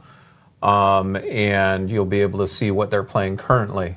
But we do not save a snapshot right now of what they played at that moment. Got it. Awesome. Yeah. So yeah, if you want to see kind of like top builds and stuff like that, you have the opportunity to, but it does, if they happen to change their build overnight or something like that, it's going to grab whatever that existing build is specifically from that end. And then I know we've gotten, or this was a question from Max, not TV, regarding Malthus. Do we have any plans of Malthus becoming maybe potentially an endgame boss outside of the season? Or are we planning on maybe, introducing it in like a boss ladder in the future? Right. So every season, much as Adam described for power, we take a look at those elements that we really liked from a previous season to see if we can bring them forward. Certainly people on the team like fighting Malthus. Hopefully y'all enjoy fighting Malthus too. If you like fighting him enough, then perhaps in the future, we could bring him over to the boss ladder. Yeah, but, just like Farshawn. Yeah, but we're no commitments to that quite yet. Awesome. Cool. Well, I know we went through some questions here, and we're a little over beyond. We were aiming for 90 minutes. We're a little beyond. It's totally fine, though. Well, good news. Really the three guys are actually a working lot on of stuff before in now. season 3. Really appreciate everyone providing development is questions. And finished. if you have additional questions, of course, make sure to ask them over social media, Reddit, forums. We're always checking those out, and of course, we'll try to address them in either future streams or immediately if we can after the stream. Again, patch notes for season 3 and the new 1.3 patch are going to be hitting tomorrow. So make sure to check Diablo4.com specifically for those patch notes. It's a big one. Always a big patch notes when you start off a new season specifically. And we have a lot of other activities that are going on within the Diablo universe. Diablo 3 started their new season just a couple weeks ago. D2, repping D2 today. There we go, D2R. D2, I know we've gotten a lot of questions about when the next ladder will be. We'll have more news on that in February. We don't expect a ladder reset to happen until February, but we'll give you a specific date as we get closer to February. Of course, DI has a ton of new updates as well. They had a big update before the holiday regarding familiars being added to the game, and they've been expanding on that. So there's a ton of stuff coming to the Diablo universe. D4, even earlier this month, we talked about how we will have ray tracing and a lot of those features coming into Diablo 4 here really soon. So players should expect to see that within a future update really soon. So I'm super excited for those items. But lots of stuff within the Diablo universe, and of course, season 3 hitting on January 23rd. I just want to thank, Madeline, Dan, Adam Jackson from Irvine. I'm looking forward to flying back and saying hi again, Adam. But I want to thank you guys for of course, joining us on this special developer update live stream for season 3. And just a heads up for people that are watching, we our friends at Xbox are actually doing an Xbox Developer Direct that's going to be starting here really soon. So make sure to check that out on the Xbox channel on Twitch and on YouTube. And of course, we'll be raiding into some of our wonderful Diablo partners on YouTube and Twitch. So make sure to tune into them immediately after the stream. But thank you guys again for tuning in for the developer update for Season the Construct, which is launching on January 23rd. Patch notes tomorrow on Diablo4.com. Look at that. And yeah, thank you guys from Albany. Really appreciate it. Thank you guys in game. Have a good one. Well, some wins, some else. I was hoping for a bit more.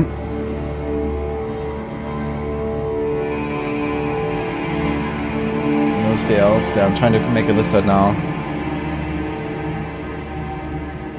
So, this is definitely good stuff here. What else? I mean, the quality of life stuff. Stash tab.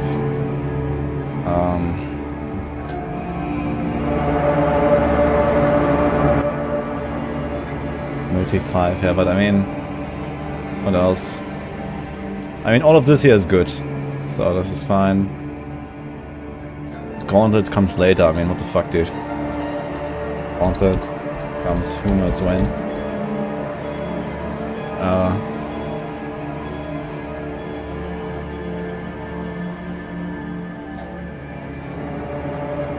No Chorus Rework. Chorus Rework, not done. No sneak peek. on itemization. I think they should have at least given us something. You know, they must be pretty far along with this already. You know, they've been working on this for months. So... snapshots. Yeah. Big raid for Anna. Okay, now like for real panic. Okay. Well, I guess you can close this now. Can give a shout out to Anna though. She's nice. But yeah, I just wanna like finish this here. Shaco. Yeah. What is like mid stuff? Most I don't think I wanna like really mention any mid stuff. It's mostly W's or L's in my book. Like I really like this here. So I think that the class balancing and the itemization and the items, you know, they're gonna add and stuff. I think that all looks like pretty interesting from what they said. You know, bleed, like arsenal, unconstrained, like, you know, charge. I mean, it could be interesting. The whole conjuration stuff for Sorc, Meteor. The Meteor stuff is really making me excited. I haven't even played Meteor yet, so I really want to do that. Yeah, range skill for Rogue. Finally, like, you know, the bugs fix and stuff. So that's good. The Lightning Storm stuff also makes me excited. Maybe Brabus too. Yeah, Necros. I can't say I care too much about this here, but I guess Necros are overall in a good spot, so... Oh, that was the Bone Spirit stuff, actually. Bone Spirit. Gonna pump, I guess. So yeah, I kind of like all of this, yeah.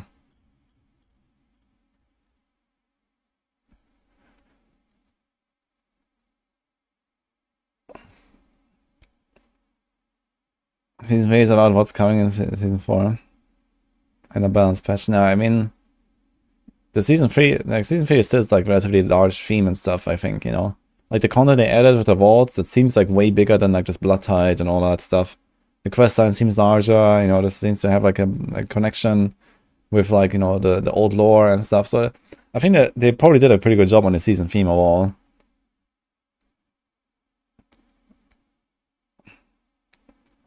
The rings will stay. Yeah, the rings are permanent, of course. You're planning on using WSD? Good question. I use WSD a lot in like basically exclusively in Diablo Immortal. I didn't play with mouse really, mouse movement, but I never missed WSD in any other game. But Diablo 4 is very similar to Diablo Immortal in like, you know, the flow, I guess, and the pace of combat. So maybe I'm gonna try WSD.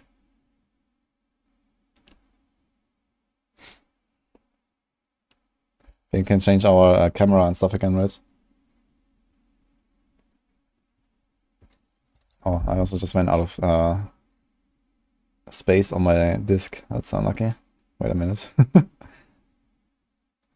Before my PC starts crashing or something.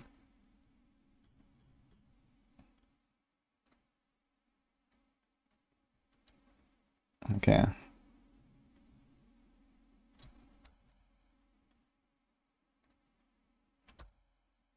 Alright, better. Ah, man.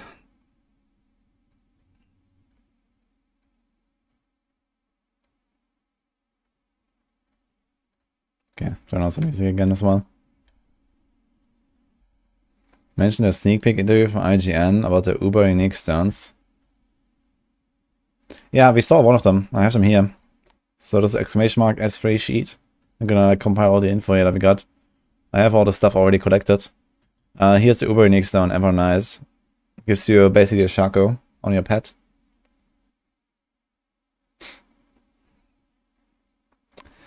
Yo, instant raid from Chronix. Thanks, Chronix. One of our Maxwell guys. How's it going? So, what's the opinion here?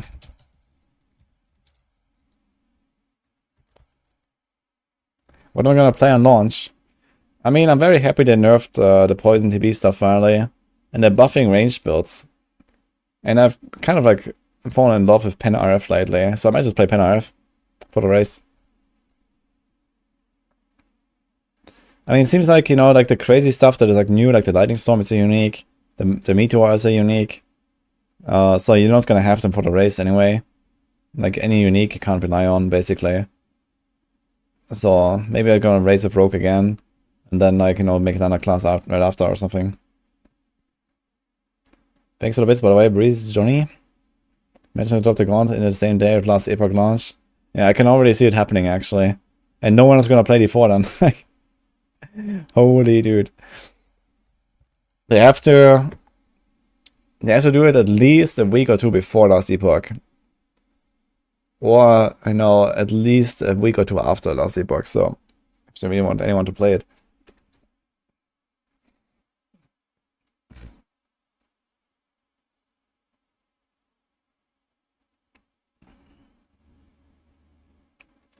Last Epoch is PC only. I have no idea actually, but maybe. Gauntlet only counts up players. Imagine you log in, you build them by PC, and there's just no one showing up. And then console is full. Oh man. Yeah, Thai Poker, thanks for the 30 minutes.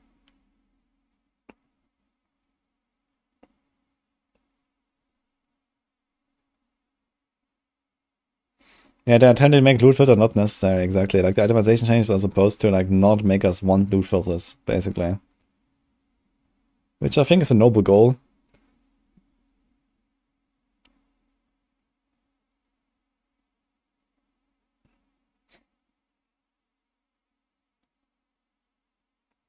Season 2, grind Helltides to grind Duriel. Season 3, grind Helltides to grind Malphas. No. Season 3 is still grind Helltides to grind Duriel. And then you grind these, what I called Arcane Tremor events. So you had like some of those screenshots here. Actually, I start putting some stuff in there. Old info. I guess I have like some of these screenshots here. Let's sort of get them. I also have to go back through the vault again and like... Oh, we can actually add a few more things here as well. I have a few of these support. Okay, let me try to find this again. Campfire.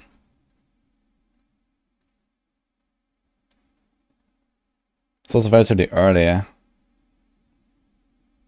So here's a recap, and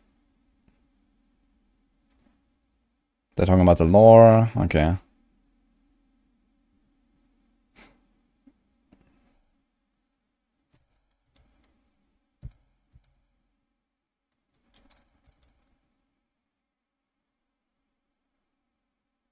It's like a timestamp of this actually. We can put this here.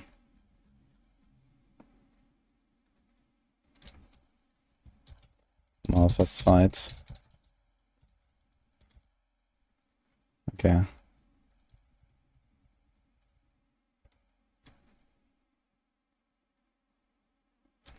That was like the interface that it showed us with like more to support skills and stuff. I want to try to find them. Make the screenshots. Also, I'm gonna make a poll actually. So what's your guys' opinion?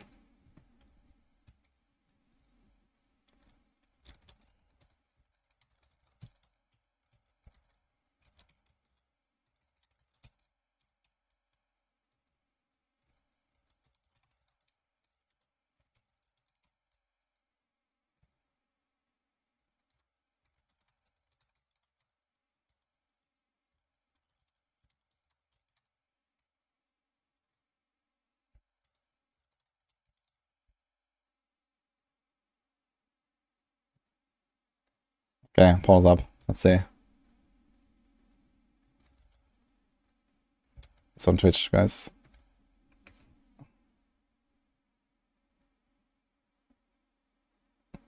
Just saw Diablo Campfire, there will be a leaderboard. Yeah, later. Yeah. Isn't last Epoch already out? It's in early access for the last 3 years or 4 years or something. It's releasing 1.0 in a month. Snapshots are not fixed. So I hope they're gonna do this at least before the Gauntlet comes out, because otherwise, yeah, yikes, dude. So. Okay, did I miss the juicy stuff now?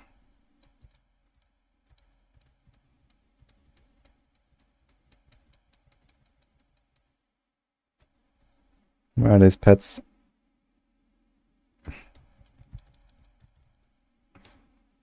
Okay, let's see.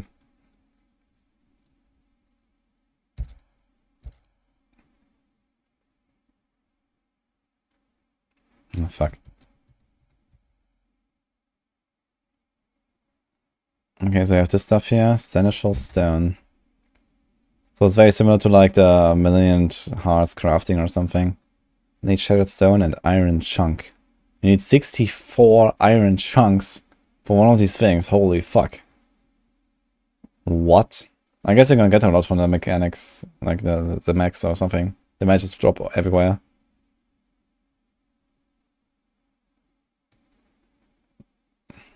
Am I following enough Diablo streamers? I mean, I know them all. Why not? It always gives me a good overview of, like, you know, who I can raid and stuff like that.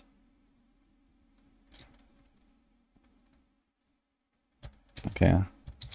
Crafting. Stones.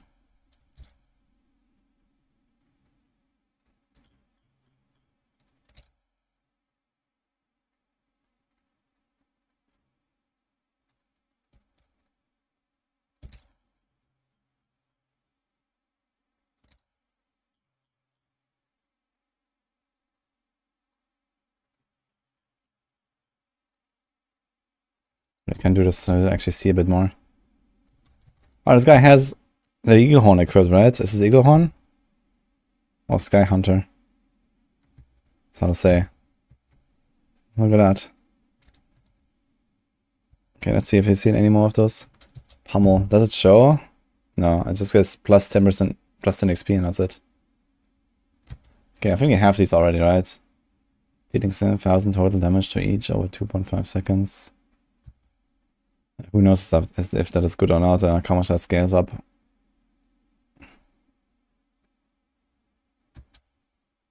Okay, now, very slow.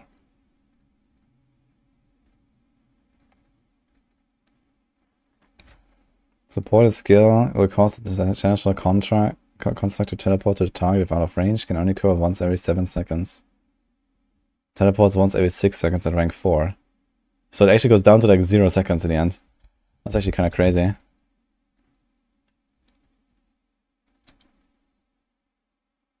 Yo, nice lot. Thanks for the sub, by the way. And we had a wing for Daniel. Hello, Daniel.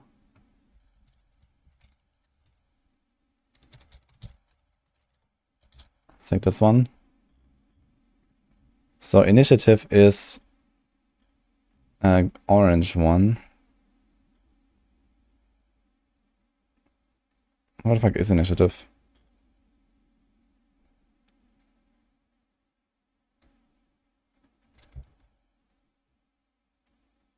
I don't have it in my list. It's not in the list. Question mark.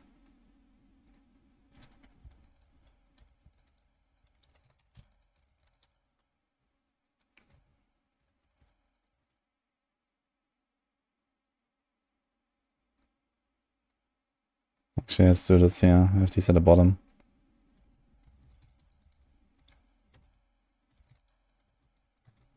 Legendary. Confirmed. Okay, we got this one.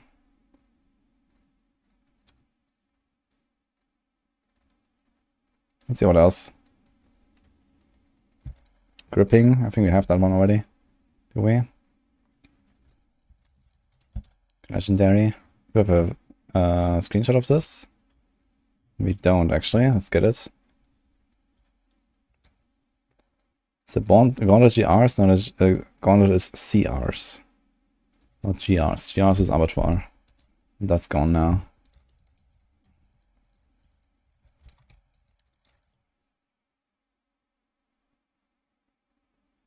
Damage and effects done by the supporting skill to disarm enemies pulls them towards the Seneschal construct. That's actually crazy. Because the only thing that improves here is the cooldown. And you don't care about that at all. Like, this is actually really strong, even at level 1. Damn. Okay. Wait, where did it go?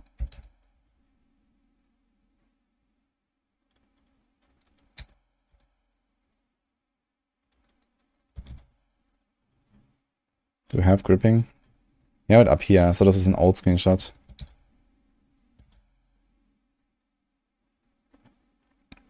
Maybe we can make them a bit smaller so it can fit more.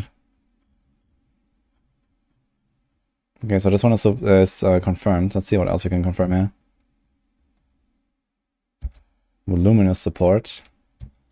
Let's get that one. I think we didn't have that one either.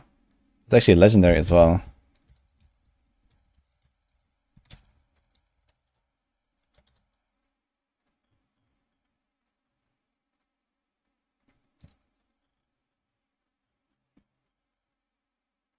Oof, man. Let's put it here. So this gets plus 3% per rank, ending at 50%. So I guess it starts at 23% and then goes to 50% increased size, I guess. Or maybe it scales down. Acquired by overcoming wall challenges. Okay. So voluminous is confirmed at least. Let's do this. Also legendary. Confirmed. Let's see what else.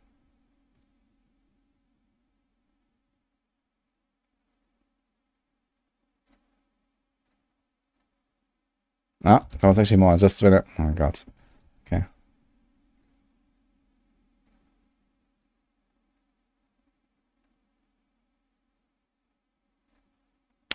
Fuck's sake.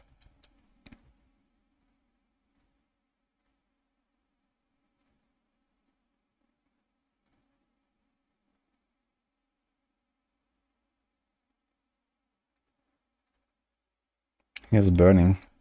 I think I had burning already, right? No, but this is rare, confirmed. 50% of supported skill does applies burn. Maybe get a better one, but let's get this one already.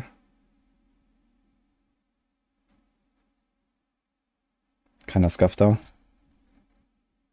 Okay, gets better.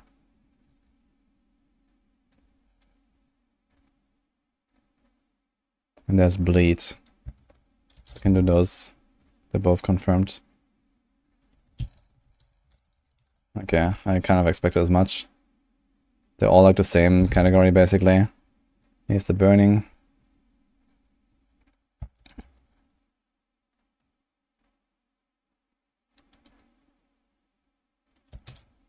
Bleeding support. We have almost the entire list now, guys. Look at that. Okay, let's see what else we find here. Electrocution, do we have that one already? Yes. It's always 50% as well. So what actually changes on this? 50% of supported skill damage supplied as burning damage. It's kind of interesting because usually this only works on like physical damage, right? So usually it's like, you know, off physical as extra burning or off physical as extra bleeding. But here it can actually take elemental skills and then you can take a fire skill and then also make it burn. Or you can take a poison skill and make it burn or something. Or you can make a fire skill and make it poison. Enemies take 24% extra bonus damage from bleeding. Extra bleeding damage from all sources while moving. Okay, only while moving. Yeah. It's not that crazy, I guess. People told me that there was no YouTube stream, so can we take it from YouTube? Is it on YouTube? The Campfire chat? It'll be easier than Twitch, but apparently there was no YouTube stream. People told me. It is on YouTube. Okay, can someone link it? Yeah, this was much easier on YouTube for sure. You watched on YouTube, okay, then people were just like telling me some random stuff. People told me it's not on YouTube. Okay, thank you.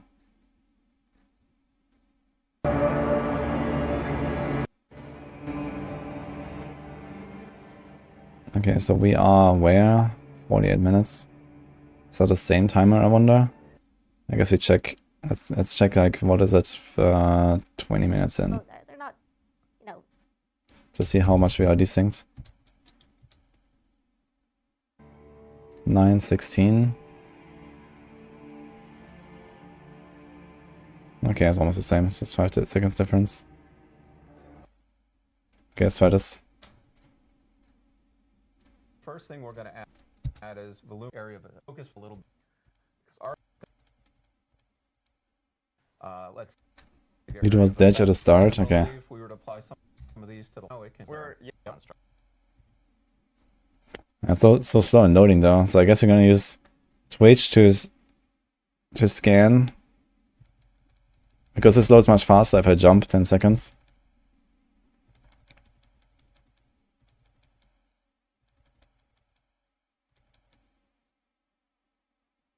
Say anything else? Talking about vaults now, so probably not. On here we're talking about the Gauntlet, right? Can I examine the screenshots on Gauntlet though? Gauntlet monster level is... No, it's not level 100, it's 124. So it's like the equivalent of like what Nightmare Dungeon? My Nightmare Dungeon is plus 54. So it's the equivalent of a dungeon tier 80. Actually. No, 70. Yeah, Gauntlet is like equivalent of a tier 70 dungeon.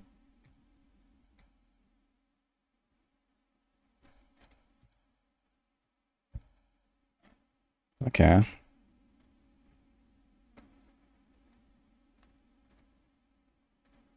Could rename this actually. It's no longer soon TM. You have a bunch of old info in there. They didn't really show these Arcane Tremors. But I think somewhere they had like the maps, right, of all the Arcane Tremors. Let me see if we can find that. Here, I think.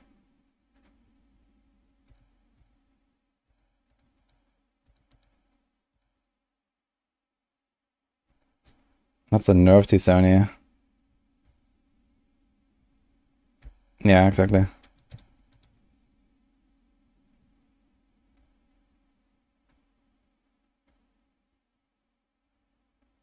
The endgame builds will wreck the Gauntlet. Yeah, the Gauntlet is not supposed to be a challenge in of itself, I think. The Gauntlet is supposed to be, you know, a challenge against the entire world. So, it doesn't matter how much you wreck it. Someone else can wreck it harder, and that's the important part.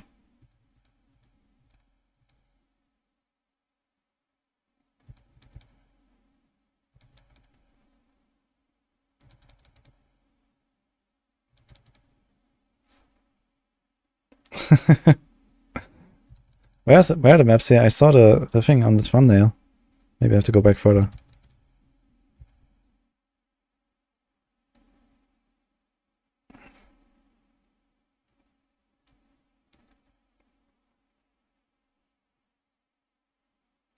New Meteor Unique is complete dog shit.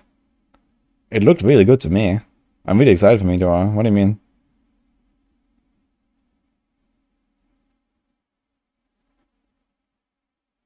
Did you nerf Tibalts?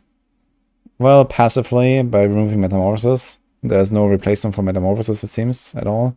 So you have to bring your own Unstoppable now, and some classes can't really do that efficiently.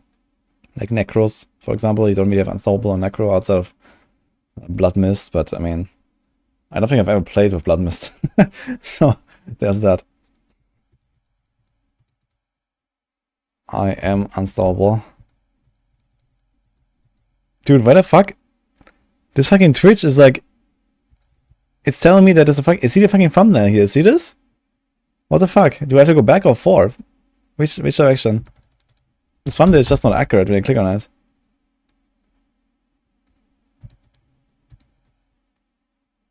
Man, why is it loading so slow? Let's go 360. Doesn't load faster. Okay.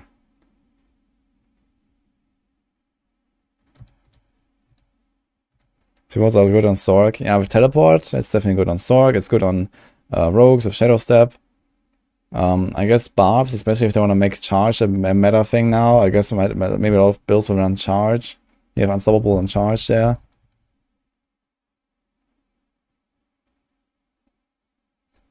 Nah, I have even more problems on YouTube. You know, maybe two blow.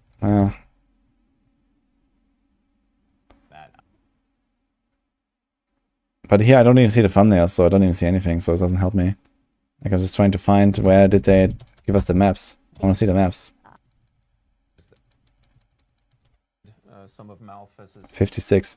Okay, here, look at this. Why is it 56? Look at the thumbnail. He had 56, 40.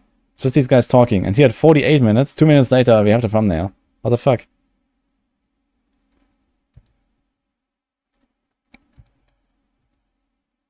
So it's right at the start of Arcane Tremors. Okay, here, this is what I was looking for.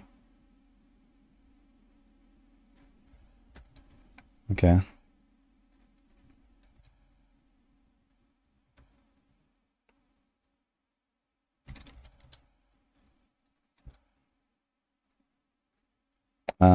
It's gonna take like a fresh one of all of these, I guess.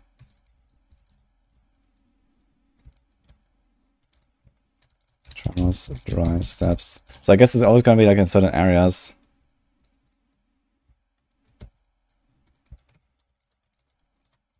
Tremors, fractured peaks.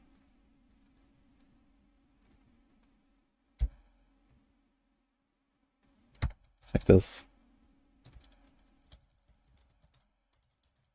Tremors, Hover. Okay. Tremors, Cage. Can we do it? Ugh.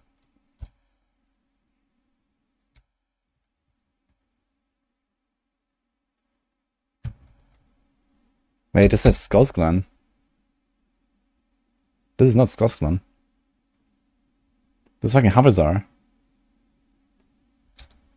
What? Tripping?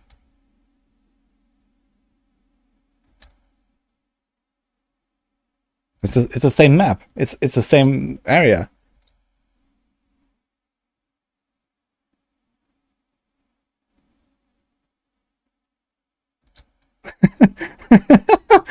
Whoops.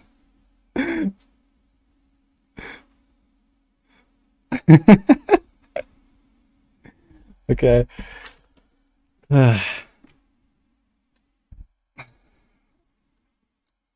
It's a funny looking Skosklan. For sure. That's why I only showed it for 2 seconds. And I missed it again. No whispers on any of these maps, it's true. So these are these like weird pylons or something that the guy is like... I guess these might be like the big constructs, like these herald constructs that are like, you know, big elites or something. So it seems like they're just like running around or something. Are they actually moving? That would be cool. If it's like actually dynamic and they're like walking around and there's like some events popping off or something. Could be interesting actually. There's like something and there's something and I don't know. Scotland is the southern coast, yeah.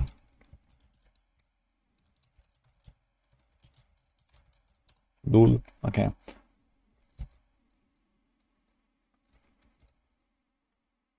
Yeah, let me see.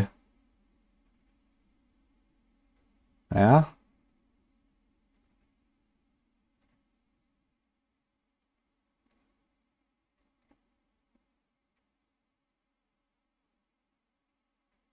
Hmm.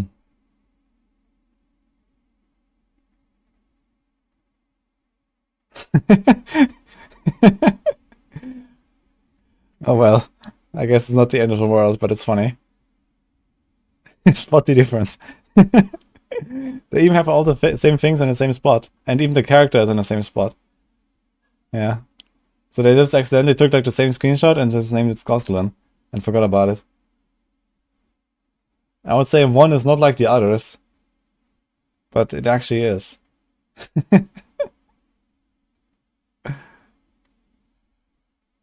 In a parallel universe.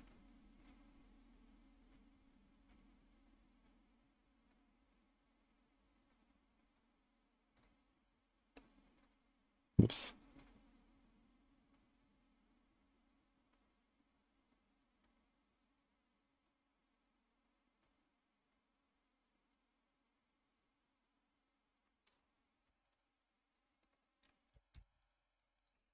Okay, anyway, enough of that. Let's see if we can find something else, yeah. Where's the damage support? Actually, that's something I caught earlier as well. Wait. Oh. Ah. I did Alt print screen and that only took this one window. It doesn't take my screen. Wait, what? I thought it's the entire screen, but it's just the window. Okay, then let me put that next to each other again real quick. I want to have that screenshot.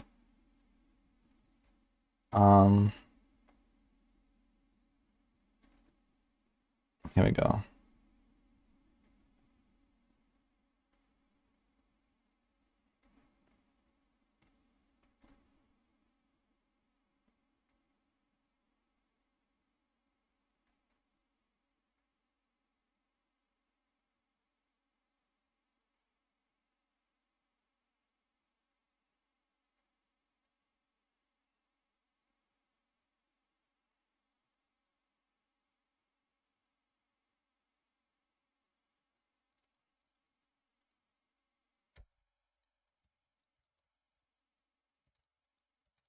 Yeah.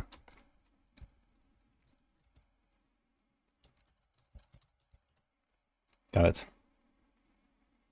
Anyway, what else are we looking for? I think there was like some more stuff in the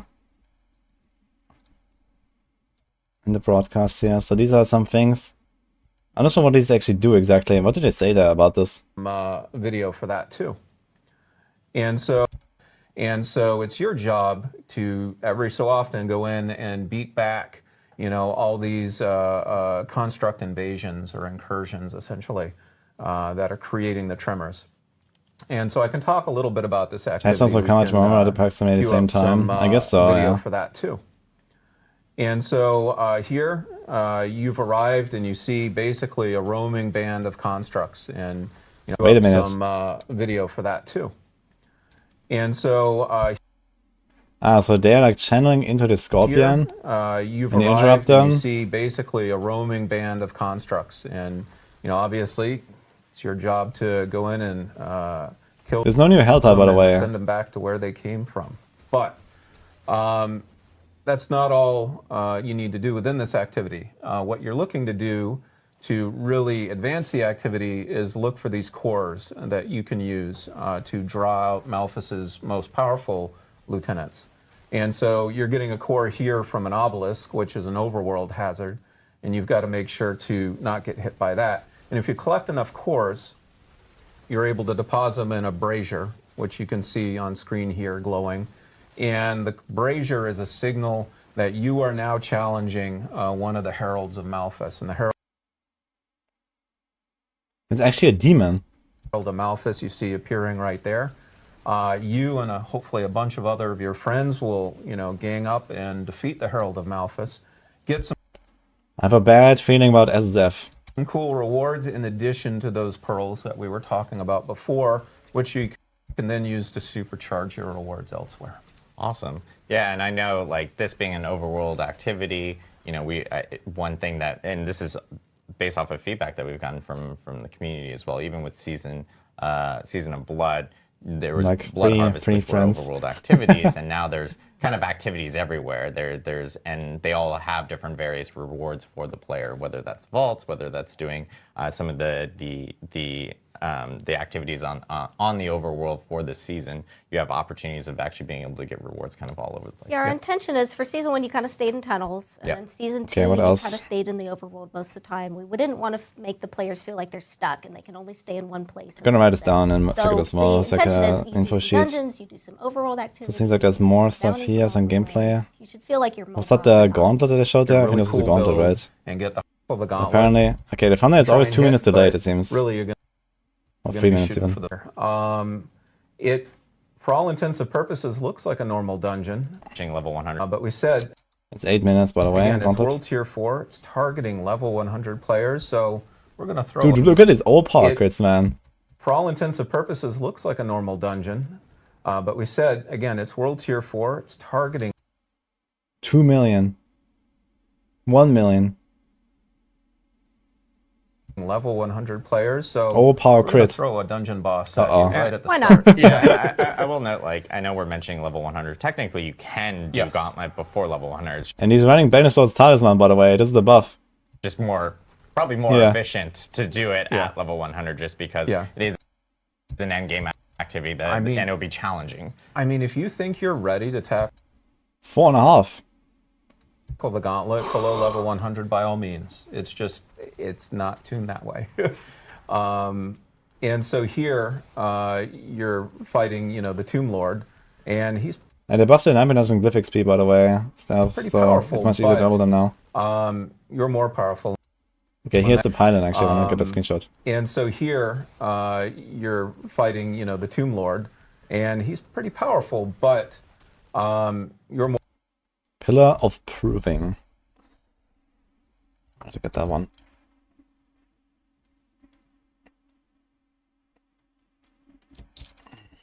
more powerful. In that case, you defeated him. Now, the cool thing about defeating that boss is it doesn't drop loot, it drops a shrine. And that shrine can then be used as a power-up to, you know, further increase your power within the Gauntlet. And there's other types of new shrines within the Gauntlet, too. We just hit previously here a Pillar of Proving, and that's a shrine that actually respawns all the enemies around you. Now, why would you want to do that? Because you want to kill them again and get their score, right? So we've got the Pillar of Proving, we've got the Pillar of Glory, which is a way to basically get a multiplier on your score. And we've even got chests scattered all throughout the dungeon that you can earn keys I was gonna run for a second, guys. I'm gonna go to the bathroom real quick. On the HUD there. And those keys give you even additional score. So a lot of the strategy of a Gauntlet is, you know, as a solo player at least, trying to find the most optimal path through it and use that as a way to, you know, take your really cool build and get the highest score possible. And you know, something we saw in the footage, obviously the first thing we ran into was a boss, like a Tomb Lord right there. And so you could technically take that Tomb Lord further into the dungeon if you want to. Yeah, you're not stuck in the room with Yeah, them. you're not stuck in the room. You can draw that Tomb Lord right next to another shrine and do a combo and then start building up even higher score. Exactly, and so that's the thing I think with gauntlets, like we're going to start to see some really, and because they change weekly and these leaderboards will be weekly, we're going to see players kind of create different combinations of what's the best way of optimizing for the best score possible? You know, taking advantage of the shrines, taking advantage of the chests, taking advantage of like, should I drag a bunch of enemies over here just because I know I'll have a shrine ready and stuff like that. So it's gonna actually be really interesting to see. And I think it adds even more complexity to the idea once you start adding additional players to it as well. Yeah, no, we had a lot of fun testing this, especially in parties, because parties can then start dividing and conquering what you need to do in order to get that high score. And so we expect party scores to be, frankly, ridiculous. Parties, got to play with friends there for that and stuff. And so I know with leaderboards, when you're looking at leaderboards, like I think we actually have an image of the leaderboards here, just like a quick throw up here. But you can see, based off of how leaderboards are, there is an overall leaderboard. For players, but then you have the ability of actually being able to filter by class, so you can see where you are within your own class. Yeah, so each class does have a unique ladder, and that's those first 5 icons you see right there represent each of those classes if you're playing solo. And that was really important to us because we were talking about that component of fairness that we want to make sure that, you know, the competition is a level playing field. We understand that, you know, a ball lightning Sorc, for example, probably shouldn't be compared to, you know, a rogue or something like that. And so we allow each class to compete independently. And then there are also ladders for each of the different party sizes, because obviously a 4-person party probably is going to be able to cover more ground than a 2-person party. And so that actually creates 8 ladders with leaderboards right there. And then we also multiply that by 2 because we have separate ladders for our hardcore players, because they are, well, they're competing on hardcore mode. They should get their own ladders. Exactly. And then we also have filters and leaderboards for the different platforms. Yeah, so you can actually compare yourself. If you're playing on Xbox, you can compare yourself to other players on Xbox. Same thing for PC, which is great to see. Like, we have the option of being able to kind of really filter out and see where we stack against other players in the leaderboard. And that all gets rolled up into a global leaderboard as well. And all of those leaderboards we mentioned, you are also able to filter by friend and by clan if you want to be able just to see the people you're familiar with and not compete with kind of the community at large. Yeah, so it's catered and customized to like allow players to actually really get into like almost like a granular type of look of how they may compete against, you know, just maybe everyone, or maybe just everyone on Xbox, or maybe just your friends, or maybe just people in your clan, which is really cool to see. And of course, with leaderboards and, you know, tackling leaderboards, as you mentioned, it is a separate dungeon. There are kind of rewards associated with leaderboards as well. That's right. So, be straight up here, though. The ultimate the ultimate reward of a leaderboard is glory and bragging rights. Exactly. And so, you know, only the top 1,000 players during a week are going to be able to get on the leaderboards. And it's going to be a pretty big accomplishment, but we got to do a little bit better than that. And so not only do we have the weekly leaderboards, we have the Hall of the Ancients, which is the top 10 players from every ladder each week get written to the Hall of the Ancients. Now, unlike the weekly leaderboard, the Hall of the Ancients don't reset. Oh, right, there was like this and so that is a permanent this video record here, I remember now. This is also where we had some of the construct powers. Let's check this out, actually. Season, and it's not going to ever get erased, going to be there forevermore. So yeah, you always have bragging rights if you ever want to show to other people, like, even if you come back like in a later season or something, you can always go like, trust me, I know what I'm doing type of thing. Yeah. But we've got some additional rewards too. We've got some neat cosmetics for folks who, you know, maybe don't hit the Hall of the Ancients, but they hit another threshold on the leaderboards. And we've also introduced another type of reward called seals. Now, I like to think of myself like I could compete, but I know better than that. I am never going to be ranking on those leaderboards ever. And so the seals are meant for players, frankly, like me, who just, you know, not ready for the leaderboards yet. And so what the seals are is, you know, let me describe it this way. So we've got that ladder we were describing, right? And each rung of that ladder is going to have a seal associated with it. And so as you get better and better each week, for that gauntlet, you're going to be able to earn seals and start ranking up in terms of the seals that you have. And is it? Any damage caused from a supporter skill is registered. The registered damage explodes at 34% effectiveness when the target dies as fire damage. Rank 2. So it goes up to 50%. So 50% of the single target can be an AoE basically. That seems really strong. That seems really nuts, actually. Okay. So registered damage is actually orange. Legendary. Confirmed.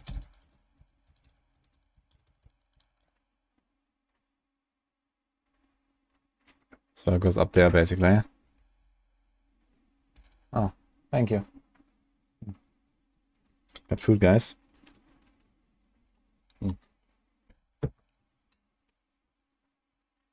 So it's good. It's going to go from kind of, I believe it's called Seal of the Blooded, which is the baseline, all the way up to Seal of the Worthy. And once you hit Seal of the Worthy, now you're ready, according to the game, to be able to compete in the leaderboard. So for myself, I'm probably just going to be trying to get Seal of the Worthy each week. But it's going to be pretty cool. Seal of the Worthy is still something that's pretty cool that you can display to other players to let them know that, you know, you're still pretty good. It doesn't play leaderboards. It's just maybe you're not on the leaderboard itself. Do what you are supposed to. We believe in you. Yeah, belief is great. How about Impale? Do we have Impale already? I know my limits. Yeah, legendary. So, yeah, so lots of cool stuff for Season 3. Gauntlet being a huge part of it. As we mentioned right at the beginning that Gauntlet won't be at the start of the season, but we do plan, it is a Season 3 thing. It is coming in Season 3. We just want to make sure that players can actually grow their characters at the beginning of Season 3. It's not like a speed run type of thing just to jump into Gauntlet, especially on the first week of Gauntlet, if we were to have it with the launch of the actual season. So players can, will hear more news about when Gauntlet actually hits really soon. We'll have information on that, and we'll be sharing that with players. Beautiful quality of this. Thank you guys for sharing. Auto a little bit about some of those 406p. components. Of course, with season 406. a new season, there's a new season journey, and there is a new battle pass. There's a lot of Is it gonna change? feedback that we got from players and some Is that the data that quality? we actually saw from players related What the fuck's going to on? season journey and some optimizations that we've kind of made to make it a Can I little bit more F5 this? friendly, a little bit better for players specifically. I know one big thing Sometimes it's that not we good for Tristan Blades. ended up hitting on specifically. You just was, found one like 2 days for before instance, season like end? one of the components alright, of I season guess. journey last season was like, hey, you need to kill 10 people in PvP, which made it a little difficult for some people, and we even saw that in some of the data from players. We're looking over the data, we're listening to your feedback, and So the thing is, it's always 2 rare PvP and objectives 2 just aren't legendary skills. that So if you popular. confirm about And like so, half of them, basically, we have all of them because we're confirmed. So that's always good. keeping Without an eye necessarily on, having a tooltip, I guess, improving but the game and improving the objectives for the season journey. We bit decided to Impale. modify some of the PvP objectives that exist. Yeah, for example, Bushwhack then and there's one in Impale particular are that we rare. looked at. It just had such This a low makes completion rate. Gyrate. So yeah, there's been sorry, it's not optimizations legendary. based This off makes of player this one and this feedback one and, of course, rare. data that we've seen It's from basically that. confirmed. And then I know that one big thing is like some of the rewards associated with season journey. We screenshots. kind of amped them up a little bit. No, it's specifically. super important for us to make sure that the season journey is rewarding. I mean, it's one of the backbones of our season, and if folks feel as if they're not compelled to, go in. And same here, Lightning Bolt is rare and Focus that's a miss for us. Fire is rare. So this is legendary. We went back and really took a this is close look legendary. at the rewards and amped them up in a couple of key ways. The first way we amped them up is we made sure that it was a good vehicle for earning. Now we need to some find of one those more governing of these stones and here. tuning stones we talked about. And so you actually get an advanced look. Have you done Reddit review yet? For some of those governing and tuning stones if you play the season. We can, journey. yeah. And so but you'll let me get the drops finish a little here. I bit want to sooner, and compile that'll a bit give you more. a little more of a leg up. Wanna have sure of everything. Specking out your Seneschal. The other thing we did is we looked at those later chapters. When does it start? It Champion says and 9 Slayer a.m. and PST. It's Destroyer. already 11:30. And we said, well, Sounds like those it started still 2.5 hours don't feel ago. rewarding enough. I mean, Actually, we're over. asking players to do a lot there. We're asking them to go into the Get out of boss my title. ladder, defeat bosses, really invest a lot of time. So we wanted to make sure those rewards felt meaty. And so we added a number of ancestral legendaries there, including some that are 925 eye power. Nice. So hopefully, hopefully that will be something that folks will really enjoy, and get more folks wanting to take that journey with the Okay, season. anything else in Also, that something slightly related to PC season Gamer journey article? and Where was this? feedback is we got some feedback that previously for our No. quest lines you had to complete certain this up levels there. of season journey to even Yep. progress in the quest line. Did I close Got it? A lot of feedback. Did it crash? What happened? People didn't like it. We don't want people not to feel good with it. So start. Oh, we also had a poll earlier, actually. Wait a minute. Start to finish. I just saw that. Season journey. View results. Opinion about season 3. So It no longer says it's level all up right. to, chapter 44%. 3 of the season 39% journey. May. Yeah, you most can- definitely. looks like a very it's, mid-season and after all, huh? Again, community feedback has been so helpful for us, especially as yeah, we 9%, have not been playing 5%. iterating on seasons and going from interesting. season to season. So it's been super great. Another few big people thing say that's not coming playing. with at least season So it seems like good enough for people to play, but not much, I guess. A lot of players have Yeah. been looking forward to. First, actually, let's actually jump into all this. Why did a PC actually, Gamer can we throw article that go now? graphic back up? There we go. Actually, Yeah, close it, I so think. there a lot new cosmetics coming. One big thing I know that was really popular with season 2 was the town portal skins. Love those town portals. Everyone is rolling with the blood portal. I am not rolling with the blood portal. I'm like the one person that's rolling with like the angelic wings one. If there's other people like that, like shout out to those people. You're It's this part one, of my Construct crew. Mania footage. But there are also cool new skins and of course new emotes that are coming with the new 2 Blossom Weeks preview into battle LE pass, prep into 2 weeks of for, Gauntlet.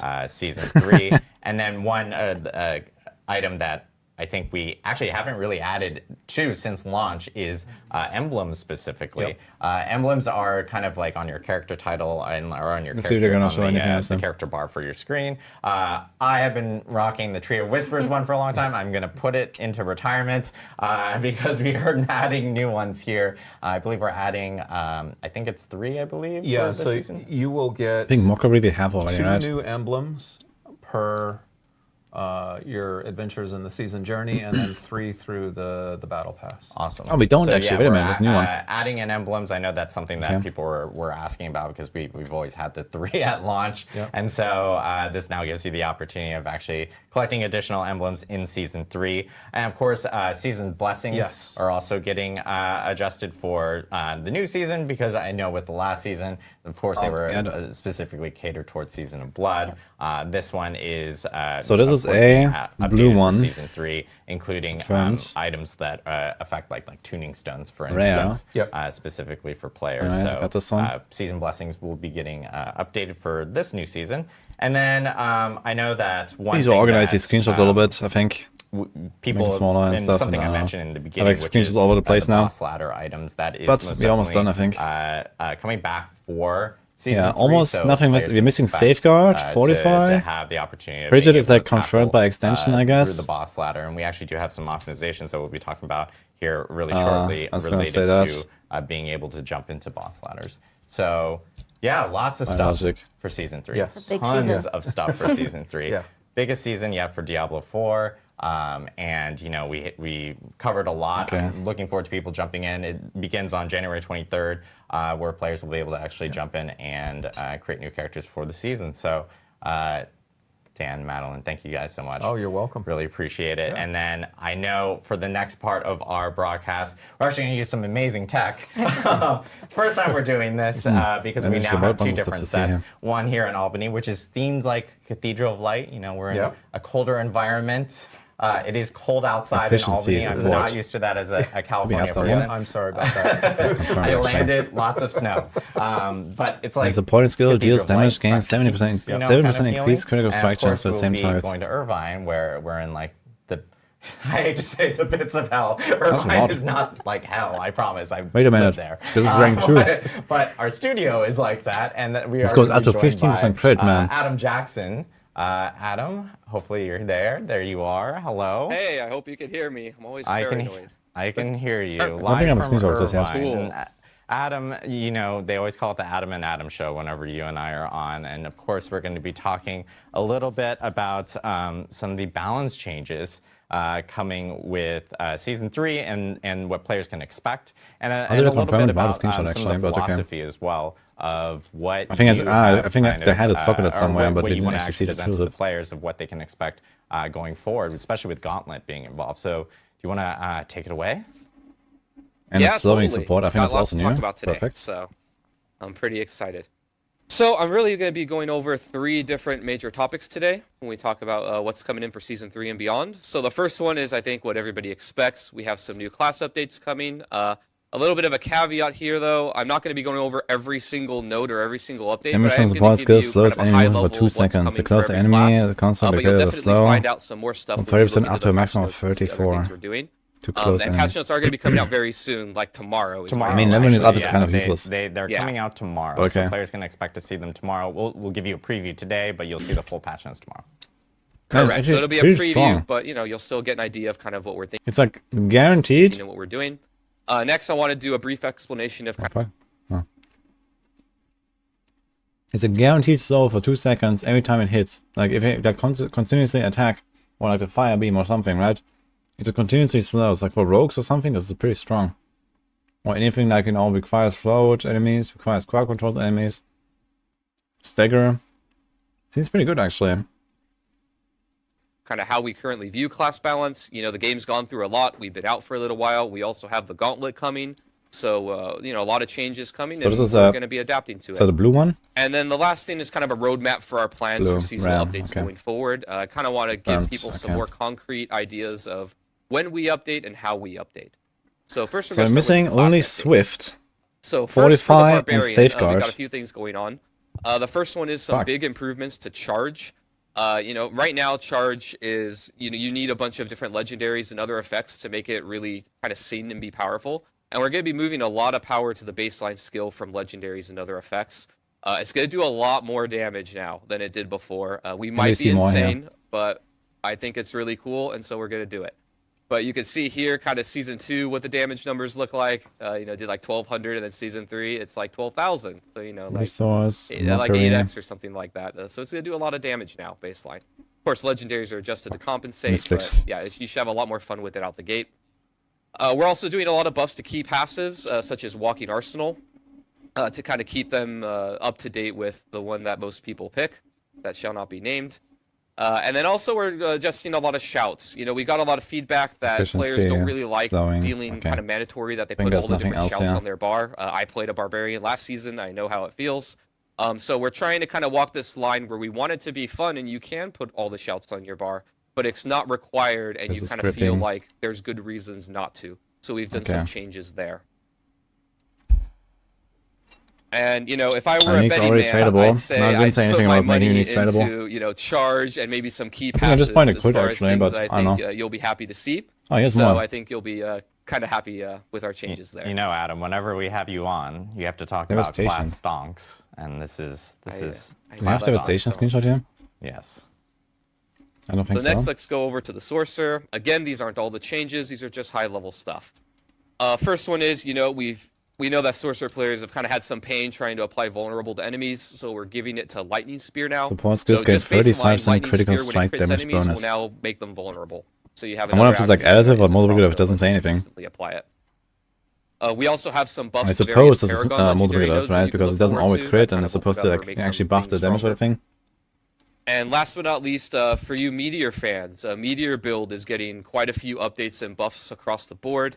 We also are giving them a new unique that kind of changes how you think about it and how it plays that I'll be showing off in a little bit. Okay. So, Can't wait. So To, got I this can't one? wait to see it. It's so good.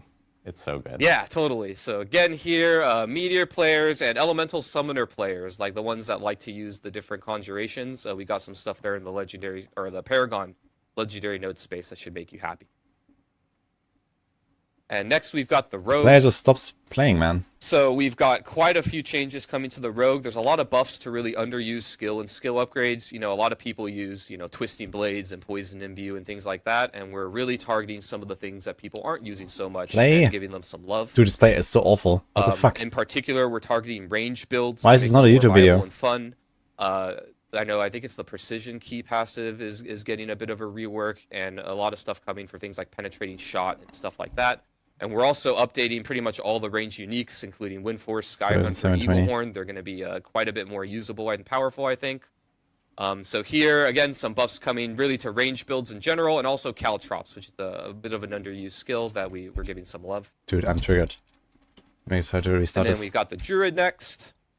So here we've got some buffs coming to various spirit boons that aren't Are we seen hype as much or play that as we're others. trying to As empower example, Arumba instead of Prickle Skin is ourselves? the one that gives you some I mean, this thing thorns. is supposed to buff you, The right? amount So there is being increased by a lot. it does You have can like see an here in either like Season buffs 2, for you, it's or about you can like 300 buff at it this up level. to like And actually in deal Season damage. 3, I think it's doing about 4x. I mean, what it used personally, to. I don't like being So, forced into having a some big minion buffs or coming follower or to something. various spirit But for a season, I boons think it's used. okay. And it seemed pretty interesting.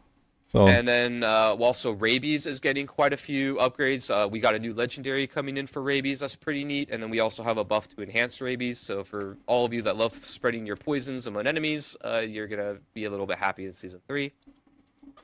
So here again, we got some buffs. I put Rabies here, but also Lightning Storm, and we'll be showing off a new unique there too. I'm actually probably going to play Lightning Storm in Season 3 because it's got a really cool unique coming that we're going to So you'll have which one is that on our top left here? Yeah, I'm we're so excited for you to show these uniques. I think people are gonna probably Does he mouse cater all their it? builds for those classes Is that to Swift? some of those uniques. They're pretty. I mean, we have uniques coming for every Yeah. class. Ah, We're just fuck, gonna be I let showing go. those two off today. I think I Again, not need everything, that. but they're pretty cool. I don't think you have Last but not Swift least, yet. we've got Necromancer. So Blood and Iron Golems. So fun fact for those of you who Yeah. didn't know, but the Bone Golem, when it So it's a when blue, it attacks rare. enemies with Okay. its normal attack, it actually cleaves and hits nearby enemies. And the Blood and Iron Golems didn't, and they were very jealous and unhappy. Let's get a And so we just screenshot. decided to give it to them. So now all your golems, Almost have all of them. your golem friends are going to AoE cleave when they attack. I didn't put in a note here, but also just golems in general are getting some buffs, and I think we even some other minion buffs across the board. But you can see those in the patch Okay. notes. Got it. And then a quality of life change coming is that Bone Prison, friendly players and your minions can now move through them. We've seen some situations, I know I've played it, where you'll Bone Prison an enemy and you're a minion build, and then your minions actually can't get to the enemy, or they want to go somewhere else and the Bone Prison actually blocks them. So now you and your friends will just be able to go through it. It'll be a lot more usable. And then we got a lot of Bone Spirit upgrades, including a redesign of one of the aspects, which is Anything else in there? the Swelling He's doing a Curse. third one, I think Bone suppose. Spirit players are going to be really happy.